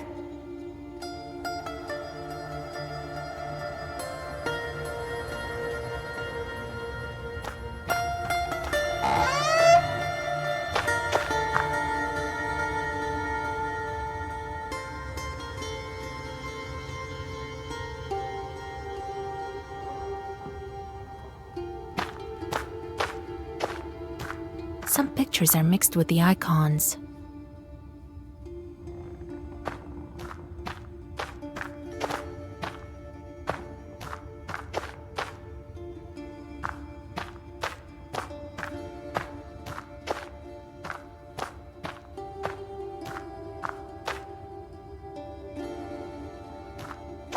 When you approach the old wooden planks, you feel a draft.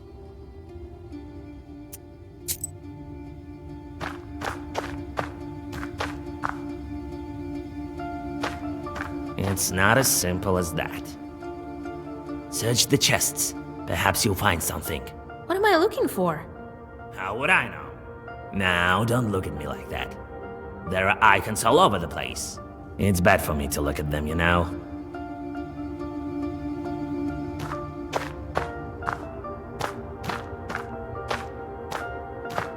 A bit of a strange face for an angel. Old church books.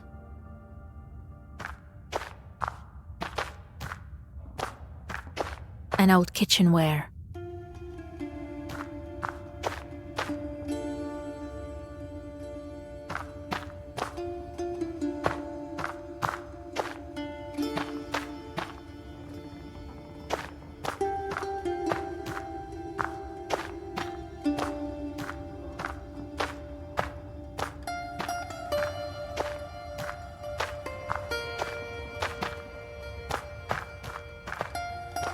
When you approach the old wooden planks, you feel a draft. Behind the planks, you see a narrow crawl space leading deeper underground.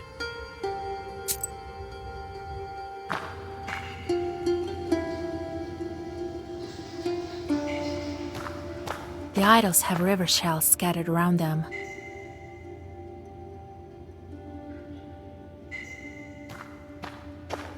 They're so majestic. I've seen these idols, Vasilisa. You've been in this dugout before? Yes, but when? Was it long ago? Something is missing. As if one of the passes on the hunter's calendar has disappeared. Add it, and everything fits right into place. Majestic idols of old are now lying in heaps in this dank and wet dugout. The eerie faces of the forgotten deities seem to emanate a cold draft. One of the idols is missing his carved face.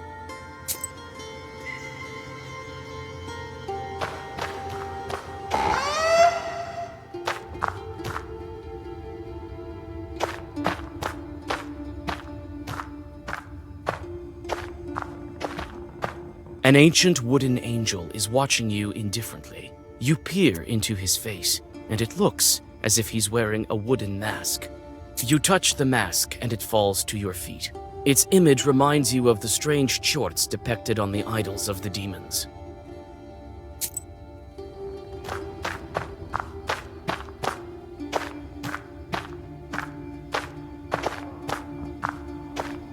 Behind the planks, you see a narrow...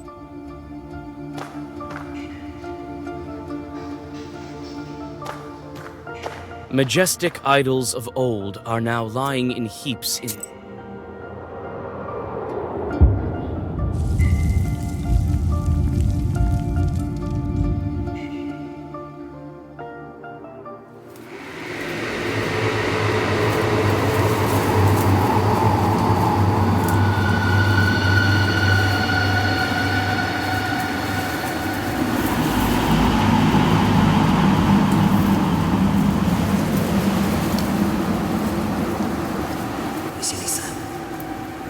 I remember.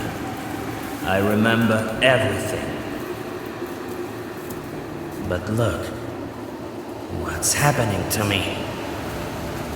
That's right. That's how I used to look when they called me Whitey.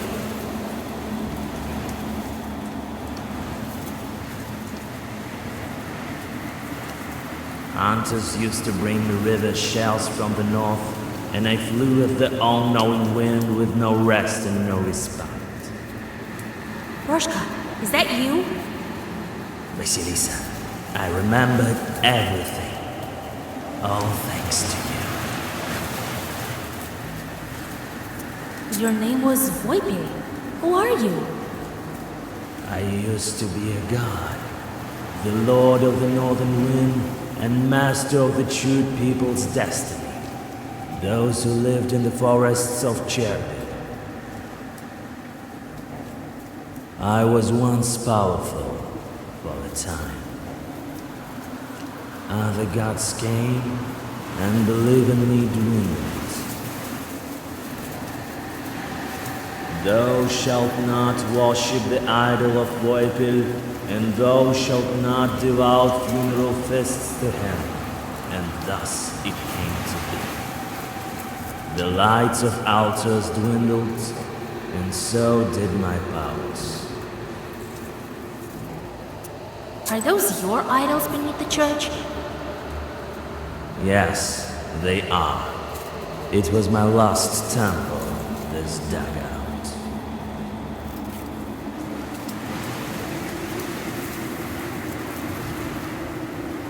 I still remember that woman. Didn't want to lose the old faith. She hid my idols and put my face on the angels. That's how I survived, as a demon.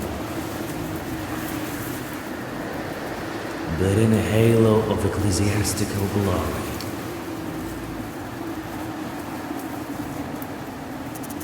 Why all the shells? This is my symbol, my ears. I used to be omnipresent in this area.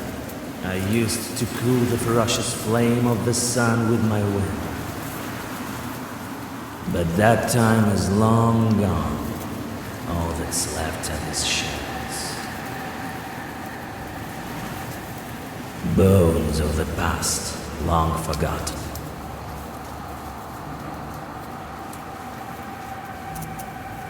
What will you do now? I'll stay with you. I am in your debt. It's not like I've suddenly grown in power. The universe has been turned upside down. The gods of old are today's demons. And so did I. When people forgot about me, I forgot about myself. And lost my erstwhile power. But now my past has returned, along with some of my strength.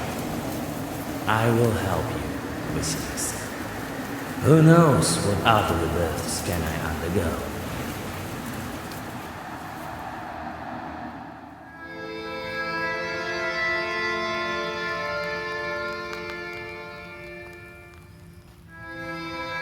So it turned out that our Proshka used to be a chute demon.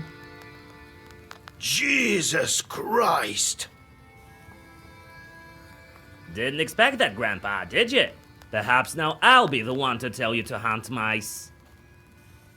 Unbelievable! I didn't think that such strong spirit would enter your service. I'm glad all the training worked out. Or is it the book? So, now you're going to stay with us? Well, yeah. I'll live out my cat life with Vasilisa. I found mine, now I help Vasilisa find hers. And no nagging about mice. You might be St. George himself, but you should still do your duty. While I still have my teeth, I'm the master of this house. Don't worry, Grandpa. I'll take care of it. Consider the mice gone.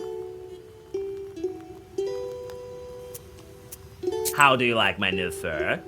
What a glow. I don't know how to address you now. Proshka or Voipil? Proshka it is. I've told you that I'll stay with you until all the seals are open. You've helped me, now it's my turn. I'm not scared of any charts. How can they possibly harm me? What kind of spirit are you? A chewed one. Permans believed in me in the olden days. My powers have waned. I can catch mice, though. You're helping me then again. Yeah, and my power grows because of that. So I won't leave you. You've remembered your past, but won't you forget it all once again? Yes, you become that what you're doing. If you'll be a Sosietka for 100 years, then you'll become one. If you wouldn't have reminded me of the past, then who knows? Maybe I would have become a hairy old man then in another 100. Enough of this Sosietka business. When you'll free your guy, I go back to mountains. I will fly around like a free northern wind. I won't forget a thing that way.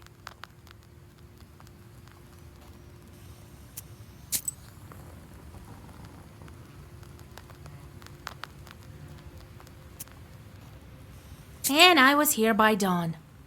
And I... Why didn't you leave that short to make Sekri catch the cockroaches? I'll think of something with the Vodinoi. You'd better. All right, you need to go to the mill. I'm getting better and better. Ha! You bet. The longer you hold on to this book, the brighter it shines. And the taller the shadow is behind your back. Doesn't matter who holds this book, a girl or an old man. This shadow keeps growing, and in time will cover villages, peasants, friends, and family. Finally, it gets to you. Well, time to go to the mill. It's not far from Gaina village. You won't get lost there.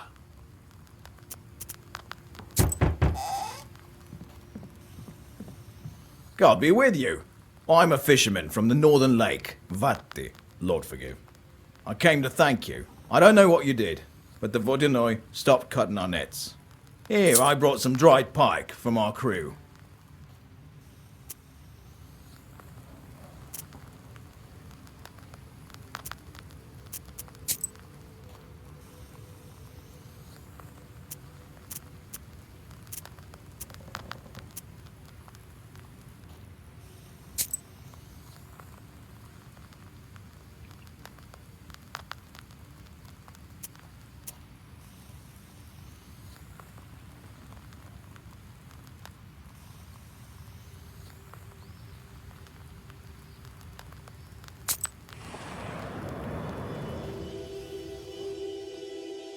Near the old Izba, a man is scolding his wife.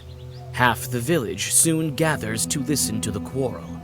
Half the peasants take the side of the husband, while the other half support the wife.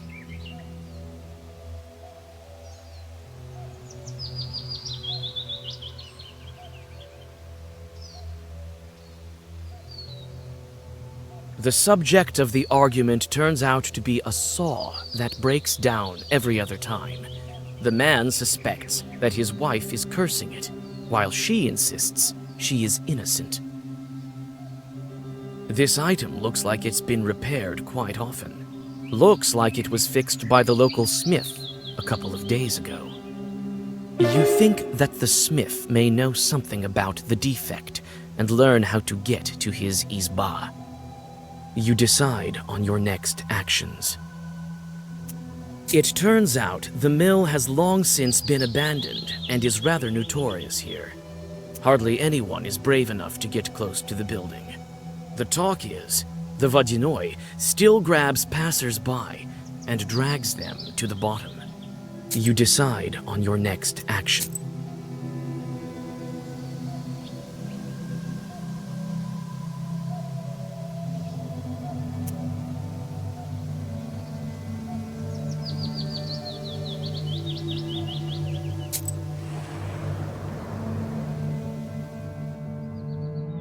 On the village street, you meet a strange peasant procession with chests and sacks.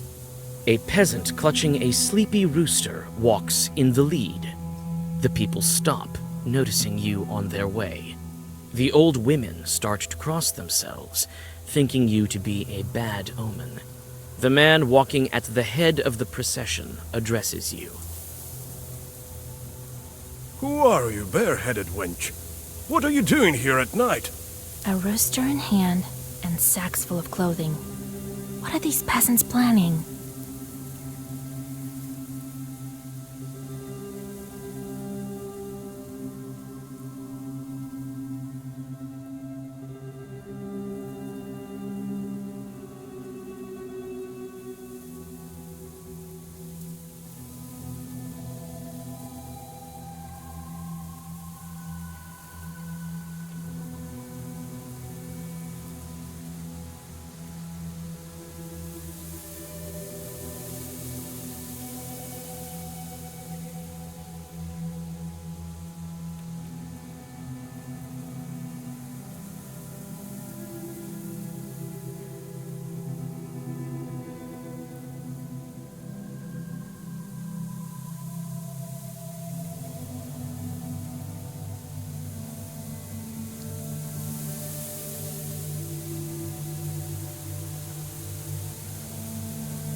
Huh.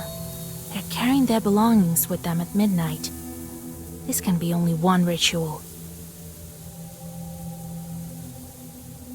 Looks like they're offering the rooster as a sacrifice to the Susietko. So they're moving.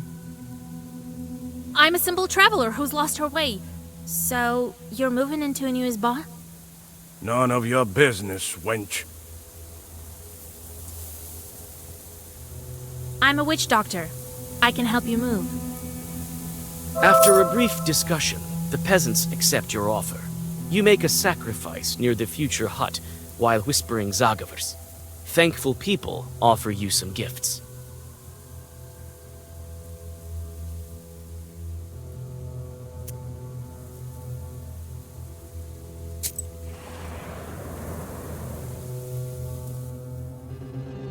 You go past the new houses of the settlement and approach the Kama Bank. The Vodyanoi was sure to be followed by his retinue, dead men and drowners from the underwater domain. Breathing in the fresh night air, you draw a circle. The Chthonian guests show up almost immediately. Your recent acquaintances emerge from the river. Is that you, witch? A witch! A witch! You! What do you need here?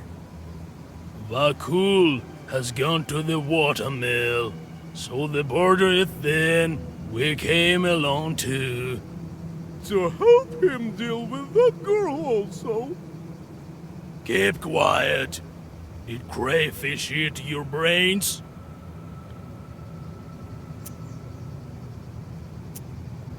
If you know the Vodyanoi so well, maybe you can tell me how to help the Saltwalker and the Rusalka. The Vodyanoi took a liking to you. He likes knowers. He doesn't like that you held the Rusalka with her name. He planned to live with her for a long time. What's he going to do with her now that she remembered her past? He was upset that you held the shepherd. He got so angry. There were waves all over. Vakul is not in a good mood now. He'll probably demand a ransom. I don't know how much. But he won't ever let the Rusalka go. Only when her time comes. Like the rest of the drowners. When my time comes, I'll become a Vodyanoi myself. Keep quiet. Did crayfish eat your brains?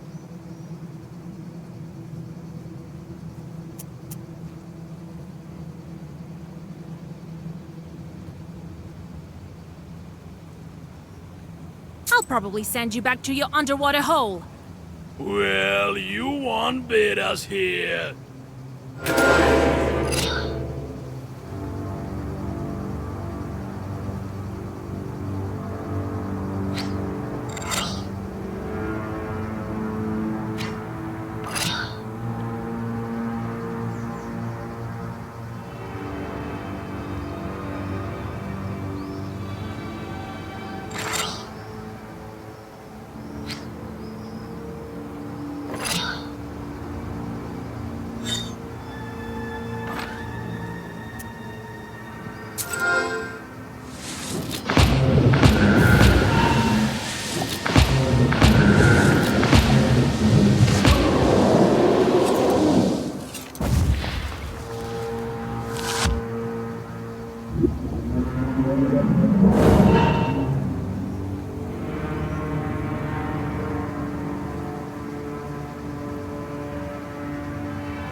The smithy is built on the far end of the village to prevent fires.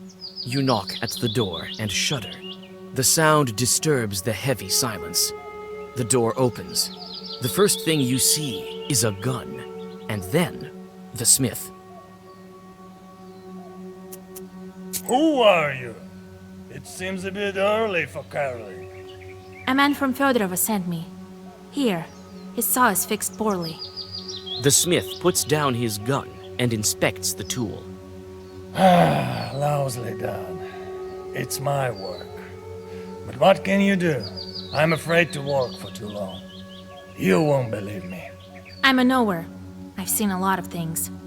Christ almighty. Well, listen. The devil himself visits me. He looks like an ordinary, God-fearing man, but smells of drink. He comes and tells me, shoe my horses. So I'm lifting the horse's hoof and see a human foot. This peasant has it backwards, hooves for feet, and he stares at me with his eyes. So I had to shoe a human foot. Lord, forgive me. I've been afraid to open the door ever since. You say he smells of drink? I met shorts such as this yesterday. They won't bother you anymore. You chased them away? I don't know how to thank you. Give me that saw. It will be as good as new. The grateful smith fixes the tool and bows low to you. On your way back, you give the peasant the saw and receive your reward.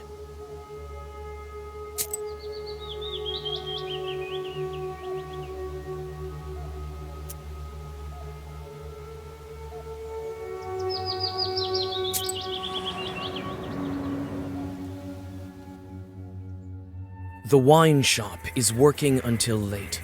Warm light from its window pours onto the street, hidden in the dark. Noticing your book, the wine seller invites you inside. He claims to have books for sale. I see you're interested in books. You have a great one with you, I see. Is it old? I am not only selling drinks, you know. Care to look?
the riverbank, you see a peasant that used to look after the Vodinoi's cows. He is alive and obviously free, but his eyes are empty and he can't say a word. You know these things happen to regular people who have been through such experiences. You guide the man to the village and explain that he needs to get to his home, Nekrasova.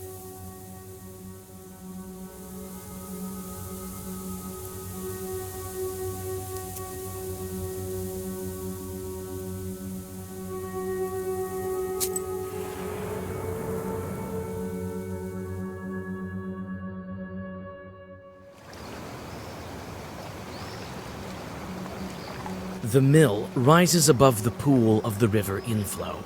The izba is decrepit, and the water wheel is silent. The reeds around it rustle mysteriously. You're greeted by a salt worker. Oh, Vasilisa. I visited the Vodinoi and learned about your daughter. Don't you think it's something worth telling me? How could I? God, this is all like in a bad dream. He took Yevdokia, but I didn't know he was the one to blame. And I didn't think for a minute that he would send her to kill people. I thought there was another Vodinoi. I thought I had escaped from that one. So much death, so many sacrifices. Sacrifices. I offered money, vodka, porridge. It's still not enough for Vakul. He only wants lives. Did you make a pact with the Vodinoi here? Yes. This is my old watermill. I used to work here. When I built it, I made a pact with Vakul. He tells me it's business as usual, so I thought I'd pay it off with rubles.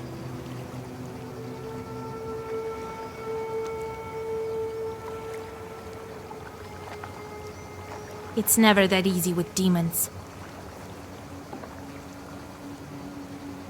Several years later, he started playing tricks with shadows. His way of asking for his sacrifice. I never wanted to hurt anyone, and so I refused him. He then took it for himself. I had an apprentice, a guy who poured grain. A fine lad. I liked him a lot. And the Vodinoi dragged him into the water. The demon drowned him. Do you understand?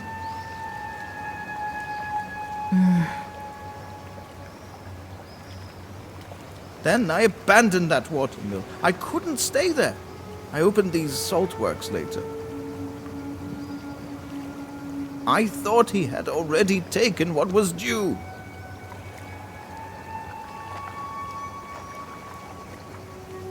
But it was never enough for him. Turns out he's the one who took my daughter. He killed my Dusha. How did the Vodinoi find you in the salt works? His factory is far away. I thought another Vodinoi managed this place. And so it used to be in the beginning. I managed to make some money milling the wheat. First I built a small factory, and then it expanded. We got along fine with another water demon. He did not want any human sacrifices.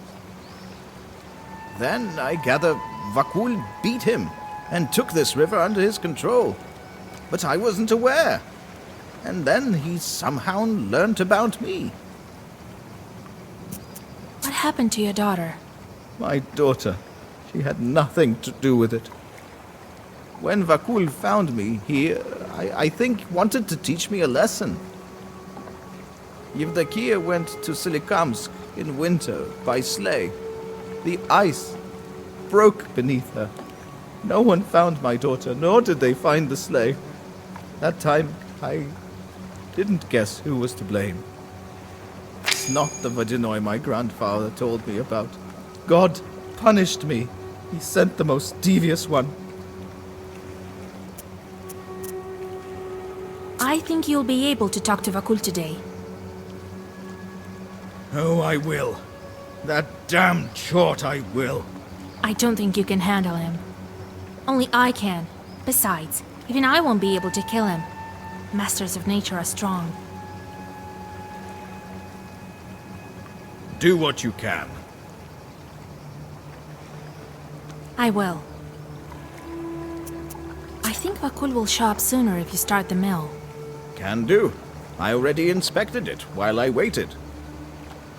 I've opened the screen, but the wheel doesn't spin.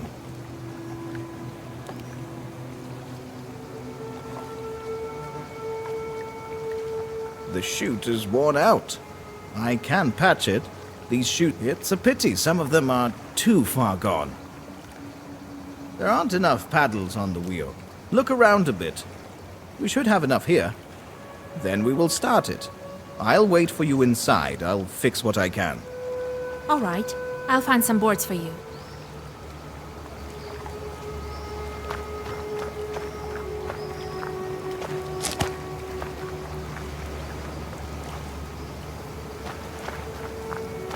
You found a fitting vane for a watermill wheel.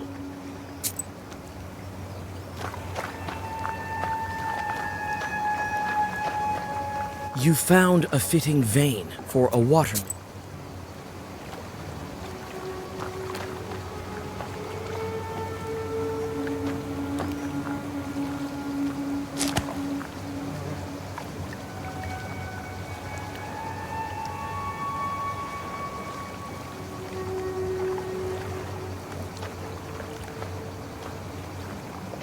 The screen blocks water from going to the mill.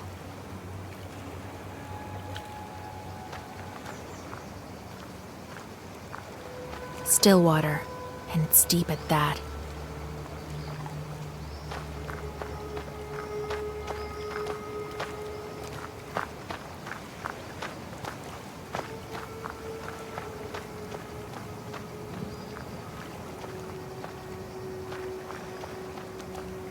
A ramshackle mill. We're lucky it still stands.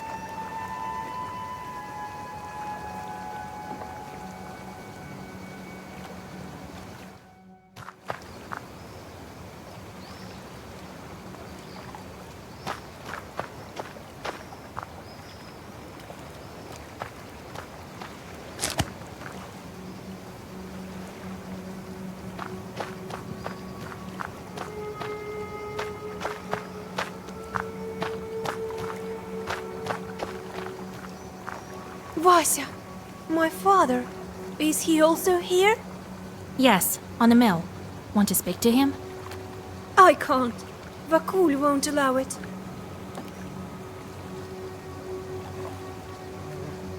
He's not here yet. I can't disobey him, no matter how much I'd like to. I need the blades. For the wheel, I know. Here's the blade. Take it. The Rusalka gives you a part of the mechanism. There's something in this name, Vakul. A bit of Perm, you think? I feel he's close.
Ah, Vasilisa.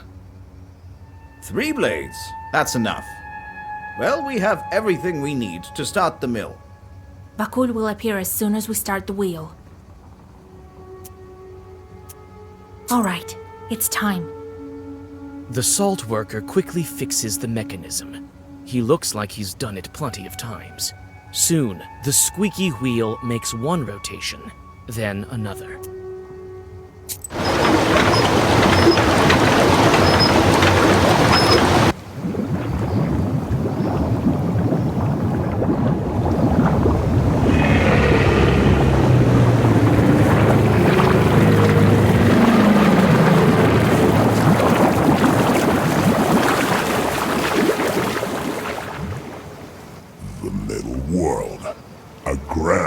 place beautiful.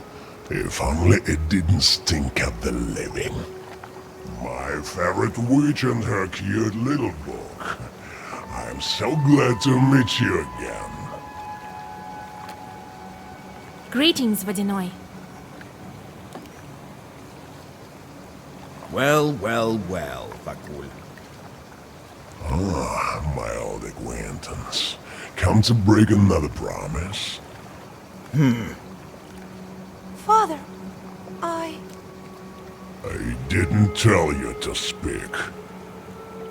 A water stream knocks the salt worker and the Rusalka off their feet. You make a lousy guest, Vasilisa. Is it what we do in the Perm region? Steal serfs from their master.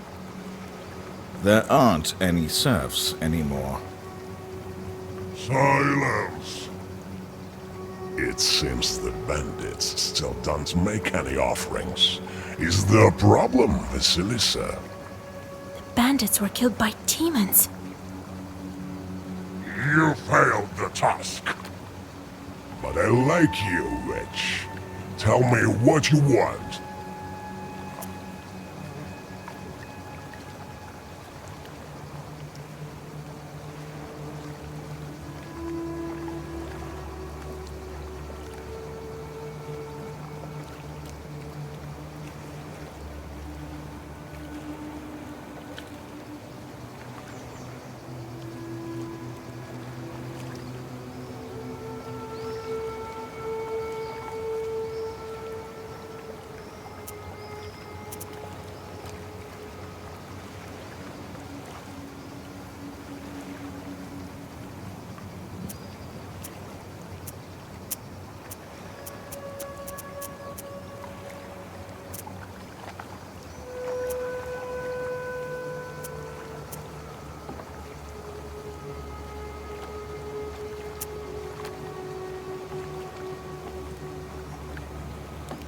I need to break the seal and free the Rusalka. What good comes of keeping her with you? She's a nice girl. That's why I'm keeping her, because she's nice. I'm not impartial to compassion, so I'm ready to make a deal. You want both? Then I'll require gold as your sacrifice. Every wish has its price. Mine is a small one. Wait, I changed my mind.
Free the Rusalka.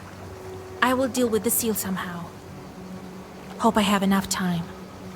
Happy to do business with you, witch. The Vodinoi leaves the Rusalka and disappears into the depths, laughing. You think of where you can get another Vodinoi to break the seal, but your ruminations are interrupted by the Rusalka. She touches the book. One more seal is gone.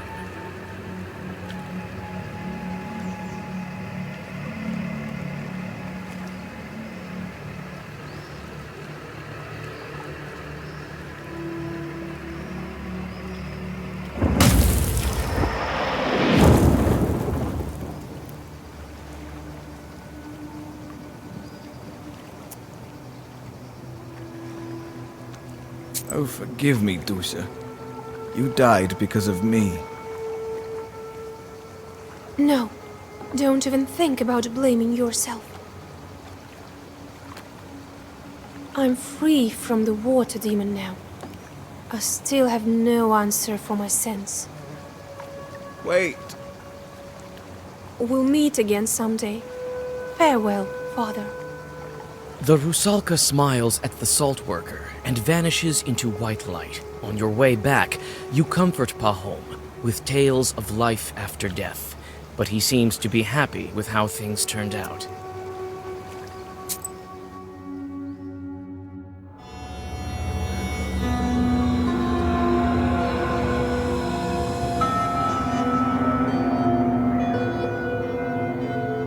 Isn't that the most banal of a legend?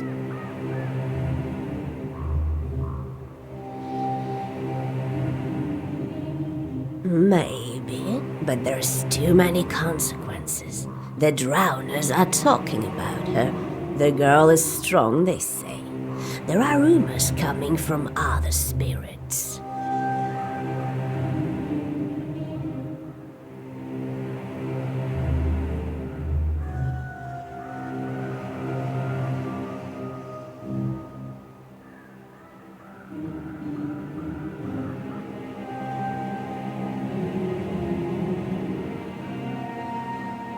Now they agreed to protect a wedding.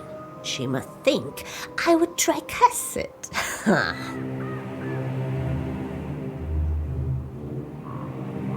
If she sticks needles in me, I'll be left without any power.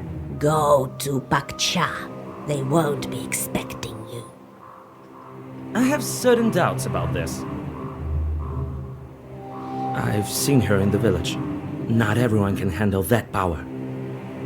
You should be more confident. I haven't taught you for nothing. You should curse the wedding to be on an equal footing. It won't be easy. But if she really has the book, I may finally be able to control this force. Right. There you will find out. And if this is true, you can do anything you wish for. So goes the legend.